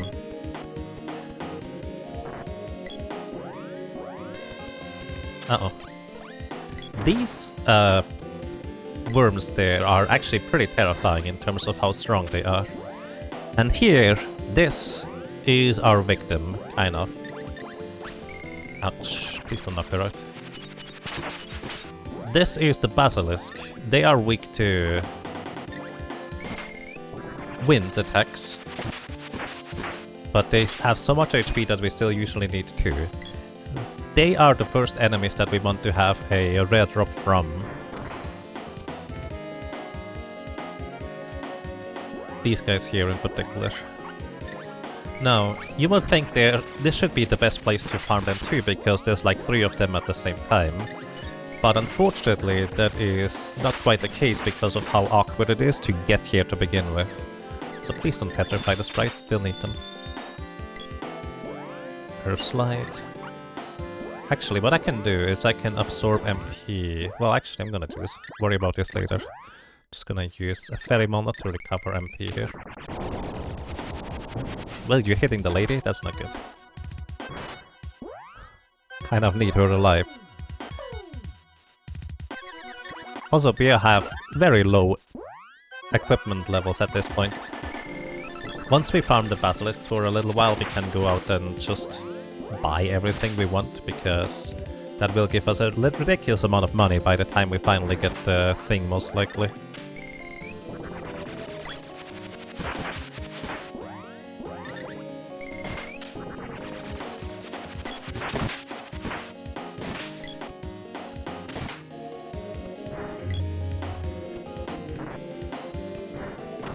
Alright, we have arrived at the next boss here.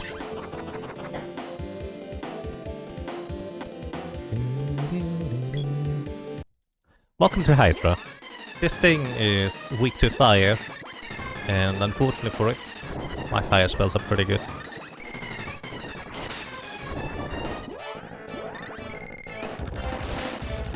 The second Kilroy is actually not gonna come up for quite a while, because we need to get 3 rare drops, actually 1 rare drop before it, and unless we get really lucky for once, it's gonna take a while. Hydra. Might as well go Hydra soon.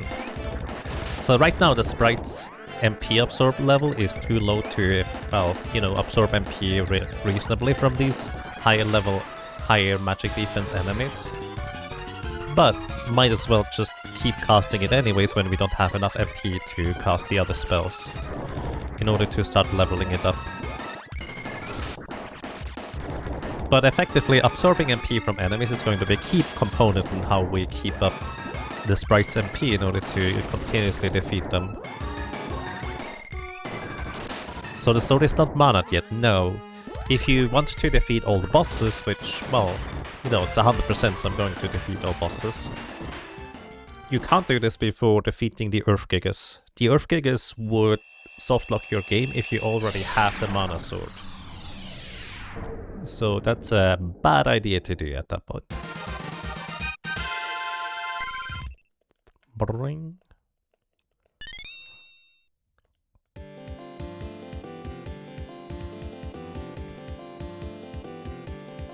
In French is écuyer, also shieldman, which is probably better translated as shield bearer.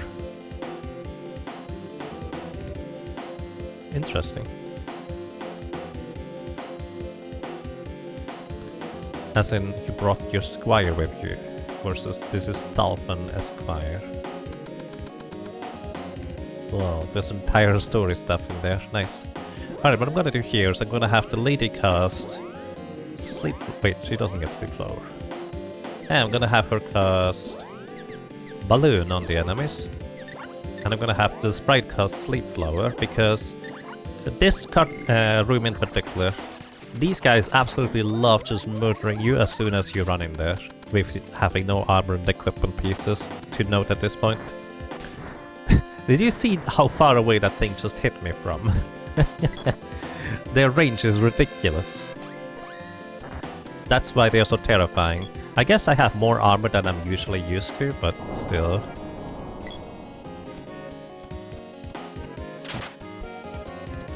They are just mean.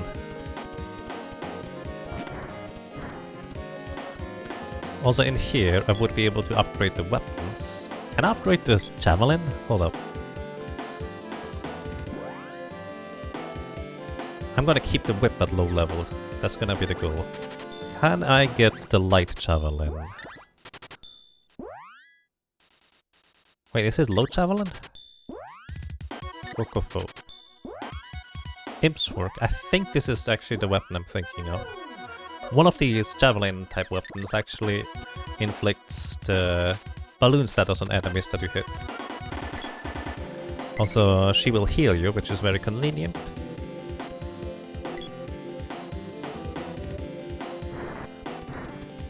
Alright, why say it's 100.99%? The reason is actually quite simply because... Thank you. Because Normally, the maximum level for all the weapons you can have is 8.99, except for the sword, which has a maximum level of 8.00, because the mana sword is not normally something you can get before you get to the end of the game, in a sense. However, what I'm going to be doing is I'm going to use a small glitch in order to get the mana sword early.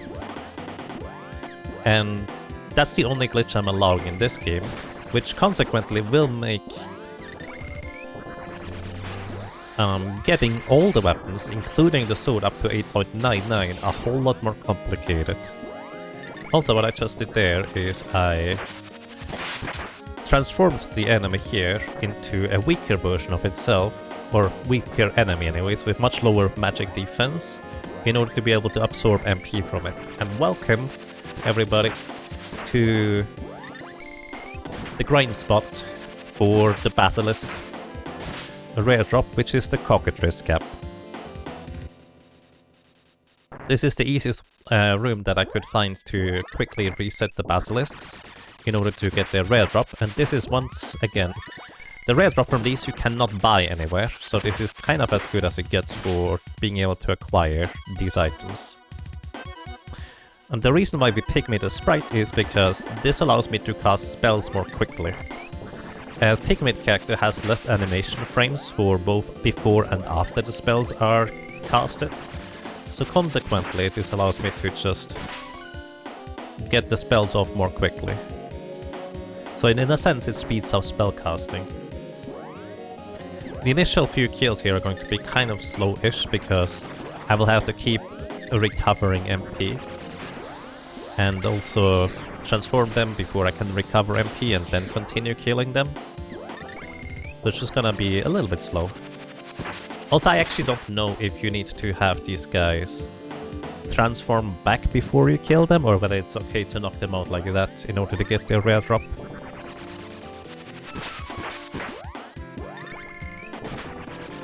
Also, right now our maximum level of spells is actually 7. So once Sylph reaches level 7 with the sprite here, unfortunately that will be kind of the maximum we will be able to have. So it will actually be more efficient for me to start leveling up the other spells in order to knock these guys out here as well. So, now for the chest drops. I believe it's a 1 in 16 chance for a chest to show up. And then it is a 10 in 256 chance to get the rare drop from these guys. I think. I'm actually not entirely sure whether that's the numbers, because it's been quite a while, actually pretty much exactly a year, I would say, since I last looked it up. So the chance of getting the rare drop from these guys on any individual spell cast is not terribly high.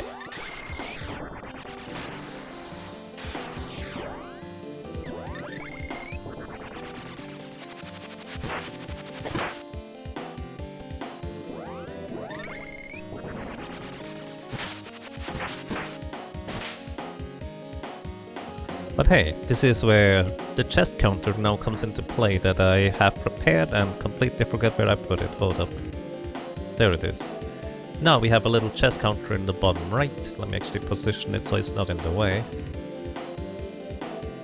Where should I put it? I don't know. But this is going to be where I will be counting chests. Oh, I also need to have the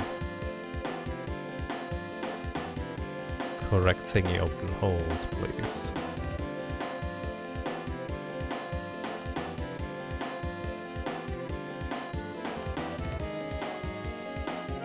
Alrighty, found it.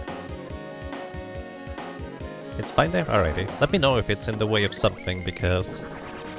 well, I don't see my own stream, I just see the game and stuff.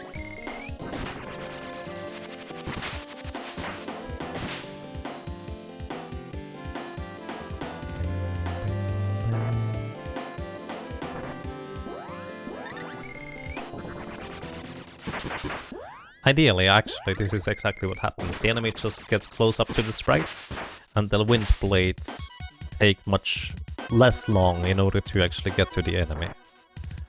So I should actually just move the sprite up here before starting the spell cast. Sometimes they just jump too high though.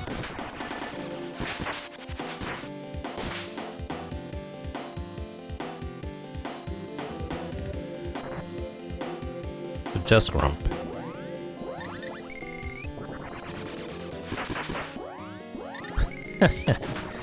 Rabbit gets rumped by the user. Okay. Nice.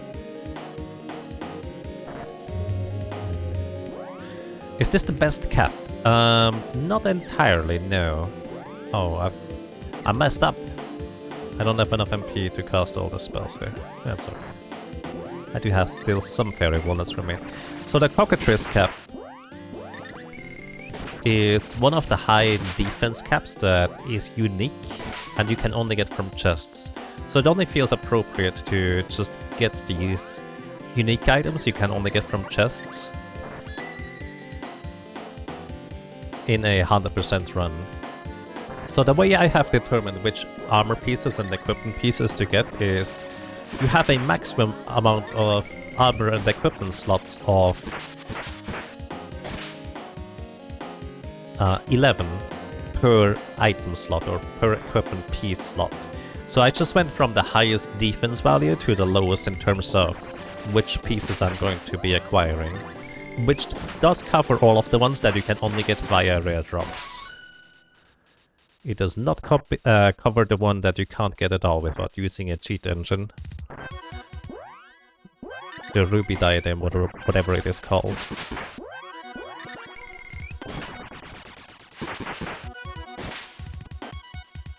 Oh, I should probably change the item description text for BGG, because it's just BGG02 now, no more background guy.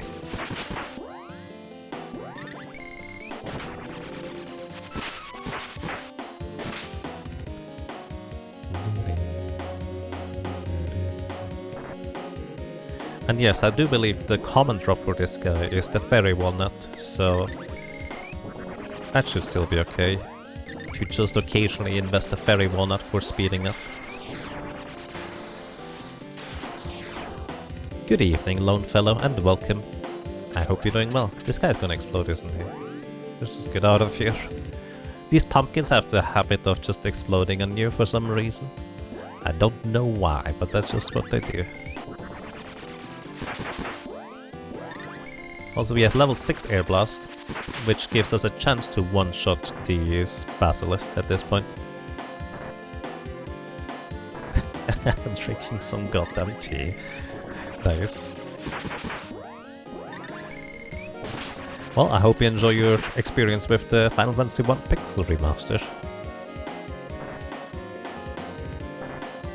Oh, can a mod make a prediction? Hey Varlakar, would you like to be a mod to make the prediction?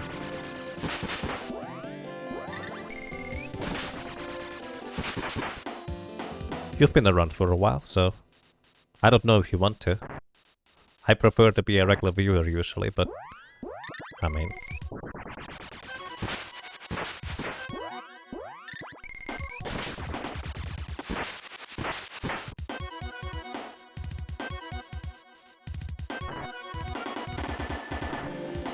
The Pixel Remaster seems more difficult than you remember the Game Boy Advance version. Kinda makes sense.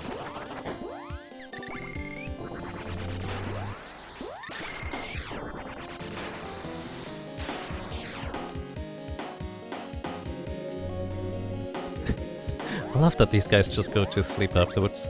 Well, if you'd like to be one, let me know.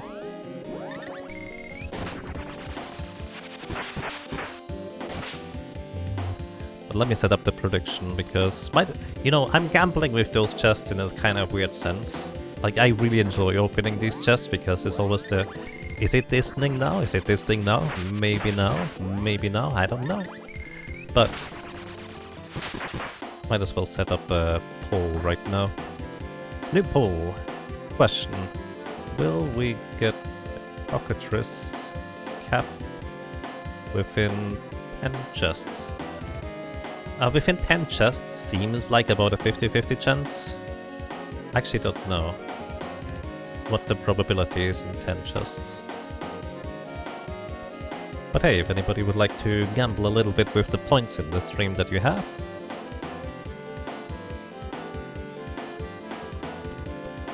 Oh wait, I made a poll. Whoops. Hold up. That's the wrong thing. I made a poll instead of instead of a gamble thing. That's not what we were looking for, sorry.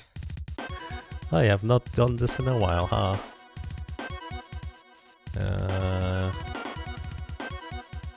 How do I do this? That's a poll where you can just vote on things. Prediction, there we go, that's what I'm need. Manage a prediction. Start a prediction.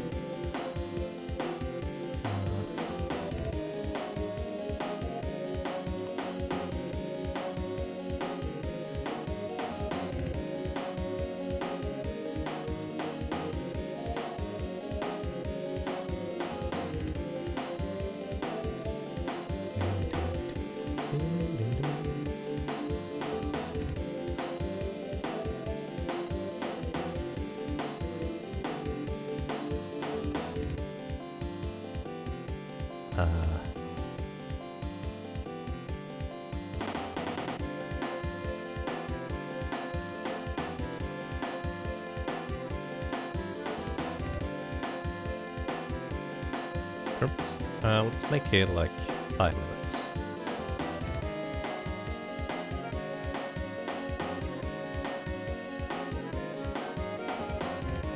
Alrighty, there we go, now I have to think correct. Also...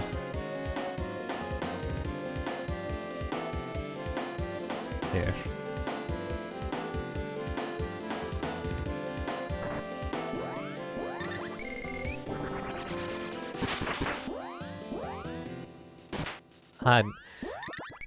You never know if you get a low damage roll or not from these guys. Bonk, level 34.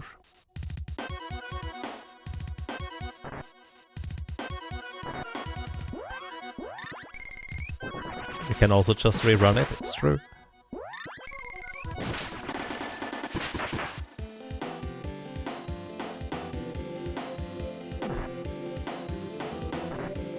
Just right in time. Hello, welcome back, Jazz. You actually have plenty of time, honestly. Because we are farming for our first rare drop here. The cockatrice cap. And that one will probably take a while. As it usually tends to do, because killing these guys is not a particularly quick process. We have relatively low level at this stage in the game. And consequently, defeating these guys is not a particularly fast thing to do.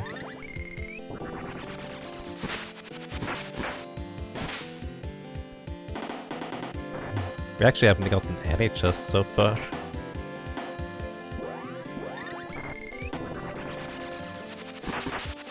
I guess immediately casting is probably faster.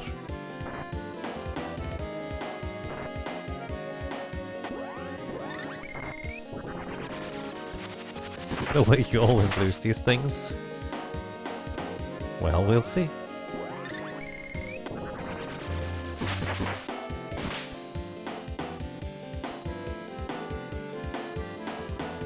Perfect timing, you want to tidy your room? Nice. That's an excellent excuse to just tidy the room. So honestly, this is kind of the perfect type of thing. I will say that I kind of like watching just on the side, personally, because there's always a potential, you know, to just get lucky. But you don't expect it, at least not anytime soon, because the probability of getting the thing anytime soon is not that high, realistically. But simultaneously could always happen, so just having the kind of stream like this on the side open is always quite nice in my personal opinion. How low is the drop rate? So we have a 1 in 16 chance for a chest. Then we have a 10 in 256 chance to get the rare drop that we're looking for. So it's like a 1 in 25? Actually 10 is, I guess, mostly against your... What's the 50%? As in, how many attempts would it be for 50%? Also, I will need to check whether my numbers are even correct, to be honest, because they might be a little bit off.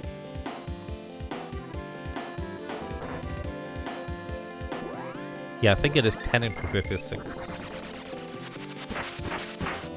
Somebody may need to double check that, because I forgot to do that before I started the stream. So it is more likely to not get it within 10 attempts than to get it, I will say.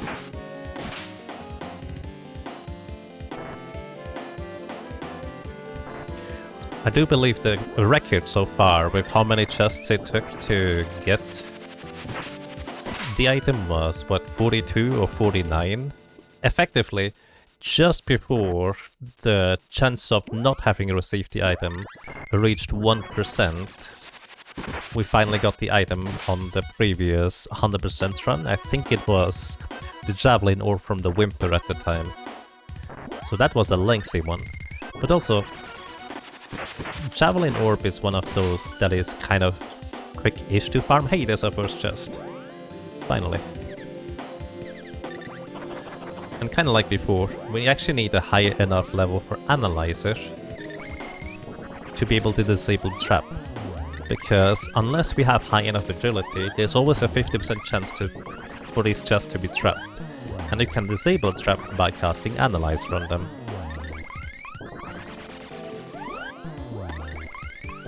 Right, there's gonna be chest counter 1.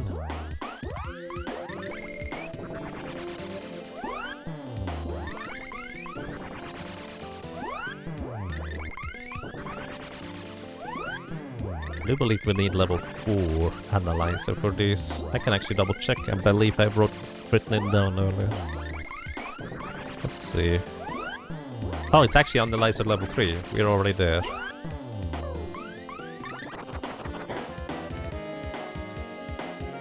Oh.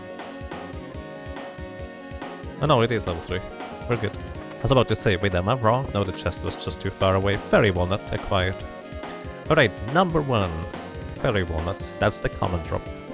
That's what I expect to see. You didn't know Analyze disarmed traps? Yeah, it's weird. Also, when the trap is disarmed, it blinks red, which is, you know, a little bit counterintuitive as to whether you want to open the chest or not, if you know it has something to do with the trap. Is the chest counter for opened chests? Yes, this should be number 1.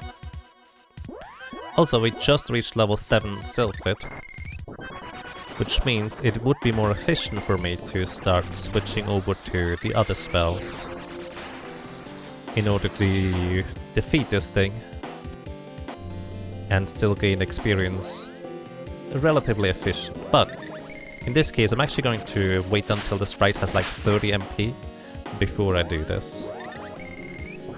Well, maybe I should use Thunder to guarantee the one-shot. Actually, yeah, that makes sense, because often I have to use a second Air Blast anyway, so just Thunderbolt. Should guarantee the one-shot even at a low damage roll. Well, I say that, but I'm actually not entirely sure.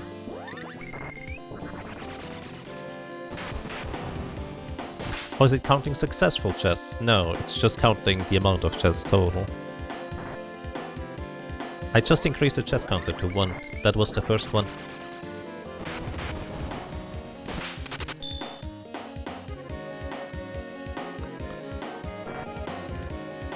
The Legend of the Ghost Boy.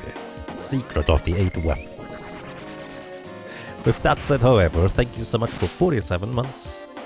That's quite a long time. Welcome back, and I'm glad you enjoy your stay. It still shows 0 for you guys? Wait. Oh, I'm a dingus.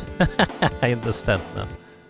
The reason why I chose 0 for you is because I need to press Ctrl S to save every time. Oh. Thank you for letting me know, I'm a dingus. That's, I guess, par for the course.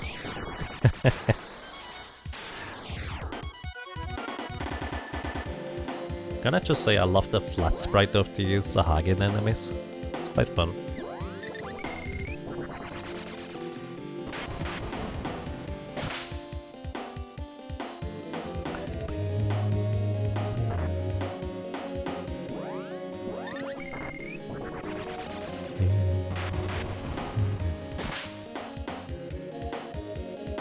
Yes, already. So the lightning bolt just knocks this thing out.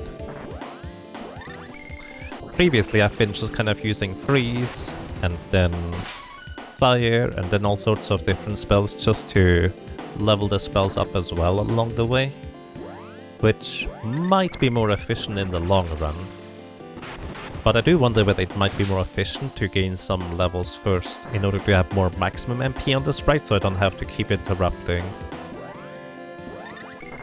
with absorbing MP from them. It's hard to tell.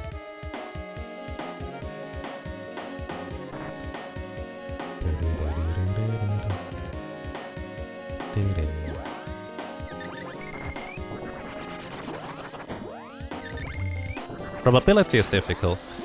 Like, there are few people, I will say, that can intuitively, like, recognize probability.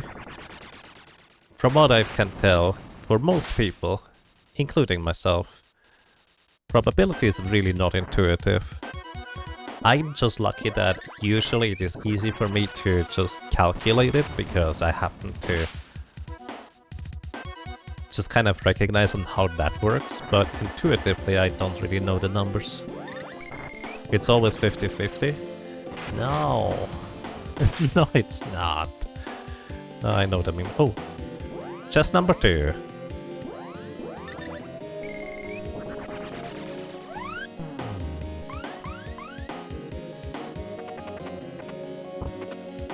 Fairy walnut. Alright, how many fairy walnuts do we have? We have 3. I think at this point I'm gonna start casting spells with the lady as well. That way she will begin leveling up the spells. Specifically, I want to level up gnome, because that's gonna be one of the most efficient or important weapons to level along the way. Or more specifically, it just helps. It's really powerful to have earth-based weapons. Oh, chest number 2.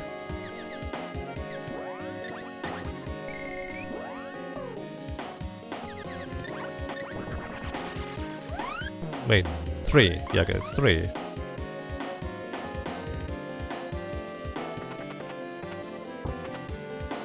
Another fairy walnut acquired. Okay.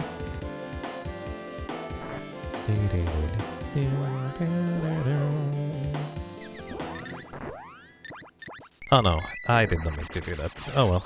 On the bright side, the common drop is a fairy walnut, so chances are decent I'm just gonna get them back. Bonk.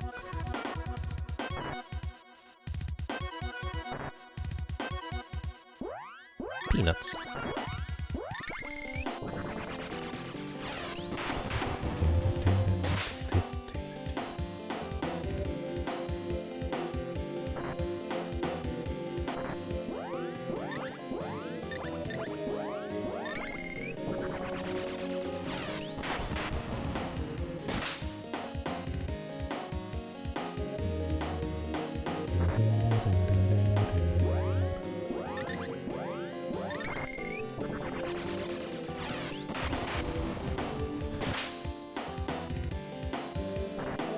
Doctors say that Nordberg has a 50-50 chance of living, though there's only a 10% chance of that.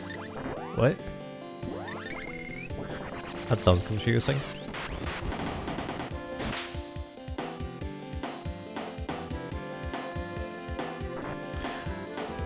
Oh yeah, the Monty Hall problem is a really fun one in my personal opinion, just because that was the first time I encountered a problem that I recognized I was wrong in intuitively, and it took me like an entire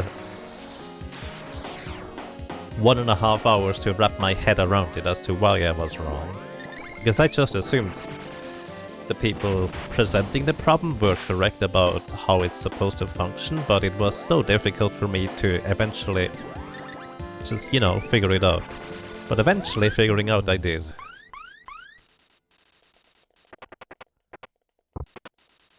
Alrighty, fairy walnut number 4.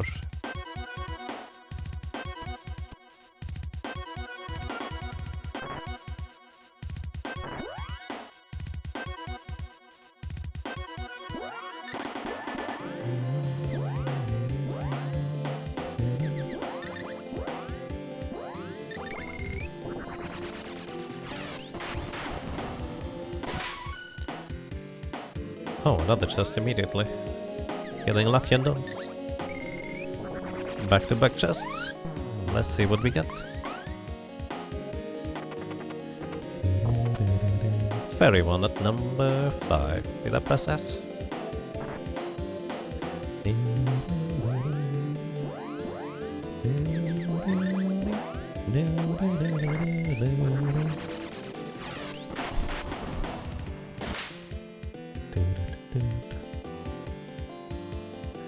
There's no such thing as a true random number.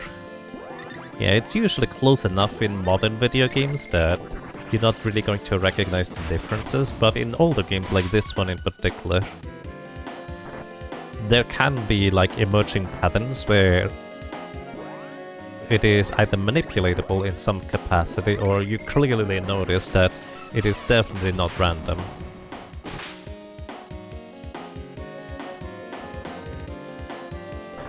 And the best example of this, I would say, in this game in Super Nintendo era in particular, in my book, is kind of Final Fantasy V. If you just kind of keep letting like a combat run, the enemy is going to do always the same pattern of actions repeatedly over and over again at some point. Like, for example, if you sit in front of Omniscient, one of the bosses in that game, it will just keep selecting the same moves over and over again and eventually get into an AI loop because of how the randomness just kind of keeps going through the same numbers over and over, which I think is quite fascinating.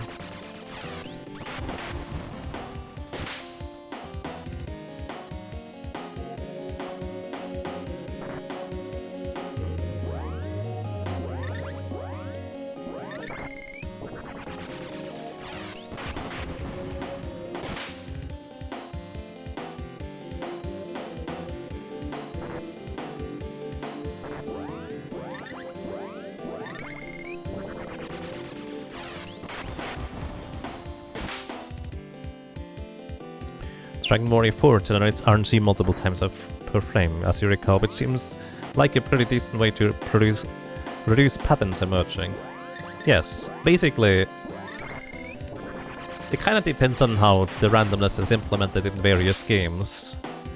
If, let's say, the randomness function is always reset back to its basic outcome after resetting the game, and then it always is kind of manipulated in the same way, every time you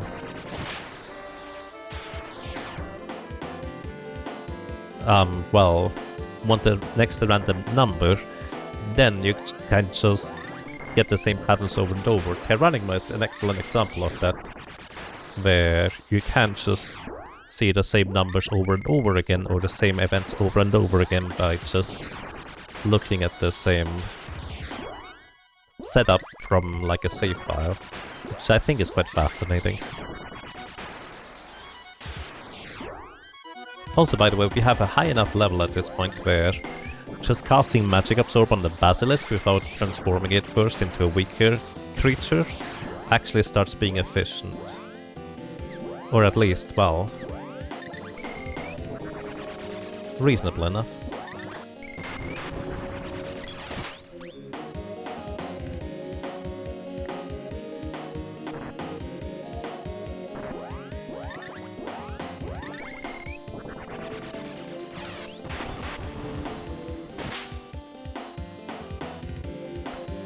Dragon Quest IX's Hoime table is genius level manipulation. What does it do?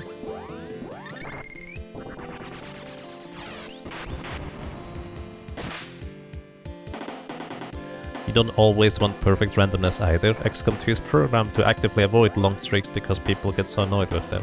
Yes, I mean, that's kind of...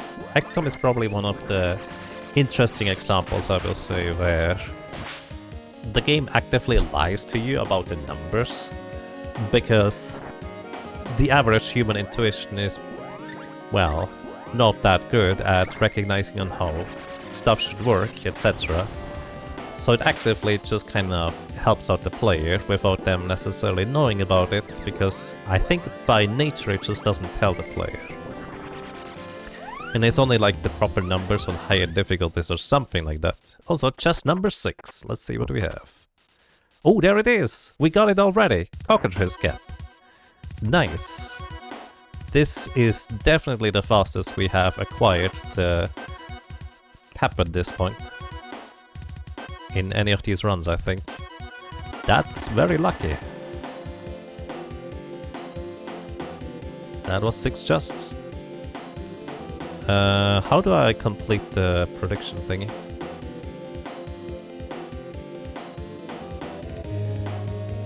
Manage prediction. Choose outcome. Yes. And complete prediction. Sweet. Alrighty. And before I accidentally die, let's get out of here.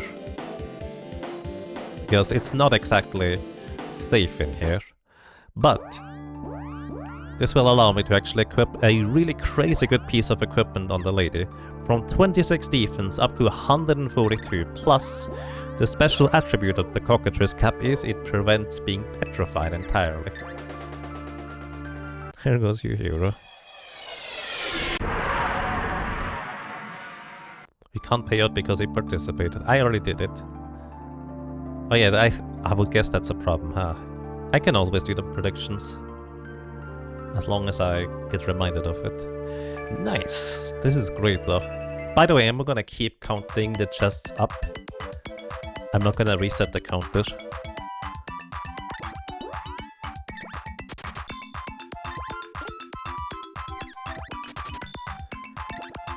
Oh my goodness. That was really quick in comparison to what I'm used to.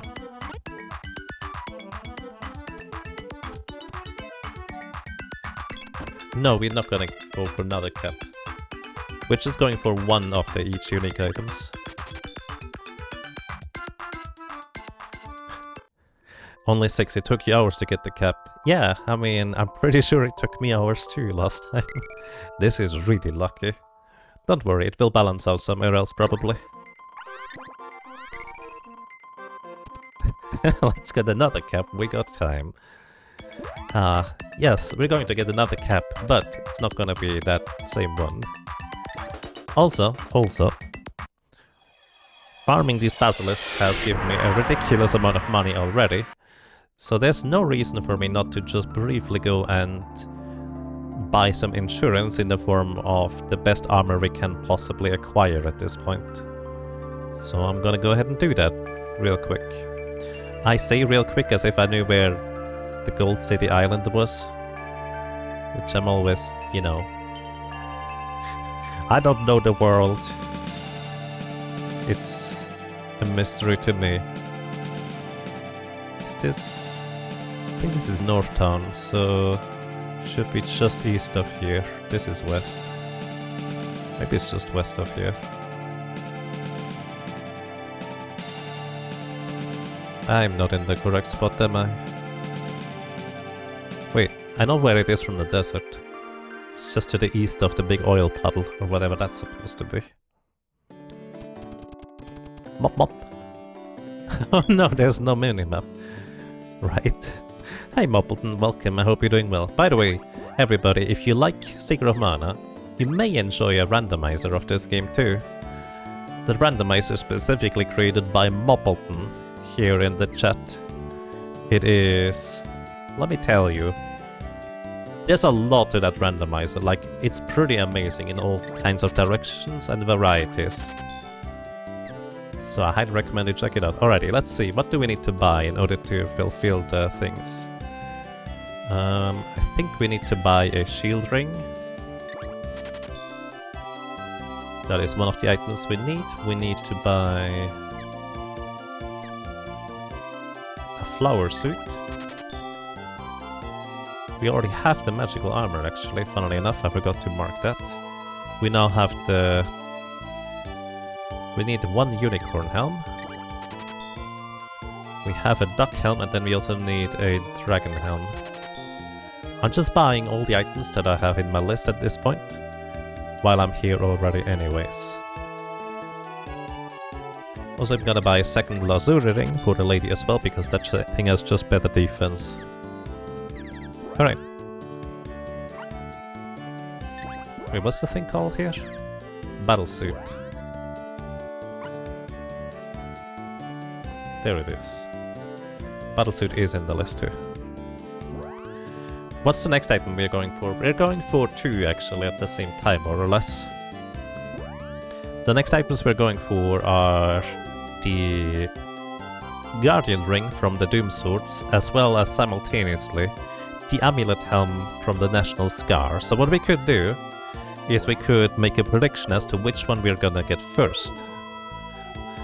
However, there's 2 Doom Swords and 1 National Scar, so it will be kind of a weighted RNG thing. I suggest we set it up once we get to that point. Alrighty, the Sprite keeps this thing. You guys get these things. Let's delete the old armor that we don't need anymore. I think the Ruby Vest is not... No, it is part of the stuff, so we're gonna keep that thing too. Delete the old armor, get a Lazuri Ring, delete the old armor, and keep these. Alrighty. We are much better defended at this point. We actually have decent equipment for where we are in the game, and even decent levels, I would guess.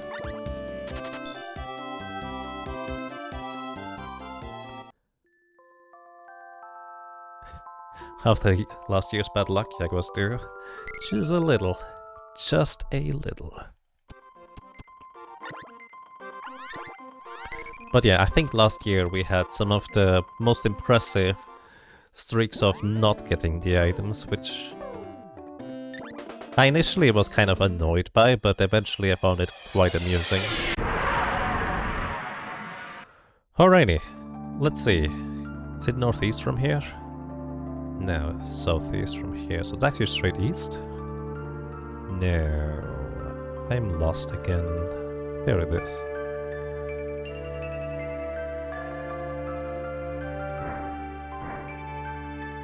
Alrighty. We still need to go through the underground pass, and then we visit the second Kilroy. Which, by the way, actually I can mention that later. We can mention that later. Thanks for knocking him out.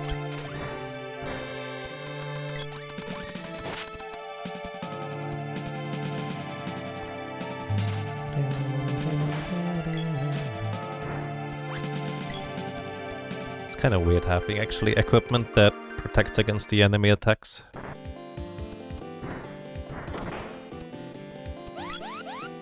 Thank you, Velokar. Appreciate it.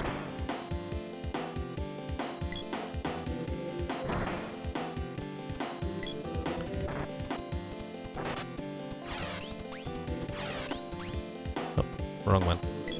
Need to go up here. By the way, ghosts cannot run, they can only walk. So they are a third slower than the other characters. Can I just go here? Yep, you're not hitting me anymore. That's so weird.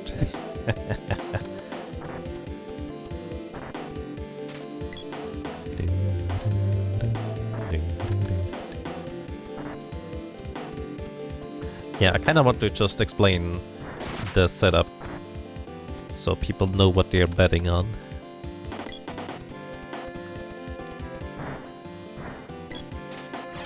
It's also gonna take a bit until we get there because the Kettlekin is going to be next. Can I get through, please? There we go. And you know what? Just good for good old time's sake. Let's see if we get the back-to-back. Just because, why not? I might be slightly influenced by having played a bunch of RuneScape with the back-to-back. Hey, we even get the back-to-back chest, so... that would be really funny.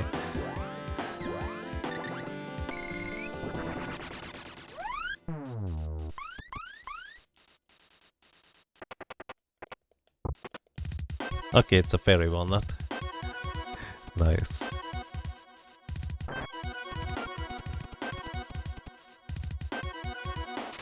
Why did I hit there? Exploder! Oh no! We have enough magic defense that the spells are not really going to deal any real damage to us at this point. Because these enemies are kinda weak in comparison to where we are. The Moogle balloon. I love those Moogle balloons. Because it took the form of the spell of the level casting. Well, he did. My English is very fractured right now, but that's okay. Could you guys stop that? I need the sprite to survive here.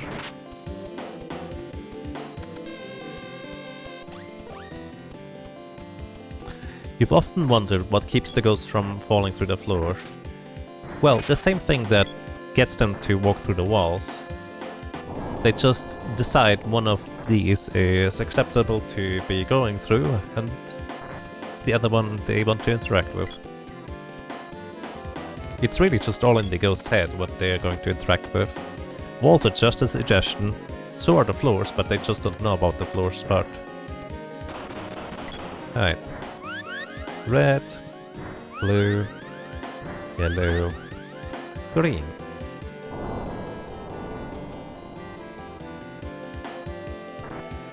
Can you explain the glitch where you can completely remove the boy from the team? Sure. So the short version is, you turn a character into a snowman, and then you remove the snowman status with specific timing, and then have the character that was the snowman push into enemies diagonally up right or up left, and then they disappear. So the short version as to what happens there is the character is just... The snowman is not supposed to be walking around and moving around, right? Oh hey, we have actually an opportunity to get one of the rare drops from these guys. I forgot about this. This is not where we're gonna farm them, but they can still drop it.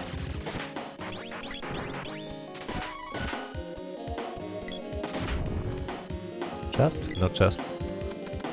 But yeah, the snowman is not supposed to have any animation for movement and pushing enemies.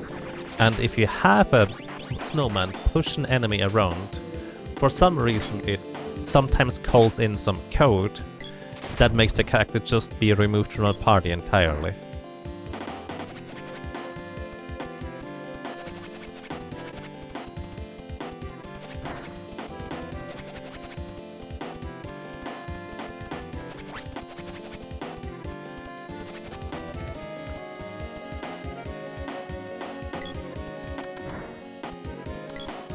So that's just kind of the setup on how it works. Set up a character in a way where the snowman can in fact push enemies around, and that's how they disappear. I'm probably not explaining that properly, but I think there should be a clip somewhere. Chest? No chest.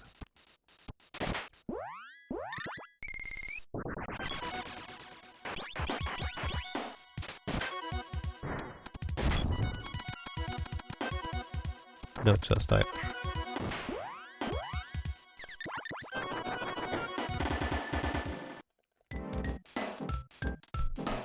When walking zombies? Yep.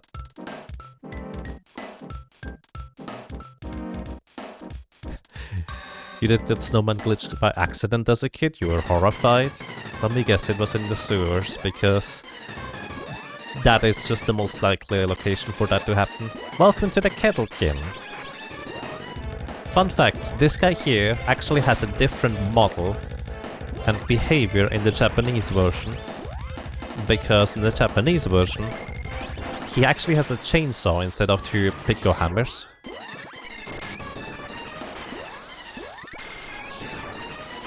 Okay, it's too much magic defense, I guess.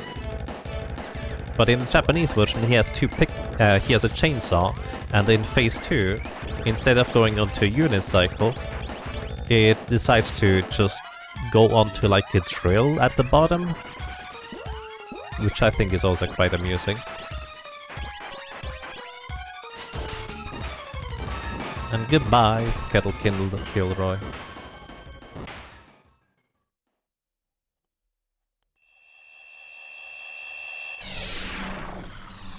Either sewers or ice palace. Yeah, that makes sense. It's one of those glitches that I had no idea it existed, and then one day DDR Jake actually came into my stream. By the way, make sure to check out his stream sometime. Oh, jazz. He just kind of came in my stream and was like, hey, have you seen the thing where the guy just disappears from your party? It was like, I had no idea that's a thing.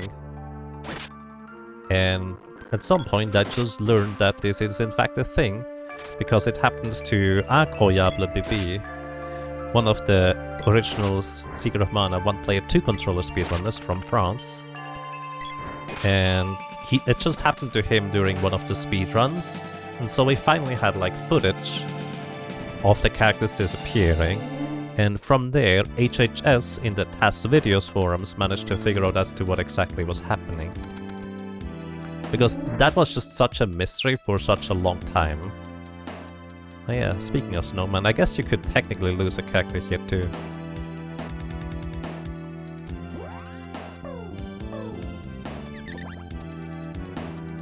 Split? Oh yeah, split. Right, thank you. I forgot about that part. Fun fact, you can jump to the right here too. Hello? Maybe not?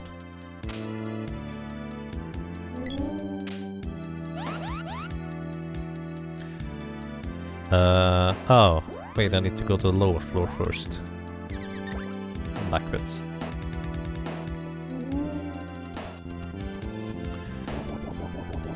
No, that's so mean. Now she's engulfed in flames.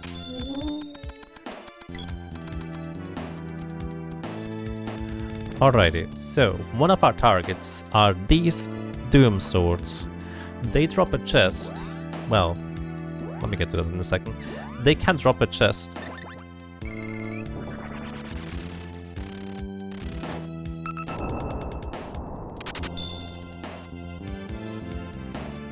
And that chest can contain the Guardian Ring from those guys. Now the thing about the Guardian Ring is, it's actually not a good item whatsoever. As opposed to basically most other pieces of equipment at this point, the Guardian Ring is actually really not good. But it is one of the rare items that we cannot get otherwise. Oops, I did not mean to revive you. So I kind of have to go and get it as well.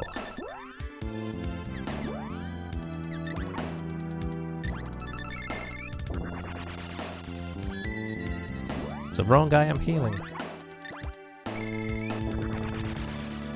And Calica or Celica, thank you so much for subscribing for 6 months with the Prime thing. I really appreciate it. Thank you so much. Oh, Sprite needs more MP. Either way, the problem with those Doom Swords is that you would think that it would be most efficient to grind them in these little rooms where there's 2 spawns immediately that you can immediately attack at the beginning. But for whatever reasons, these rooms here do not drop chests. Like, you can't get chest drops in these rooms. I assume it has something to do with the seats or the orbs that you need to activate in order to progress through the game here. But they just do not drop any chests there whatsoever. Like, that is actually only empiric evidence. It could just be that I got really unlucky by the time I originally tried this. But I think I killed like 100 or 200 of them and they didn't drop any chests. So it's technically possible that I just got that unlucky. But I think it is statistically unlikely.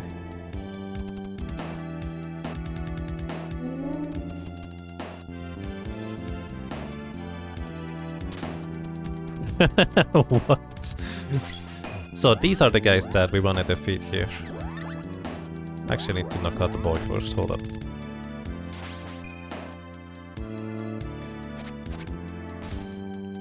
There we go, alrighty.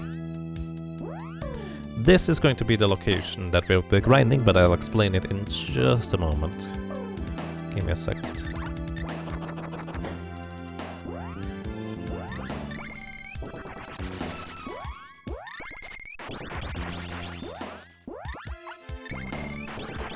You start a prediction in a second here. I need to get the second orb on the side activated first. Give me just a short moment. We might get the item here before, which would be lucky. But I just kind of want to let people know the setup for it.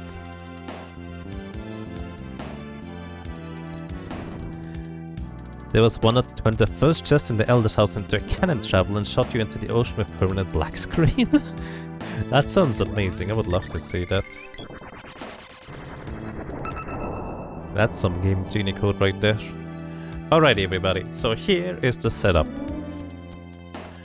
The way I'm gonna be farming these items here is in this room, we're gonna go up the stairs and then back down. Down here, we always get this book right here. This book has a chance to drop us the ruby helmet, and then there is one doom sword here on the right side. And then there is one doom sword on the left side. So two doom swords and one book. And this is how it's going to be for which one we get. So there's technically 2 chances for chests from the swords and 1 chance for the chest from the book here. So that is which one is going to be. So feel free to activate it now, Valakar, if you'd like to start the prediction.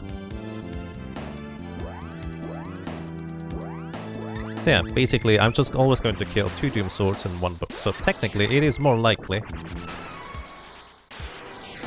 to get the Guardian ring first. But hey, you can always get lucky. Which I think is quite amusing.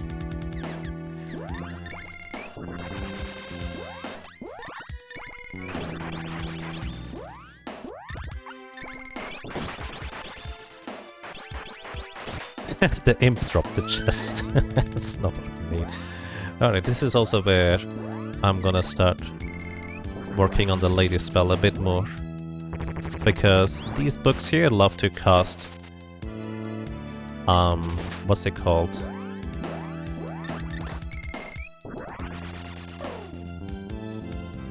Wall, which reflects spells, which of course is not good if I want to try and knock out the books. So I'm much better off just trying to use the second imp drop the chest as well. What the heck? Oh, and we get the secret twice. What is that RNG? Wow. That's amazing. Alright, this is also where I'm actually gonna set the AI of the lady to be a lot more aggressive to actually hit the thing. Alright, that was quite something.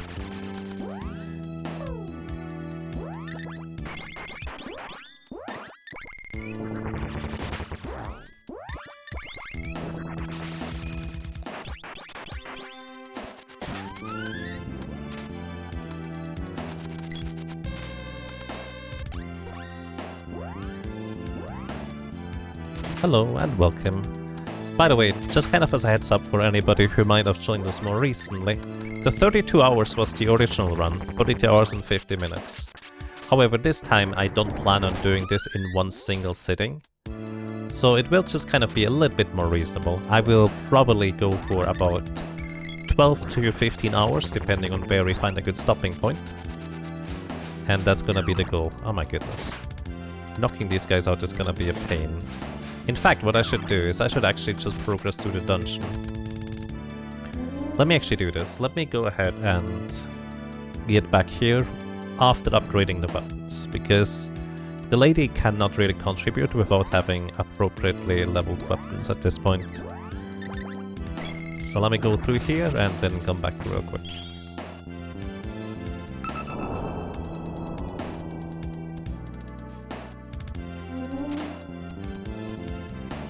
Also, this is the chest I want to pick up for the sword orbs. This is actually going to be important. Normally, you actually don't have to pick up any of the sword orbs whatsoever in this game. It's just not necessary, because you get all the sword orbs after you clear the Pure Lands anyways. But, because I'm going to use the glitch in order to get all the sword orbs early, including the mana sword, this will kind of help with that. Plus, it's going to help with the farming right here, so that's also a thing.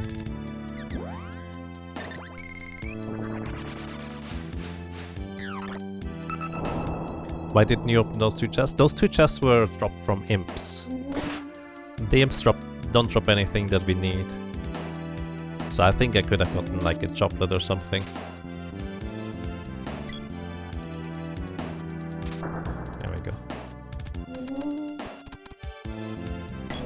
Pixel alignment.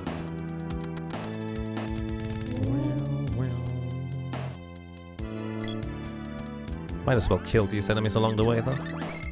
That's not the enemy I want to attack.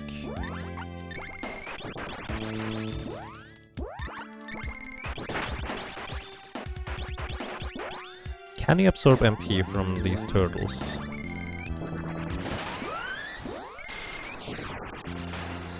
Yeah, kind of. 9 is not that much.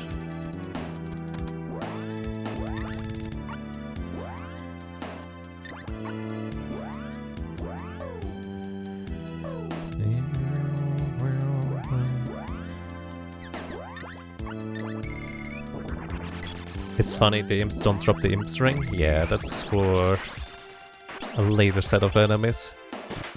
Oh wow, that's not even knocking the thing out.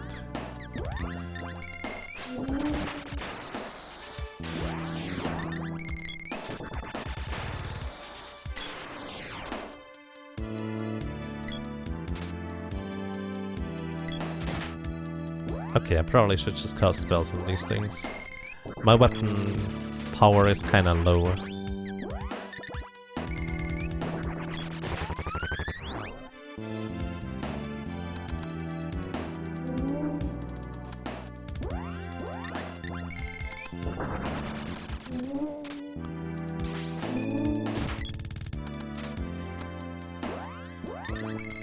I guess I'm not really knocking them out with just one spell.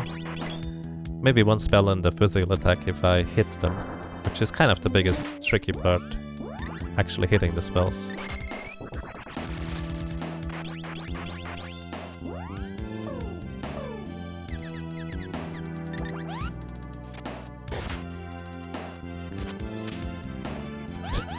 Sprite decides to just walk across the gap instead of jumping. I respect it.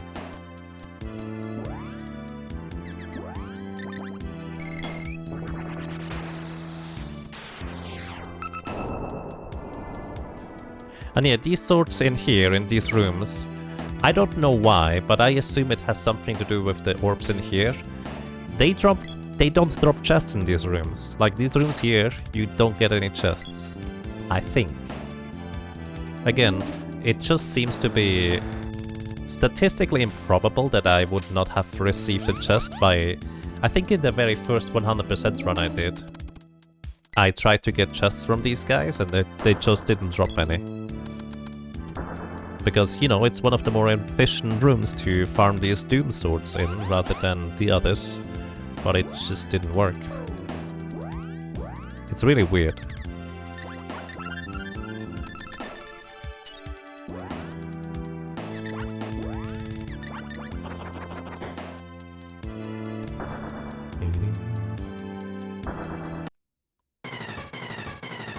Alrighty, this little friend here is unfortunately for it weak to fire and does only have like what, 1200 HP?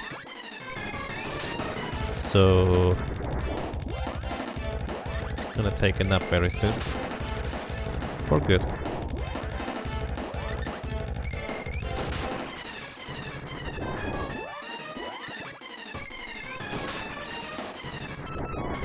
Alrighty, so this will give me an easier way to get back around and back in, and more importantly, I get the javelin orb here.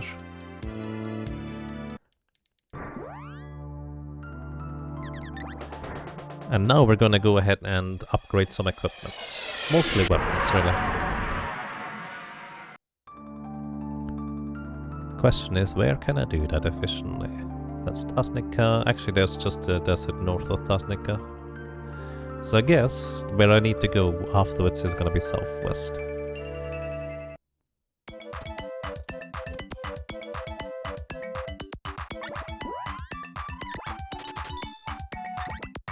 Is Neko already there? No, he doesn't spawn until after you clear the entire area. At least to my knowledge.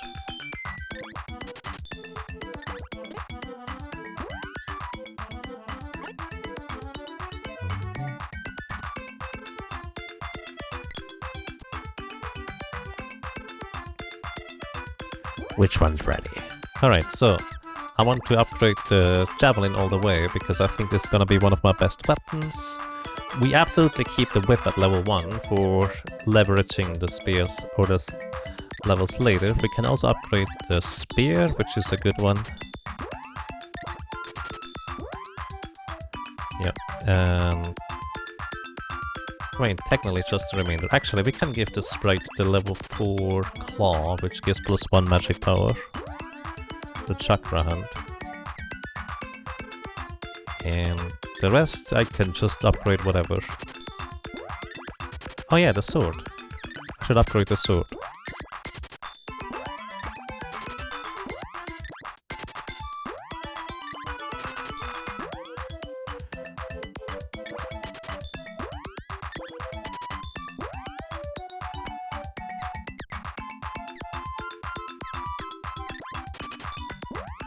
Can we get up to the elven bow?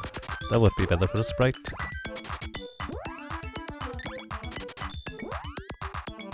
Yes, okay, let's just leave it at the elven bow then. So the elven bow gives you +1 intelligence and +1 wisdom when you equip it, which really is not much. It's basically just a single level up worth of spell power. But hey, it's more than we had before. So I'm gonna equip that on the sprite for a little bit more magic power, and that's it.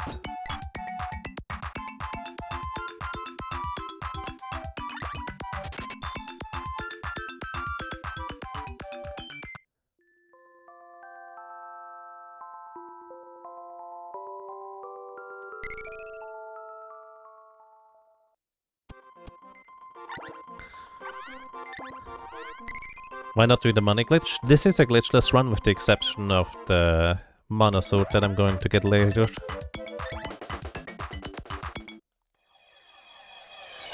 So that's the one glitch I allowed to make it more difficult for myself.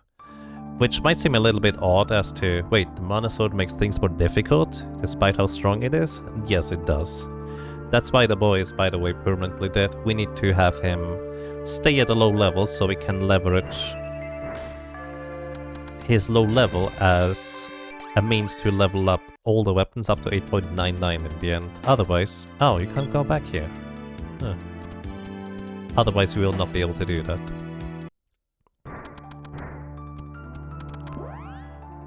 Actually need the whip. Alrighty. Now, importantly, the lady does have a higher level javelin, which is going to help a lot.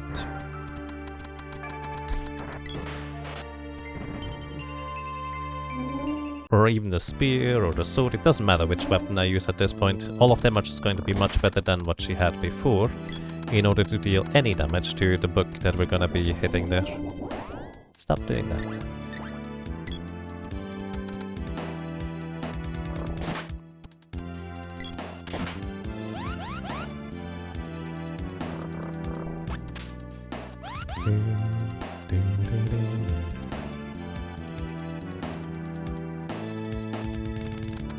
Alright, we're back here. Now she gets... Let's begin with the gigas lance. The spear has always been one of my favorite weapons. And give her moon energy. Moon energy guarantees that she's going to critically hit the enemy that she is going to attack next.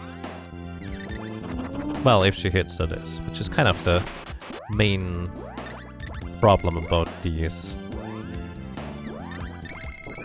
attacks. Also, the next one attack crits at level 0, moon energy. Oh wow, I think it's not that.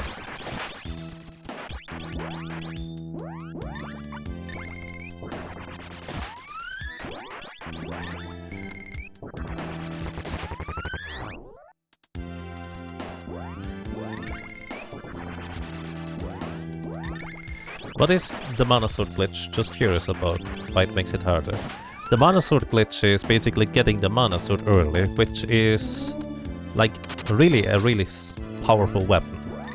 Like it's really good. It has literally double the attack power of any other weapon in the game. However, the reason why it makes it more difficult is because it requires me to level up the mana sword, including as well up to 8.99, which normally the sword is capped with its level at level 8.00 instead, which means, due to the weird damage formula of the game, you can just use that to your advantage. Oh, is that a... Are those both chests from the things? I think those are, right? I think we can check these, right? By the way, hold up. Right, we can already open this one. I don't know if I have the level for the other chest yet. We'll see, I guess. Alrighty, first chest here. Chest number 7 total. And we get... Oh my... Are you serious? First try Guardian Ring? What is this RNG? What the heck? And a fairy walnut. That's more than what I expected. What a... Wow. 50-50, easy. No. Pay the prediction. Yep. Alright, everybody. We got the Guardian Ring first. It was the more likely outcome, but I didn't expect it to be this quick. That's just ridiculous. Holy moly. We have spent so much time in this room in the previous runs. This is just insane. Now we just need to get the National Scar.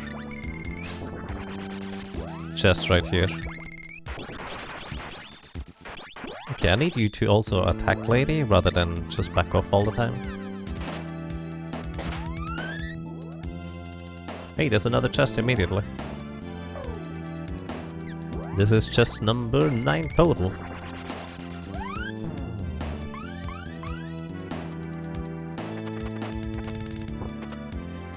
Fairy one at 1 fit. Fair. Alright. Hold up.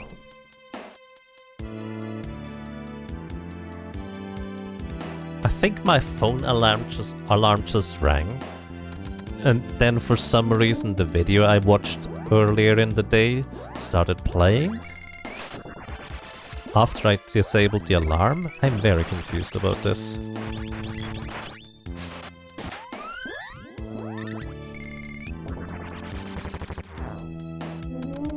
$2024 going to be a good year. Well, if this RNG is to be trusted, that's certainly true.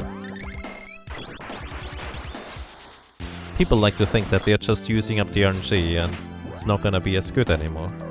I like to be a lot more positive about it. It started amazing, so might as well just continue like that, right? Please hit.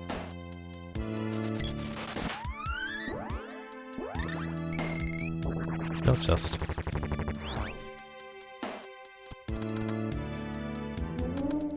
Yes, exclamation mark 100% gives you a spreadsheet for the questions as well as a tracker for this game, for the thingy I'm doing.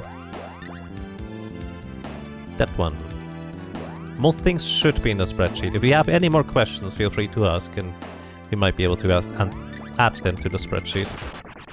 There we go, she finally hit. Oh yeah, I should also start using different spells now. Because we have, I think, level 7 underneath, which is as much as, like, or as high as it gets. So I should start using other elemental spells to start leveling them up as well.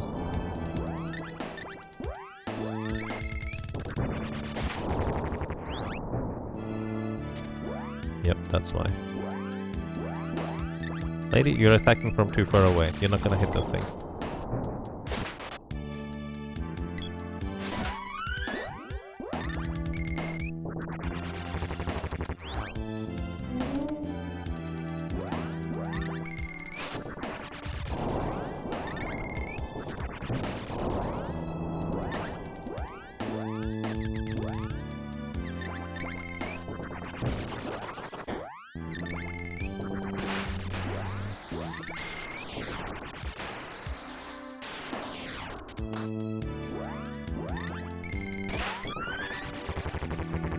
Oh, a chest from the transform thing.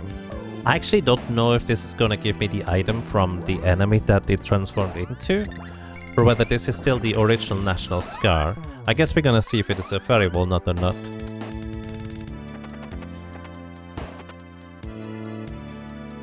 It is a fairy walnut. Okay, so this does count as an additional chest. Nice.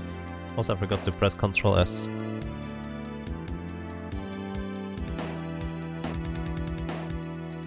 I love my spreadsheets.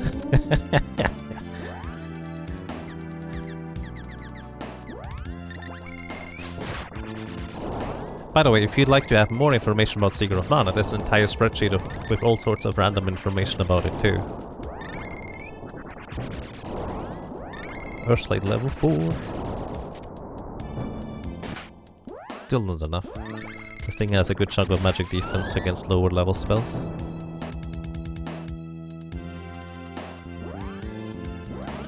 Also, I need to give the lady here a not spear weapon, because she's just backing off too far from the book and she will not hit it anymore. So let's give her this javelin here. This might make a lot more sense now. Because I would like for her to actually hit the things. That way she contributes some good damage as well.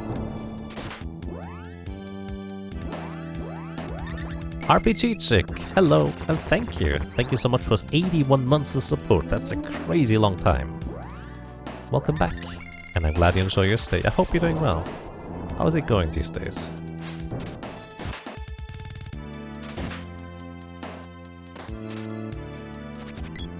Oh no, the thing is getting away.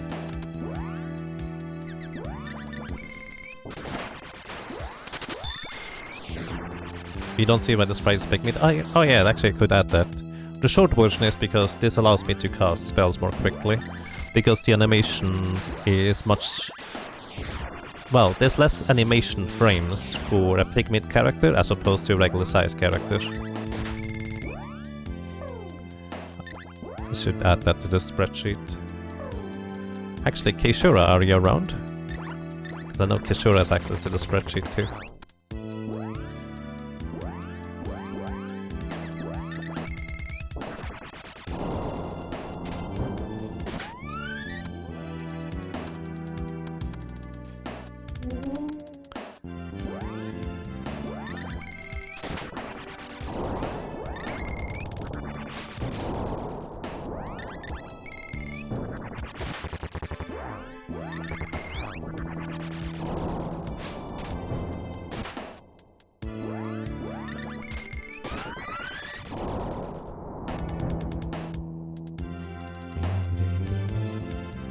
We did a 3 to 4 person playthrough of this.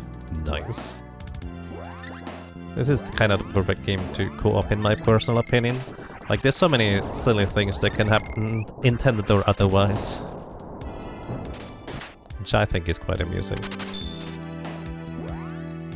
Ooh. Old Viking Gamer, thank you. Thank you kindly for all the gift subs. That's really, really nice of you. I really appreciate that. So let me add the thing to the spreadsheet real quick. Why is the sprite pygmy?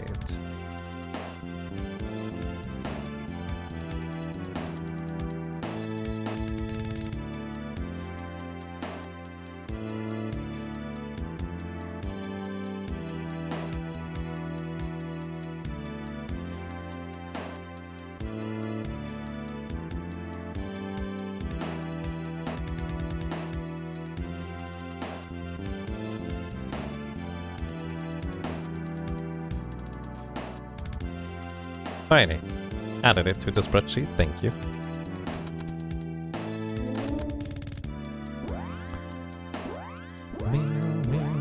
Wait.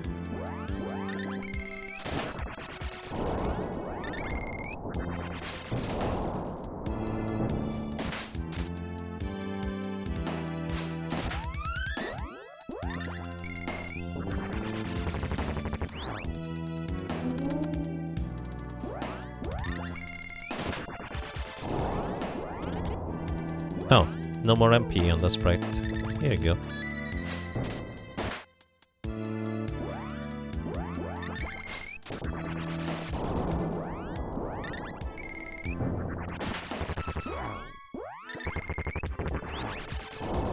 this spell rocks! It's one of my favorites, especially the level... Well, I call it the level 9 spellcasting animation. But like the special spellcasting animation is fun.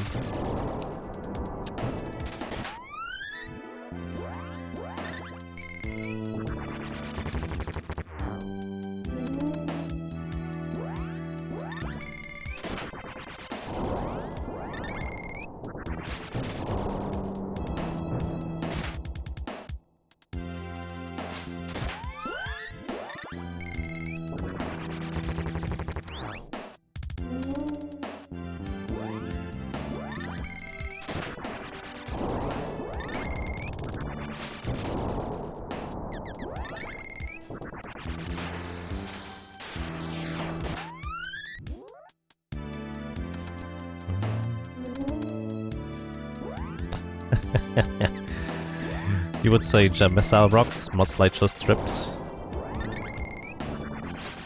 Maybe.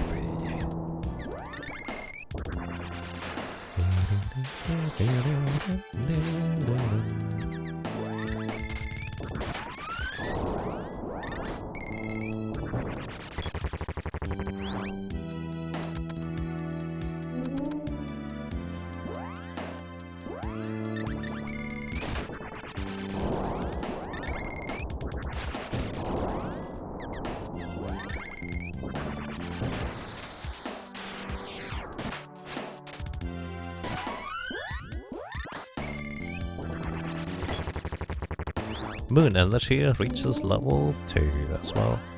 That's very handy.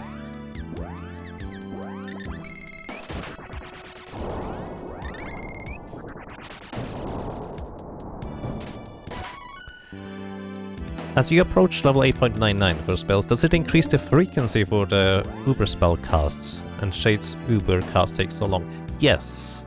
Yes it does. And that's actually going to be a large reason as to why it takes longer and longer to level up the spells. Because those spells, unlike these ones here, you cannot chain cast. They're just going to lock you out from doing anything until the spell is completed. And they do take that long. And the closer you get to 8.99, the more likely it is to get those fancy spell effects. So it's just... It's going to look nice, but it's also going to be more and more slow. And you have to do 99 spellcasts total of each of the spells to get from 8.00 to 8.99. I mean, hey, look at the bright side. At least unlike physical weapons, you don't have to worry about ever not being able to level up the weapon anymore.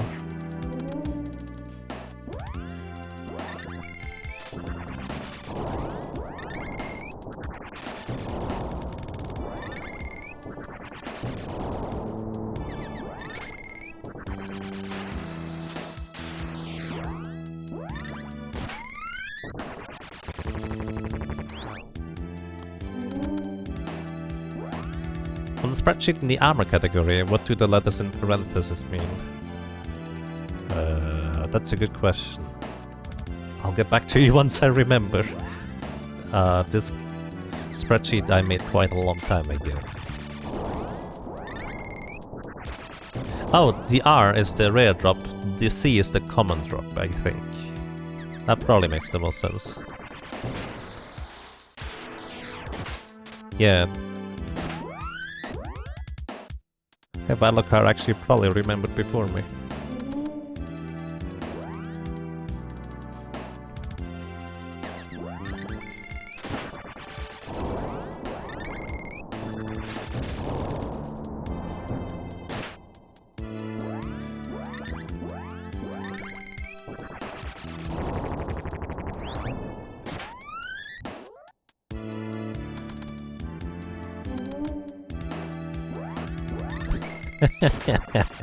That's fair, Valokar.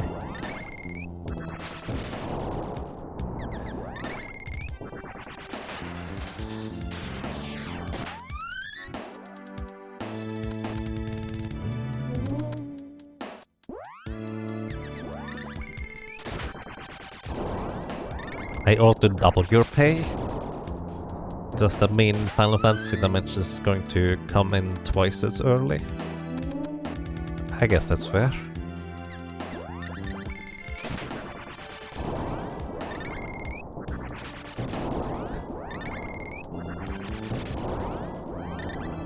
A crit fail, maybe. So this is more what I expected, by the way, just endless back and forth until we finally get anything. That's just the nature of the game though, but I kind of enjoy this type of mindless-ish grind. I don't know why, but I think it's just weirdly enjoyable to just see, do I get a chest? Ah, no chest, but when I do get a chest, slight chance of getting the rare thing, like the ruby helmet. Ah, but it's a fairy one up, but you know, you don't expect to get it, because each individual kill is more likely to not get you a chest than get you one, and each individual chest is more likely to not get you the rare item than get you one, so it's just always nice when you do get it. But individually, you just don't necessarily expect it. So it tends to just always be a nice surprise in a weird kind of way. Increase the chest count, right, thank you. And increase the chest count again. It's number 12 total. We are way over rate, by the way, if we're getting the rare stuff, so I'm not complaining. Very well done.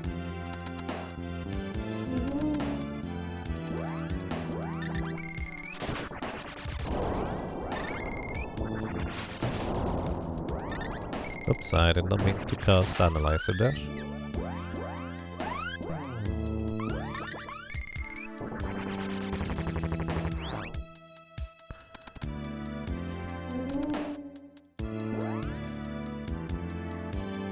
You guessing the keeping the boy dead is so he doesn't snag you on the screen trying to attack stuff? Actually, no. Keeping the boy dead is more simply because of how the level up system for weapons works in Secret of Mana. In short, when you kill an enemy with a weapon that you can gain level in, at level 0 to level 1 you get 9 experience from an enemy if the enemy is at least equal if not higher level than you are. However, if the enemy is a higher level, is a lower level than you are, then you get only half the weapon experience. As in, you would get half of 9, which is 4.5, rounded down, because the game always rounds down.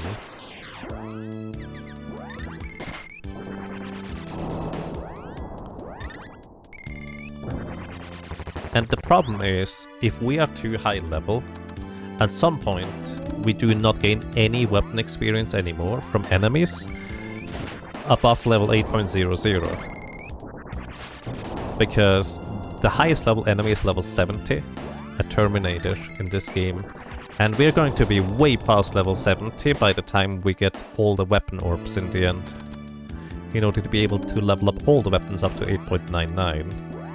So we have to have one character that is low enough level to be able to level up those weapons for us in the end.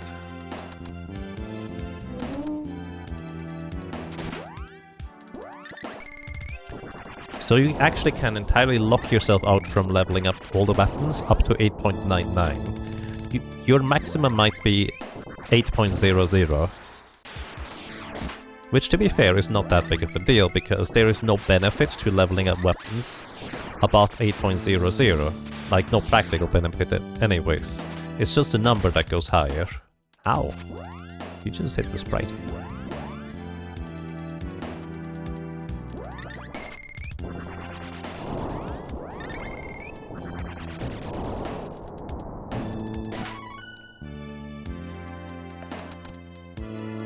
Number goes higher, benefit, indeed.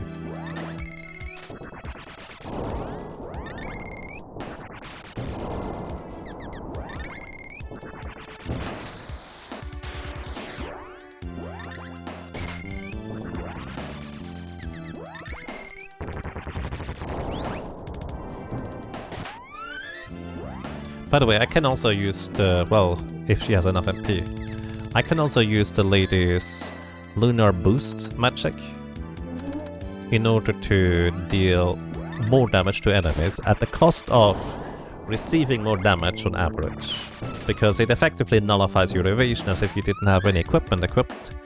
Ooh, another chest.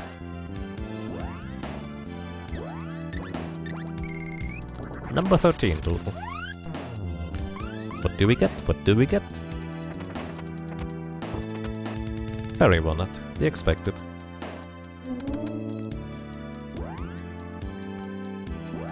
Where zeros can become 9s, it must be done. Well, especially in the 100% run.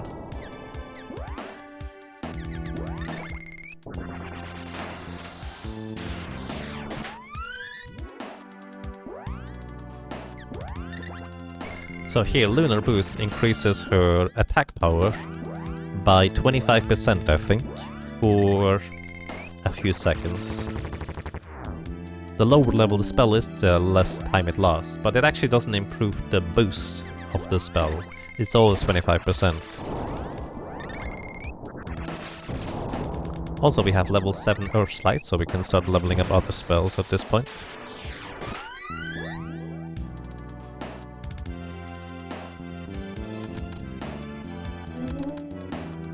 At least those fairy walnuts fit somewhere, it's true. Alrighty, let's begin leveling up Dark Horse. This, alongside Undini's Freeze, is actually the most efficient high-level or power spell, so to speak, in the entire game. Because it only costs 2 MP, but it has the same power as the highest level of the other spells, or the strongest of the other spells. If you compare it to Sylph spells, it is the same like baseline strength as Thunderbolt, that costs 4 MP, however Dark Force only costs 2 MP, so it is kind of twice as good in a sense. With the slight caveat of you kind of get Dark Force somewhat late-ish, so it's a bit of a chore to level it up. It has a really long animation, so it's not that great for just killing random enemies. Although it does have a really nice animation, not gonna lie. And you might as well use Freeze most of the time anyways. Unless you want to level up the spells, I guess. Doesn't Burst have higher strength? Yes, that's the one exception. Burst is in fact stronger. But aside from Burst.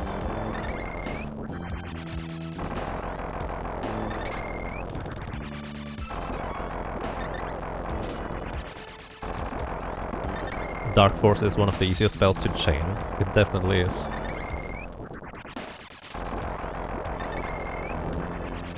But of course, initially I don't deal any damage with these spells because they're too low level. Their base power is just not strong enough in order to pierce the enemy's magic defense.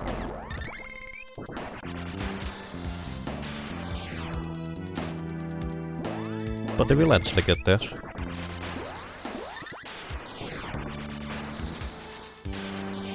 And thanks to having MP absorb, the sprite will always be able to just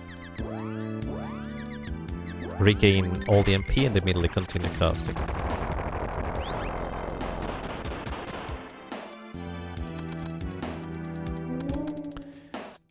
Also, this could be where I just start leveling up spells with the lady, because she's not really going to get any damage in between the spell casts anyways. And having a higher level gnome spell is going to be really handy for her later to be able to use the stone weapons or petrification enchantments. Because Petrify status is probably the most dangerous status in the entire game.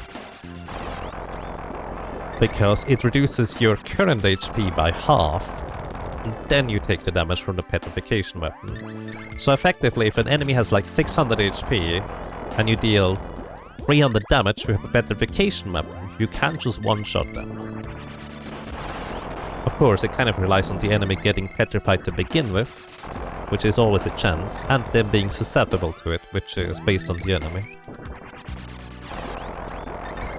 Too long didn't read, guys. Beings don't kills. Yep.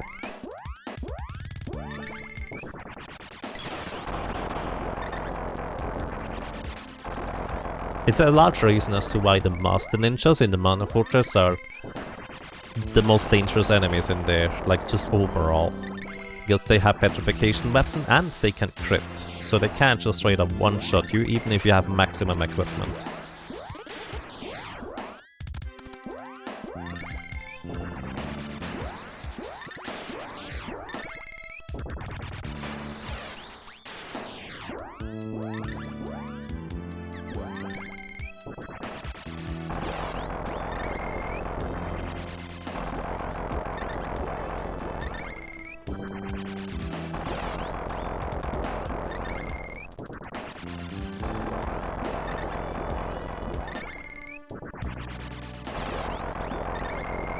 I think level 3 is when we start actually dealing some damage to the enemies.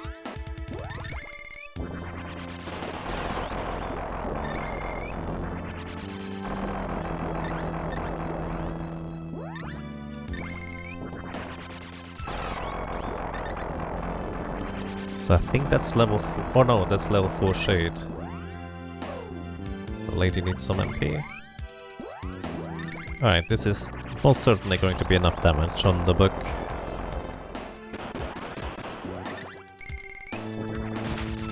Oh. I was wrong? I was entirely wrong, apparently.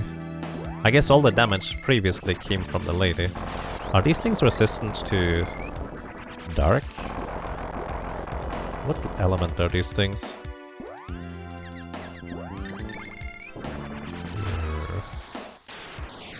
National Scar. Oh, they're dark element, so I'm never actually going to deal any damage, so never mind. I guess we just leveled up Shade a little bit, but it doesn't... They're resistant to dark spells.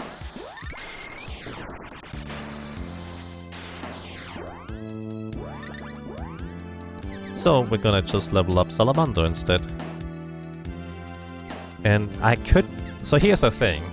Fireball is way more mana efficient than Exploder, but Exploder you can chain cast, so I'm gonna use Exploder instead. And in case you're wondering, it is not worth using Lava Wave because it's actually weaker than Fireball, despite costing 1 more MP.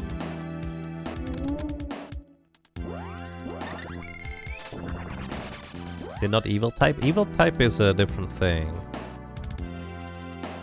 Wait, they're not... Hold up. According to my spreadsheet, the National Scar is a plant. I did not know that. That's quite funny. But they are dark type. Evil type is a separate category. Like, yeah.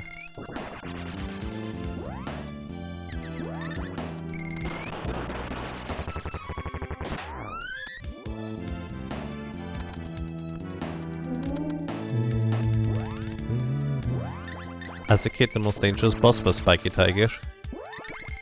And the regular enemies were Griffin Claws? Yes. I can 100% agree with that. Like, even nowadays, I will say Spiky Tiger is one of the most difficult bosses in the game. Like, unironically. Sure, it's an early game boss, but that thing is just mean. And you have so few tools to work with at that point.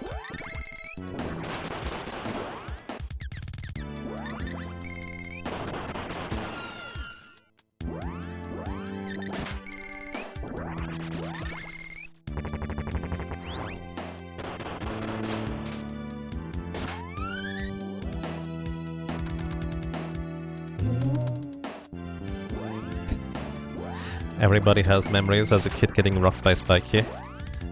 Yeah, it definitely feels like it.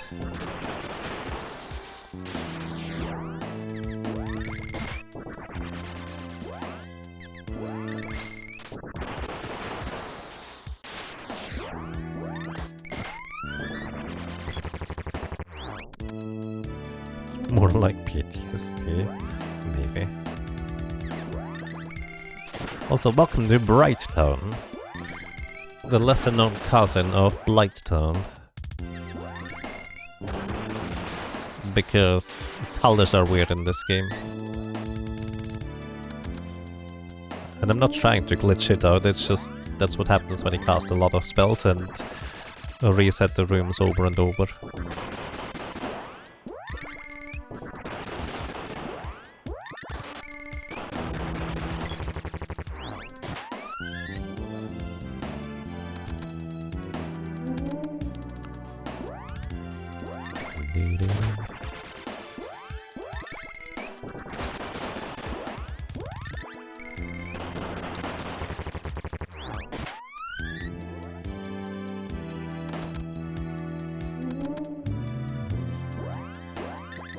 Oops, I didn't mean to have her cast a spell first.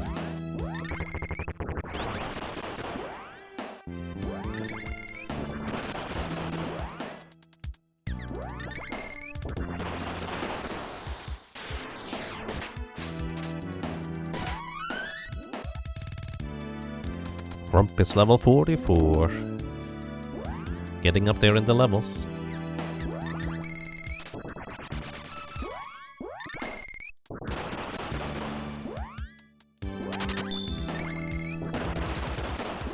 Oh, Luther Kitty, thank you so much for the gift sub. That's really kind of you. I really appreciate it. Salamander level 6.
All bosses after Spiky, last one we thought it should.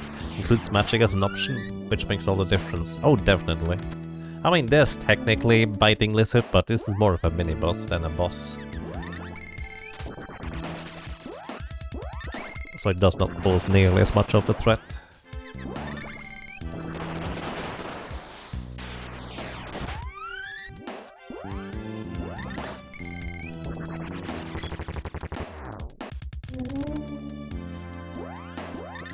Oops, I did not mean to begin with that spell.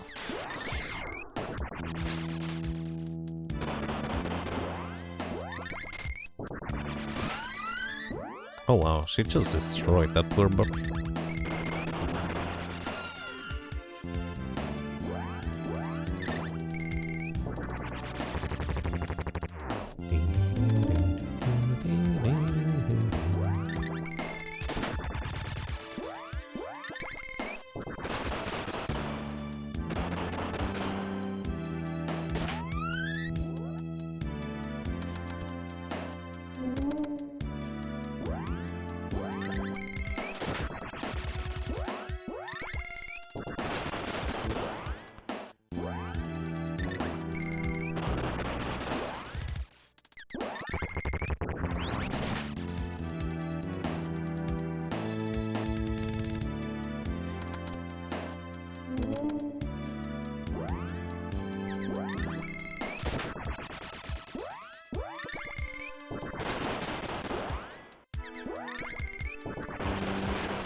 Oh, she has no more MP.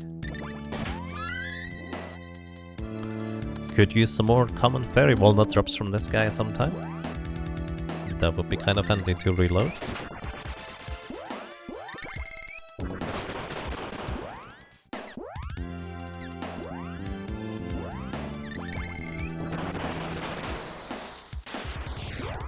She does get at least 2 chances to hit, it looks like, with her attack pattern, so that's pretty good.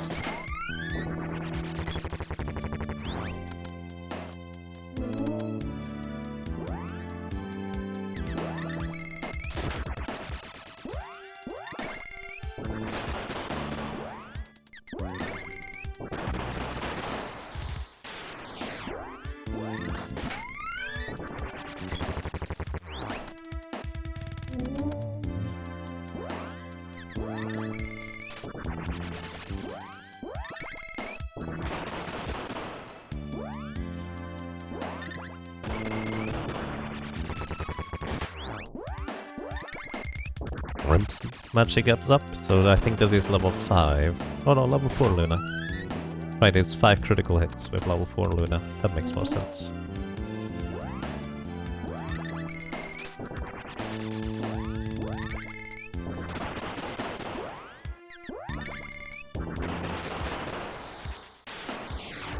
I think she didn't hit this time.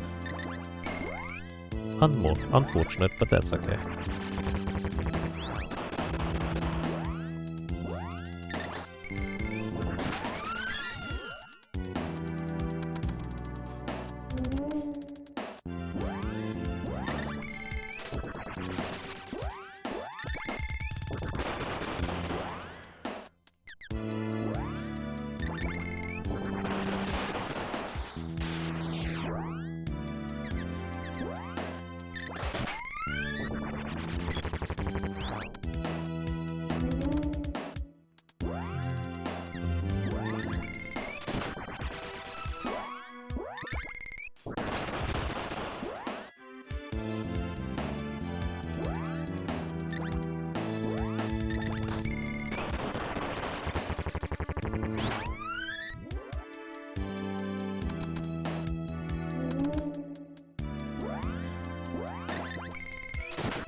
David Lopan.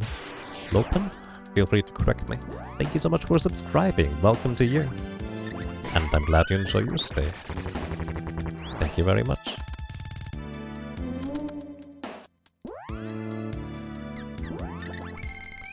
Oh, level 7 Exploder. This means we are finally switching over to the most powerful set of spells. With Burst. Well, once we start leveling it up a little bit. This might take a while. So, Burst, as Phylokar already mentioned earlier, actually is the one spell, offensive spell, that actually has a higher baseline power than Undini's Freeze, than Sylph's Thunderbolt, than the Earth Slide from Gnome. Because it does have... what was it? I can just look it up.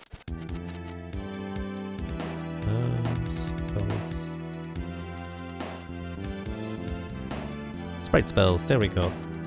Dryad's burst spell has a 100 baseline power, spell power, which is more than 50% stronger than the other spells.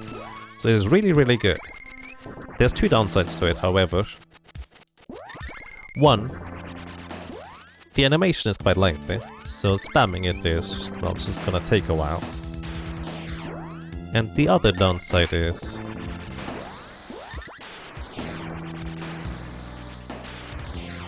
that it does cost a whole lot of MP with 4. I mean, it's strictly better than Burst or Thunderbolt.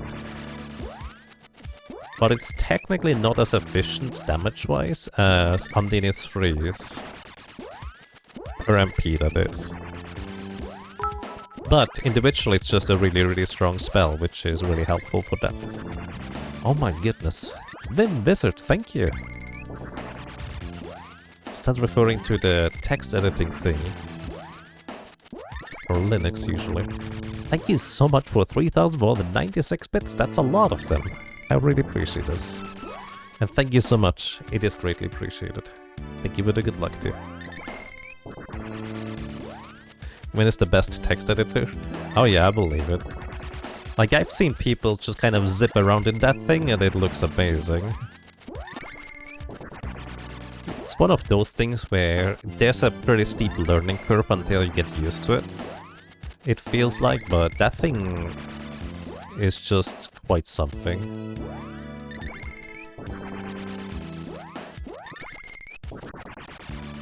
Like, I've never learned it properly myself, I just know how it can look.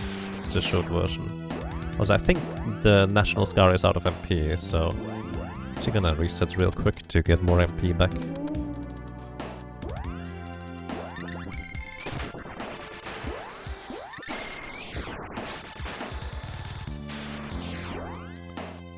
Are you just knocking this out, lady?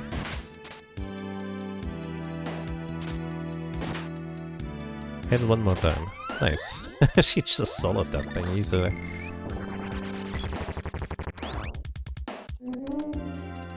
Use it every day at work. Nice. It's one of those things where I don't have the conviction to learn how to properly use it myself. But I know if I already could, like, use it really well, it would be so much smoother to do basically any form of programming and such. Alright, we have level 3 now. This should be enough to just knock out the National Scars easy. And we can cut the animation short by casting another spell over the top of it.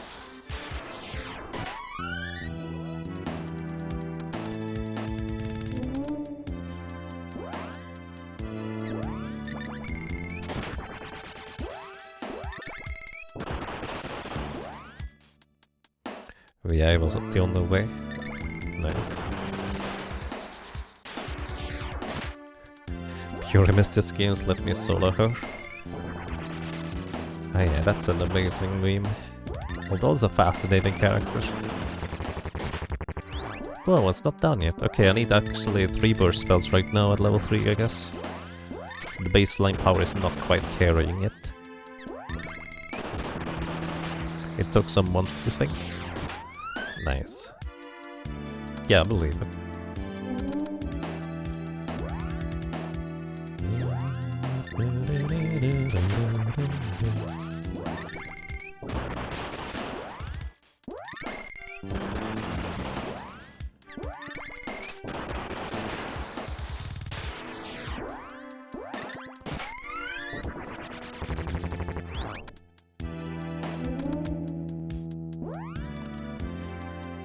What's the drop rate of the item? 10 in 256 with a rare drop, I think. Someone may want to double check that. But I think that's the rate. However, I'm only like 80% certain. So there's a reasonable probability I might be wrong. Also, we haven't gotten a chest in a while.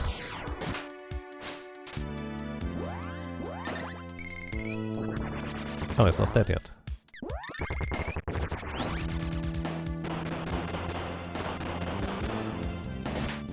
It's not dead yet. What the heck? I guess burst is just still that weak. Especially if I get a low damage roll.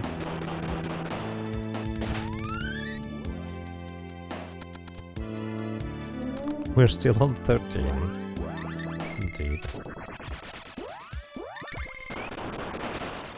Next year for New Year's Eve, Vision of Mana 100% run? I mean, probably not for New Year's Eve, but if it's a good game, why not? Oh, wow. Bim Wizard, thank you! Holy moly, that's really generous, thank you! Thank you so much for the 20 gift subs, that's really crazy. Thank you so much. I really appreciate it.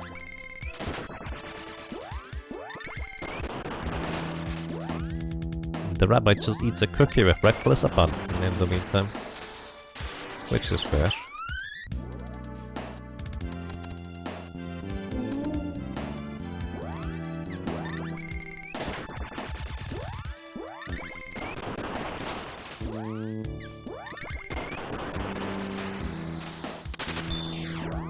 goodness. And the Riddler also gifted 10 subs. Oh my goodness. Thank you. Thank you so much, the Riddler. 794. I really appreciate it. Over 2k. Wait, it's over 2k. Oh, I guess we're gonna be playing some Secret of Mana mobile port soon. Oh my goodness. Alright. Holy moly. Thank you so much, everybody. So much Secret of Mana mobile gold net. Indeed. I haven't really thought about what may come afterwards, but simultaneously, I'm glad. Thank you so much, everybody. You've been too kind. Time to invent a new stretch goal? I have no idea what that would be.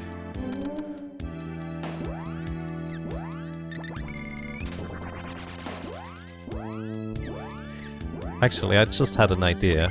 What it could be, theoretically, is what if we did a Secret of Mana 100%-ish run without the level grinding, because that's the boring part, but glitched in order to get all the equipment and weapons in a less glitchless way, let's put it this way. Because there is, I think, 4 or 5 of the 8 weapons you can effectively get without having to grind for the weapon orbs if you know how to skip and sequence things properly. Did I just miss the things? Oh, there it is. Quasical, or Quasical, thank you so much for 45 months. I really appreciate that. Welcome back for quite a long time. And I'm glad you enjoy your stay. And Old Viking Game, thank you so much for the gifts up. That's really kind of you. Thank you so much.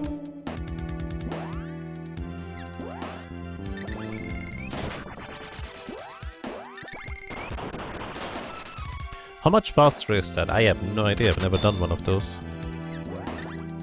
Wells, JC, thank you so much for the gifts up as well. That's really kind of you. Thank you. No future. The Trials of Mana no future thing. Could be fun. I mean, I've done a solo Angel, a low-level playthrough of Trials of Mana. How much more difficult can it be? I mean, it's no future. Apparently it's really hard. Ooh, Duxors, thank you. Thank you as well for the gifts up, I really appreciate it.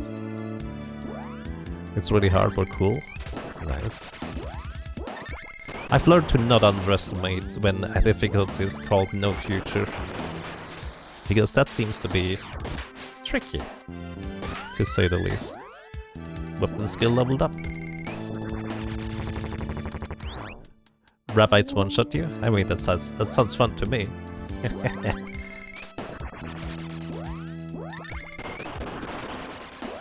Couldn't get past Harsipede in no future.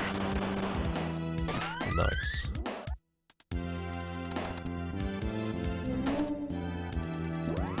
We were just happy getting past the hedgehog. I mean, sure.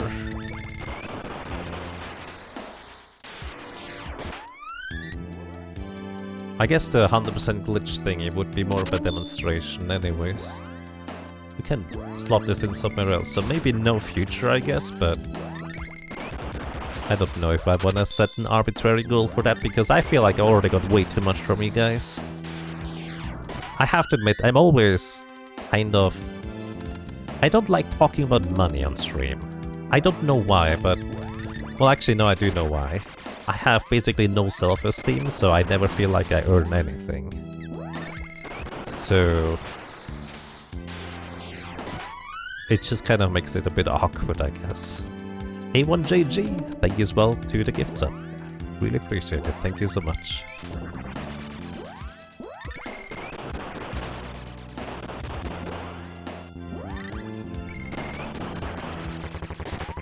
Streamer curse, it is awkward. Yeah. I definitely... Yeah, I know you can't relate, Magus.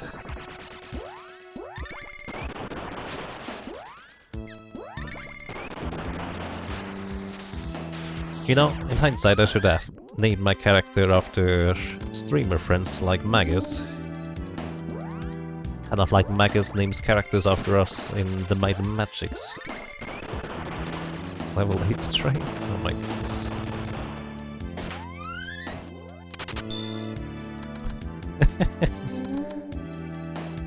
Wow. Jazz, thank you so much for the gift sub as well. It's really kind of you. And thank you, Recodactylus. I appreciate that. Might and Magic is special. Yes, I agree. I see. Well, that's fair.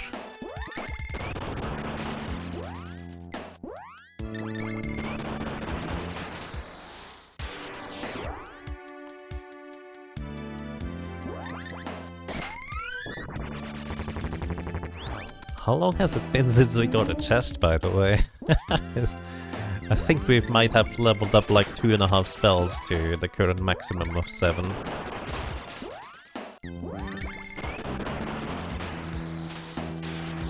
We only watch about 2 streamers. I mean, may not need more than that, who knows.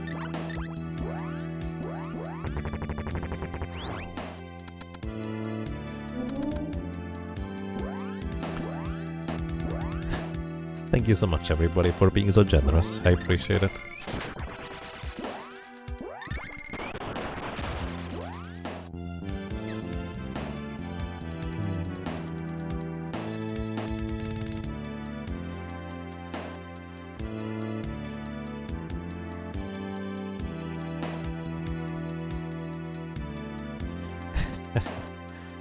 Thank you for sharing that, Chumley. I appreciate it. And, well, I wish you all the best too.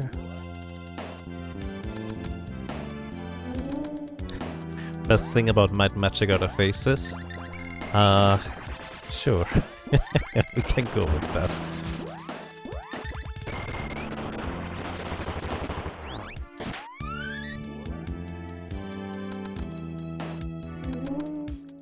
Why is the hype train emote so evil? I mean, I don't think it's evil, I think that's fine.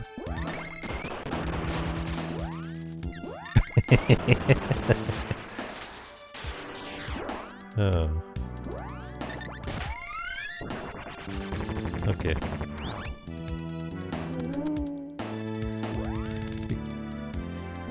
Kinda need the deer emote.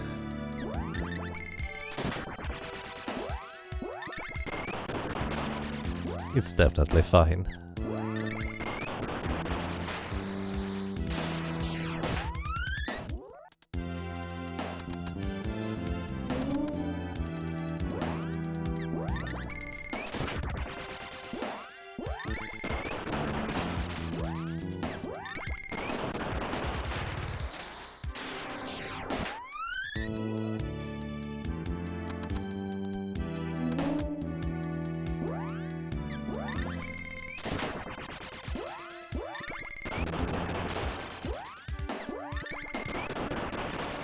Oh, Magic Absorb is level 7 as well now. This means we're about to be maxed out with all the spells, I think.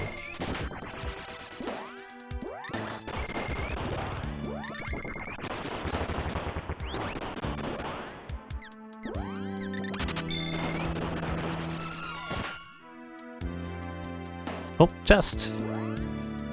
Chest! We finally got another chest. Number 14 total. Let's see.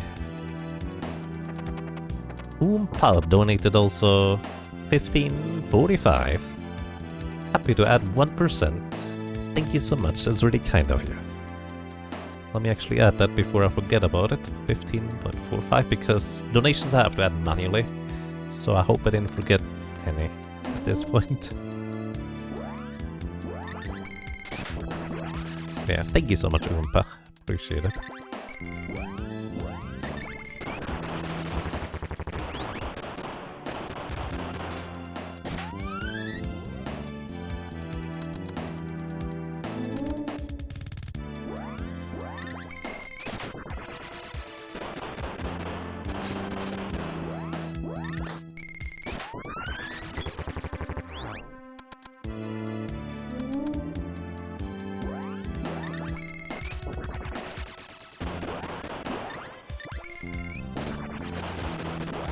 Oh yeah, the end.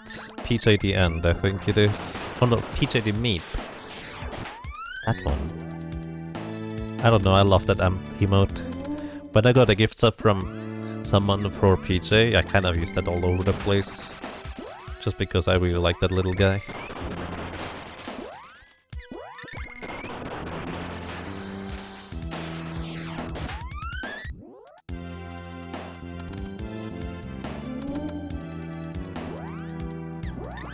Me.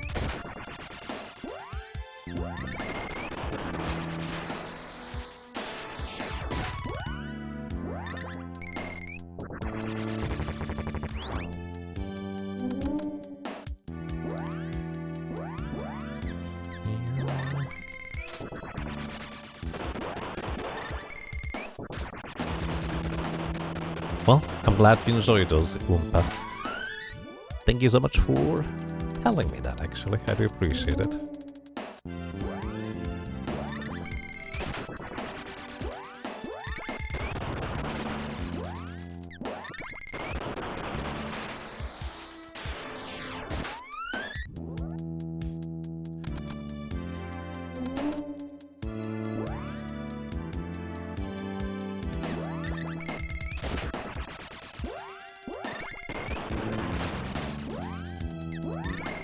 Alright.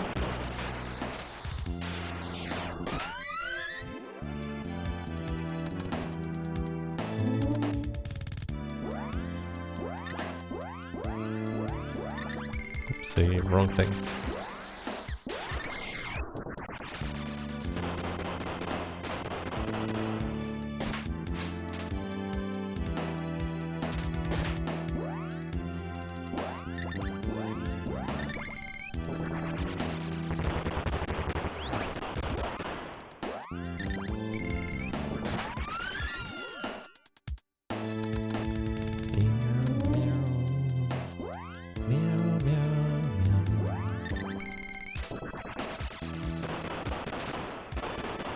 Spooters are friends? Spooters can be friends. Are spooters food as well then? Oh, we got another chest. Chest number 15.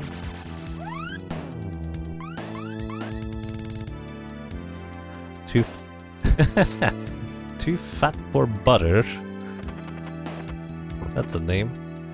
Thank you so much for the $25 donation. That's really kind of you. I really appreciate it. And says, I just love watching your Secret of Mana streams on New Year's. What a fantastic tradition. I can smell the food cooking while watching you full clear one of your favorite childhood games. Aw. Thank you so much. I really, really appreciate your contribution. Well, I hope your food is going to smell fantastic. I think that would be great.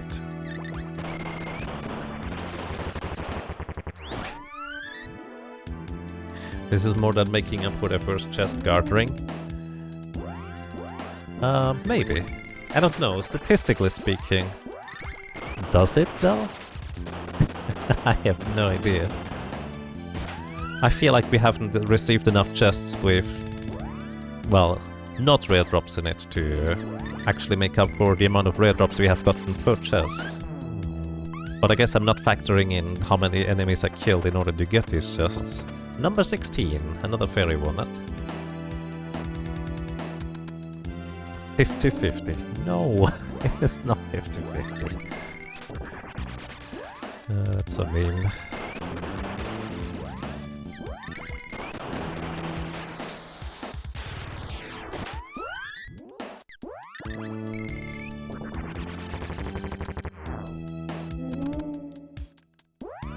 It's sauerkraut and pork, so it may have mixed perspectives. I tend to like that, so sounds good to me.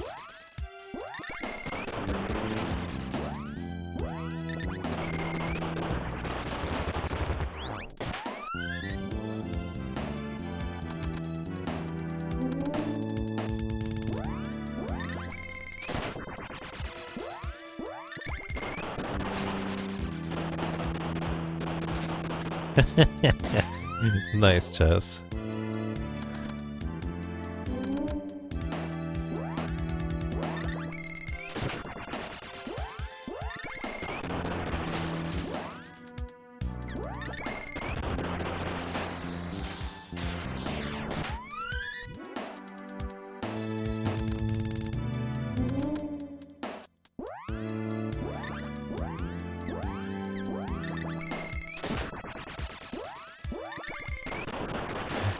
You love it, but some of your friends think you're nuts. Hey man, look at the bright side, more for you.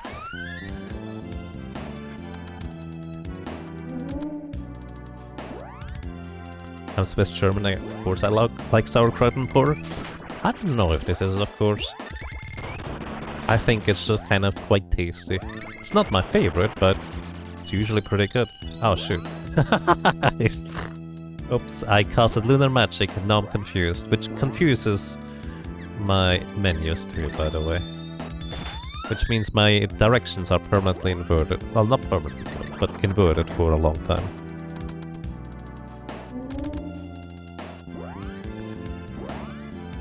I don't think I've ever managed to accidentally cast Lunar Magic.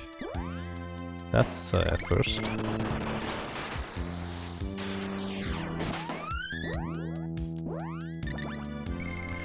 Lunar Magic has a wide range of things it can do. It can fully heal everybody, it can confuse everything, it can bring you to 1 HP probably. I actually don't know whether it can do that, but it's such a weird spell. It's basically gamble the spell.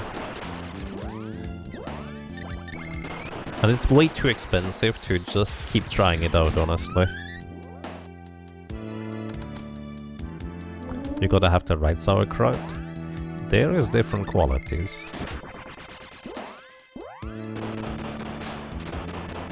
It's easy to mess up. I have to admit, generally speaking, the only sauerkraut I've eaten is whenever my mother prepares it. And I don't think she has messed it up so far, so I don't know what bad ones would taste like. So probably just getting lucky with it. Fairy walnut, just number 17.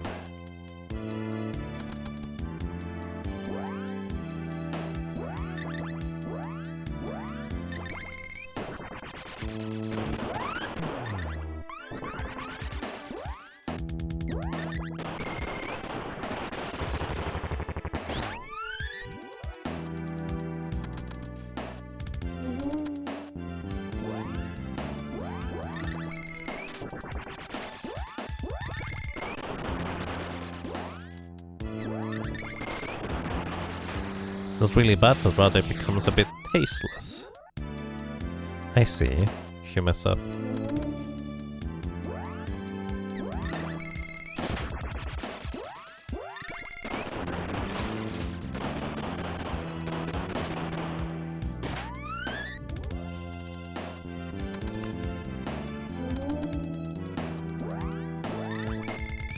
Oh, burst is level 7 too now, so I could now switch over to the spells that cast a bit more quickly, or at least the animation finishes more quickly. Because it does not matter which spell I use at this point.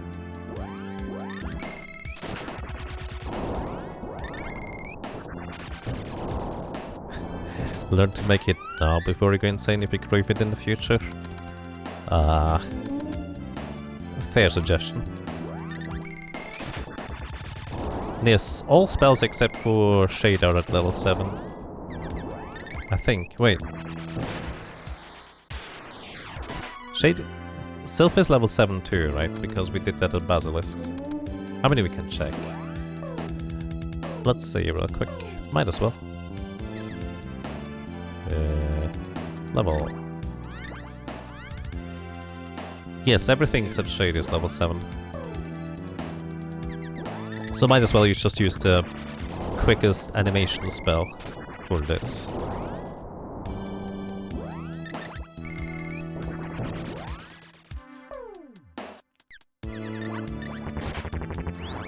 Oh well, it's not that yet.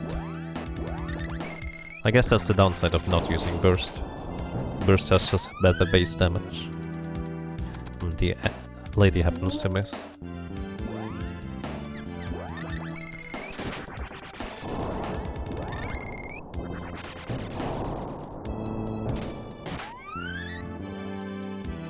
Brussels sprouts, root call, peas and carrots and beans. That sounds great, actually. I know that Brussels sprouts is actually one of those things that it really depends on how it is prepared, on whether you like the taste or not. Because I know for a fact that I did not like Brussels sprouts at all as a kid. Until my older sister actually prepared it once in a bit of a different way. And I love these things. that point, so it's quite interesting.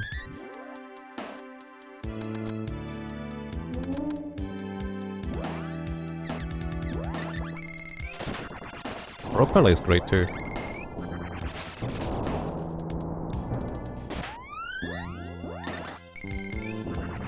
Oh, another chest. Number 18. Let's see what we get.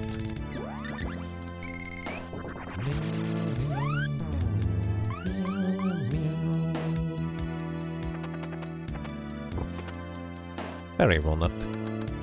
At least they fit.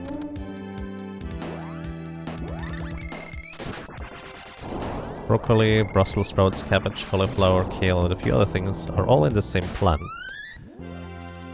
which you found out a while ago. It neatly explains why you hate all of them. I actually had no idea. Admittedly, I've never actually worried about where the broccoli and stuff comes from. Well, I mean, you don't want them, I'm gonna eat them. You don't like broccoli? I see. Well, that's fair. Memories are definitely a large portion as to why you may or may not enjoy something. That's just the nature of it.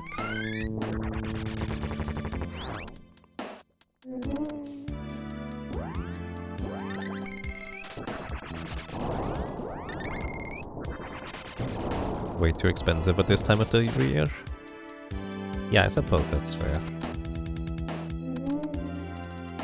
You don't like eggplant because it tastes like tobacco? It does?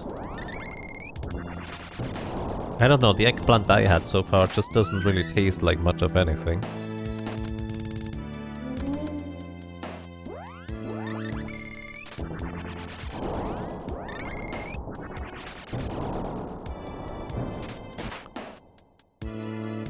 The only vegetable you can't really stand is Savoy.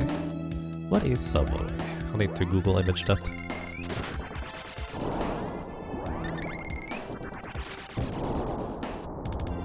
That one? I don't actually know if I've ever had any.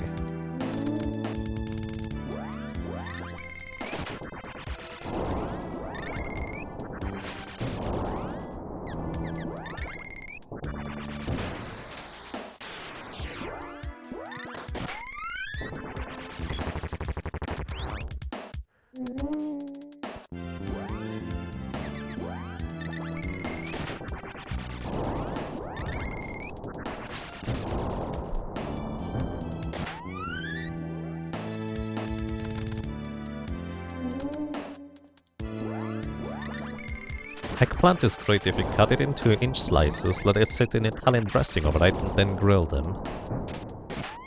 It certainly sounds interesting. Wirsing?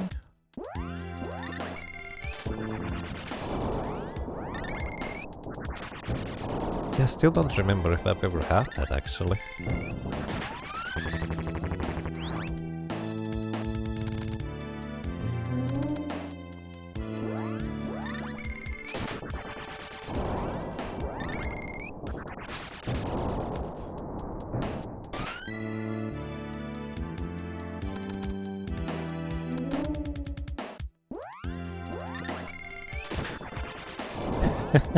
And yes, we're still farming that chest. This is kind of more what I expected than the previous ones where we got stupid lucky.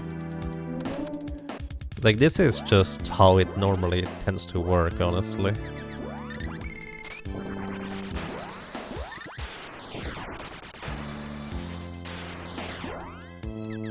There's all my MP back.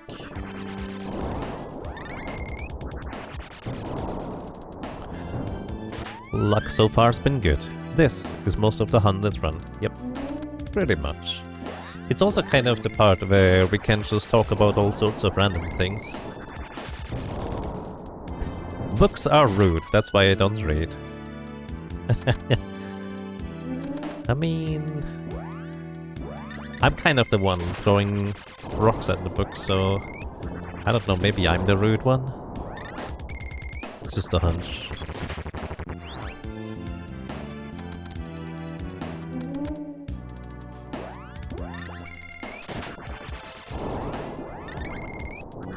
Captain in the Game Master cartoon? That's a weird one. That definitely exists. You want some Schichtkohl? Not sure I know that one. Eggplant Man from Kid Icarus. Yep. Oh dear.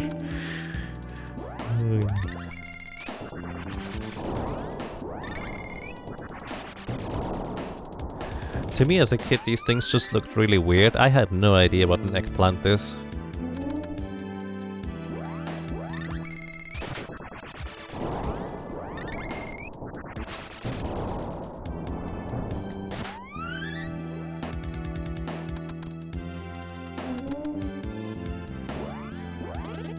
Oh.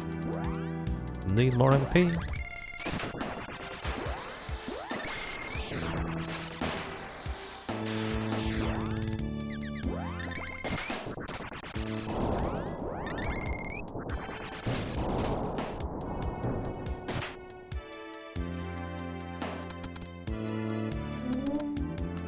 You thought eggplants were gourds for the longest time?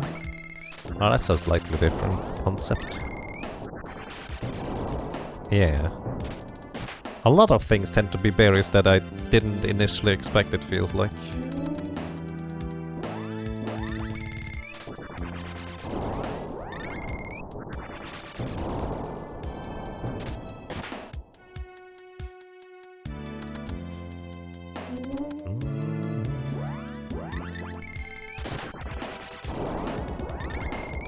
Berries are a very large category of plants. Yeah, it kind of makes sense.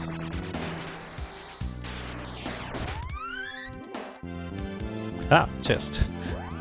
I wonder when it's going to... So it will probably happen during the 100% run. I will at some point miss one of these chests. That's just gonna be the nature of the beast. Number 19 is a fairy walnut. Alright. Oops, wrong button. Might as well go bursting.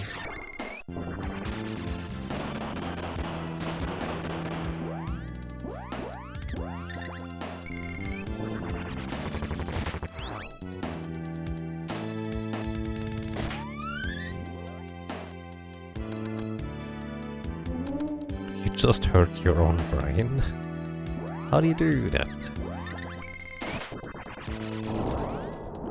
You just checked the creation date of the rump pick.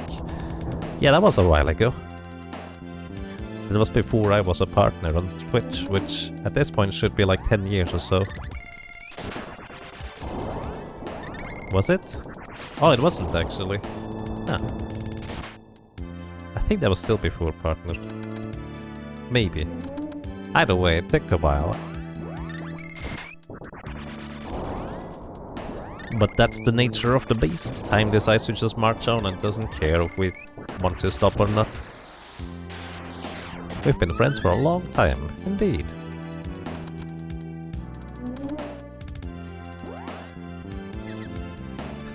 The classic D&D quote. Intelligence is knowing tomatoes are a fruit. Wisdom is knowing tomatoes have no place in a fruit salad. Yes, it's kind of my favorite thing because that just, at the time, I still didn't have really a solid concept of what it meant, at least in D&D terms, the difference between intelligence and wisdom, and that kind of fully explained it to me.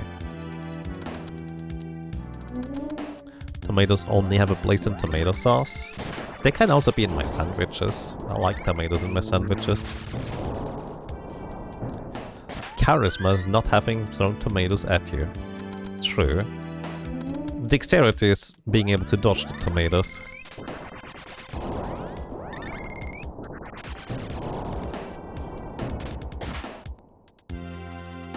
And strength is the ability to hurl the tomatoes all the way across the room at your targets. Something like that. Chest number 20. Let's see what we get. Amulet helm, we got it.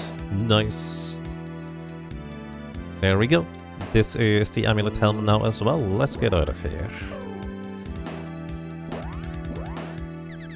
And also for the sprite here in particular, The amulet helm is strictly better than the circlet because it also provides a +5 intelligence boost, and it has ridiculously high defensive stats with 143. For reference, 150 is the highest any piece of equipment can possibly have in this game for helmets. So we got it. The tomatoes made it happen, or something like that. Time to go and save. Alright, amulet helm already done. Oops, that's not the correct button. This is it? No, that's the wrong color. There we go. Did I ever buy a needle helm? Let's go to Gold Island. I say that as if I knew where it is from here.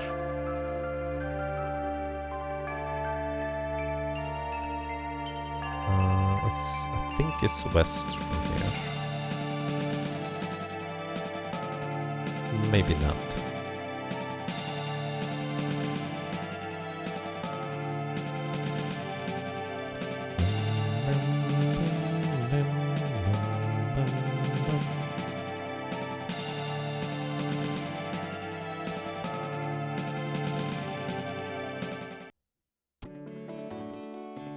Says 17 chests, but that was 20.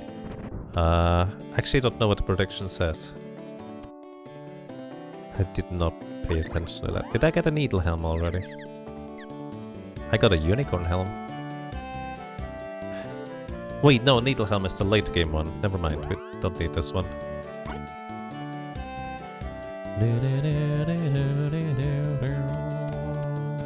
Also, we have so much money and power at this point that this is far from a glitchless speedrun type level in terms of strength anymore. We are way overgeared in comparison.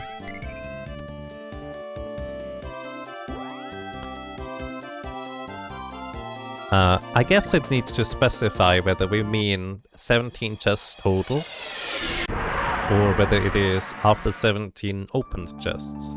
Considering that the previous one was 10 chests total, I would guess that it was 17 total, so that would be my guess anyways, but I think...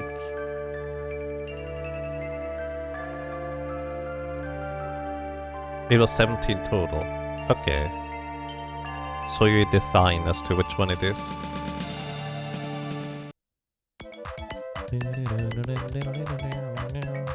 So do I need to choose the outcome?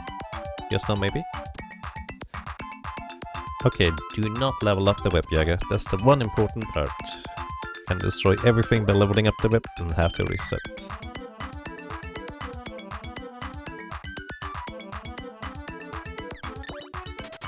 Upgrade the boomerang. Actually, the elven bow we keep. +1 intelligence. Probably not worth it, but hey, who knows.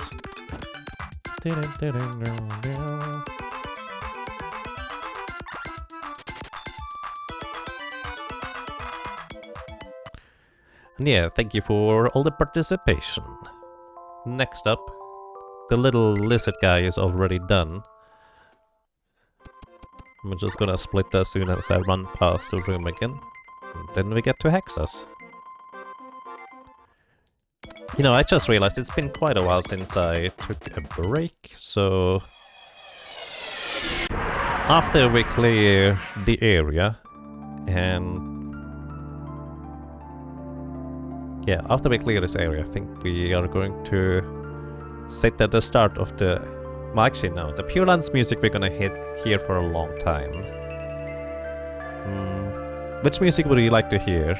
Where do we take the break? That's the question, I guess.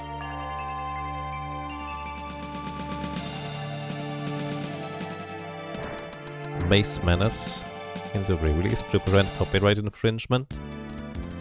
Interesting. I had no idea. It looks kind of odd. Bye.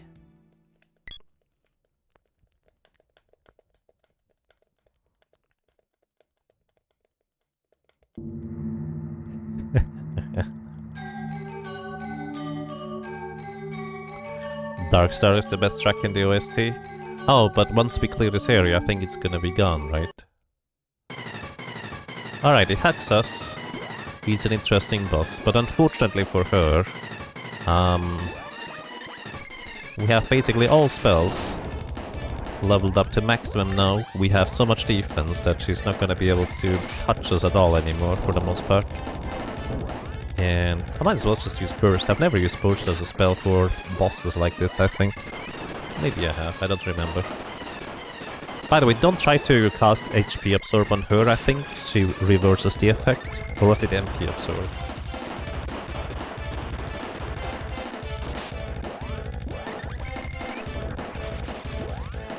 Oh, you're gonna Dispel Magic, I think.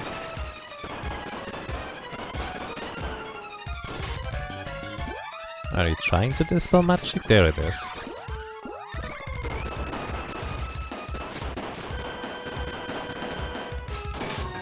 Goodbye. Oh, I forgot to split. That is okay. Skip split and Hexa's done.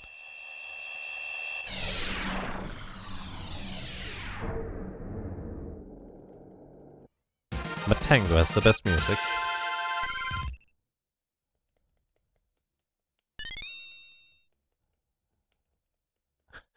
From 10 to 60,000 in 2 gambas.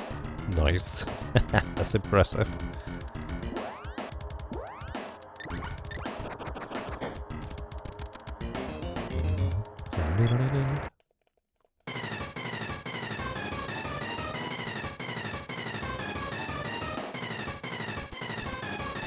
Oh. Uh-oh.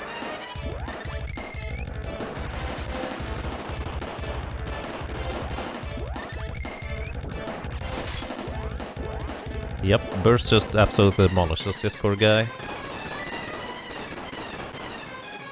He's not weak to anything in particular, but he does have the ability to cast Wall on himself. But unfortunately for him, I can just remove the wall as well.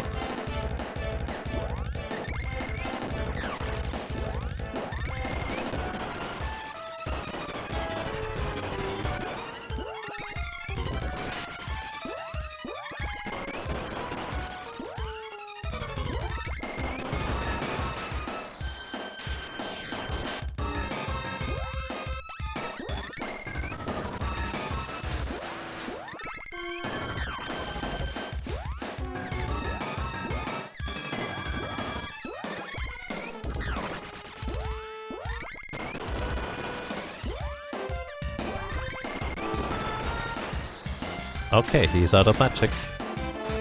So he will no longer be able to even cast Wall at this point.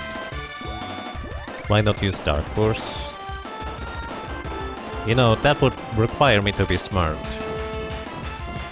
I know Hexa's... well, I think Hexa's is Dark Element, so it wasn't good on her, but this guy here, I could have used Dark Force.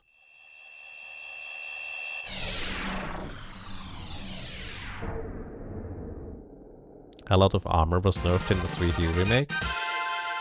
Was it? I didn't pay that close attention.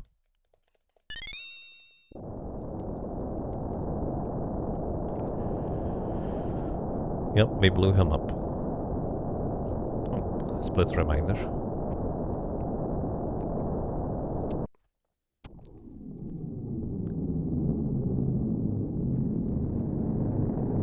Alright everybody, I think it is time to take a slightly longer break, at least planned this time. I'm gonna get up, stretch, walk around and also eat a little bit of something, because upcoming is one of the longest segments. Also, we could sit here for the music too, in the air. I like that music quite a bit. Oh wait, we have Darkstar here too. Then again, I'm not gonna be in the air for too long for the most part.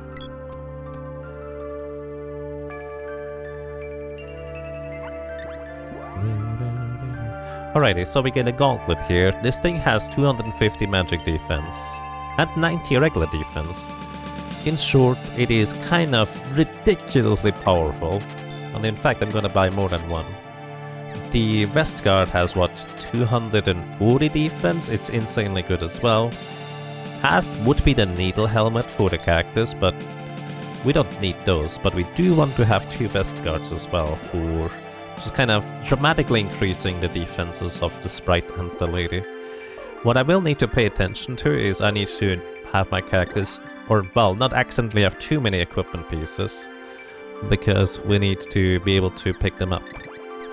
So here I'm gonna trash one of the lazuli rings, because I only need one for the final setup, or the final inventory. I'm gonna trash one of the battle suits. Alright, and this is way better equipment than I'm used to in normal runs. So this will be quite helpful. So I'm going to go save somewhere. Then we take the break.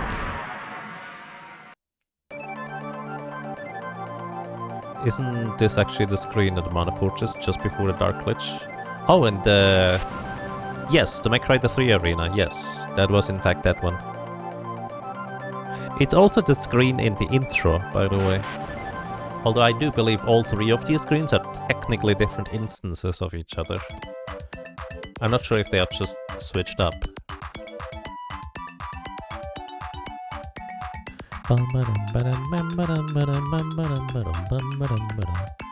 Okay, which one's ready? The gigas lance. Don't upgrade the whip yet. Do not do it. It's a bad idea.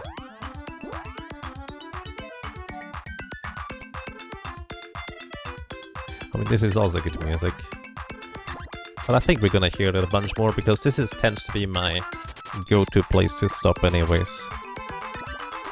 I didn't save yet.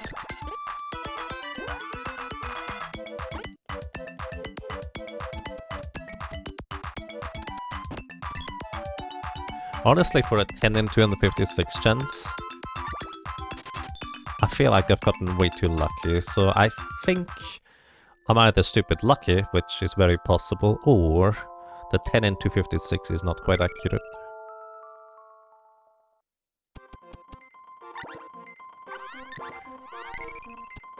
Seven in 64. That actually sounds like it is very possible by Vakar. Okay, scratch the 10 in 256, I'm pretty sure that's wrong. 7 in 64 sounds way more likely. I think I remember that one now that you mentioned it. Alrighty everybody, welcome to the Pure Lands. And I'm just gonna sit here, listen to music, and take a break. So thank you so much for watching, thank you so much for listening and for lurking, and I'll be right back.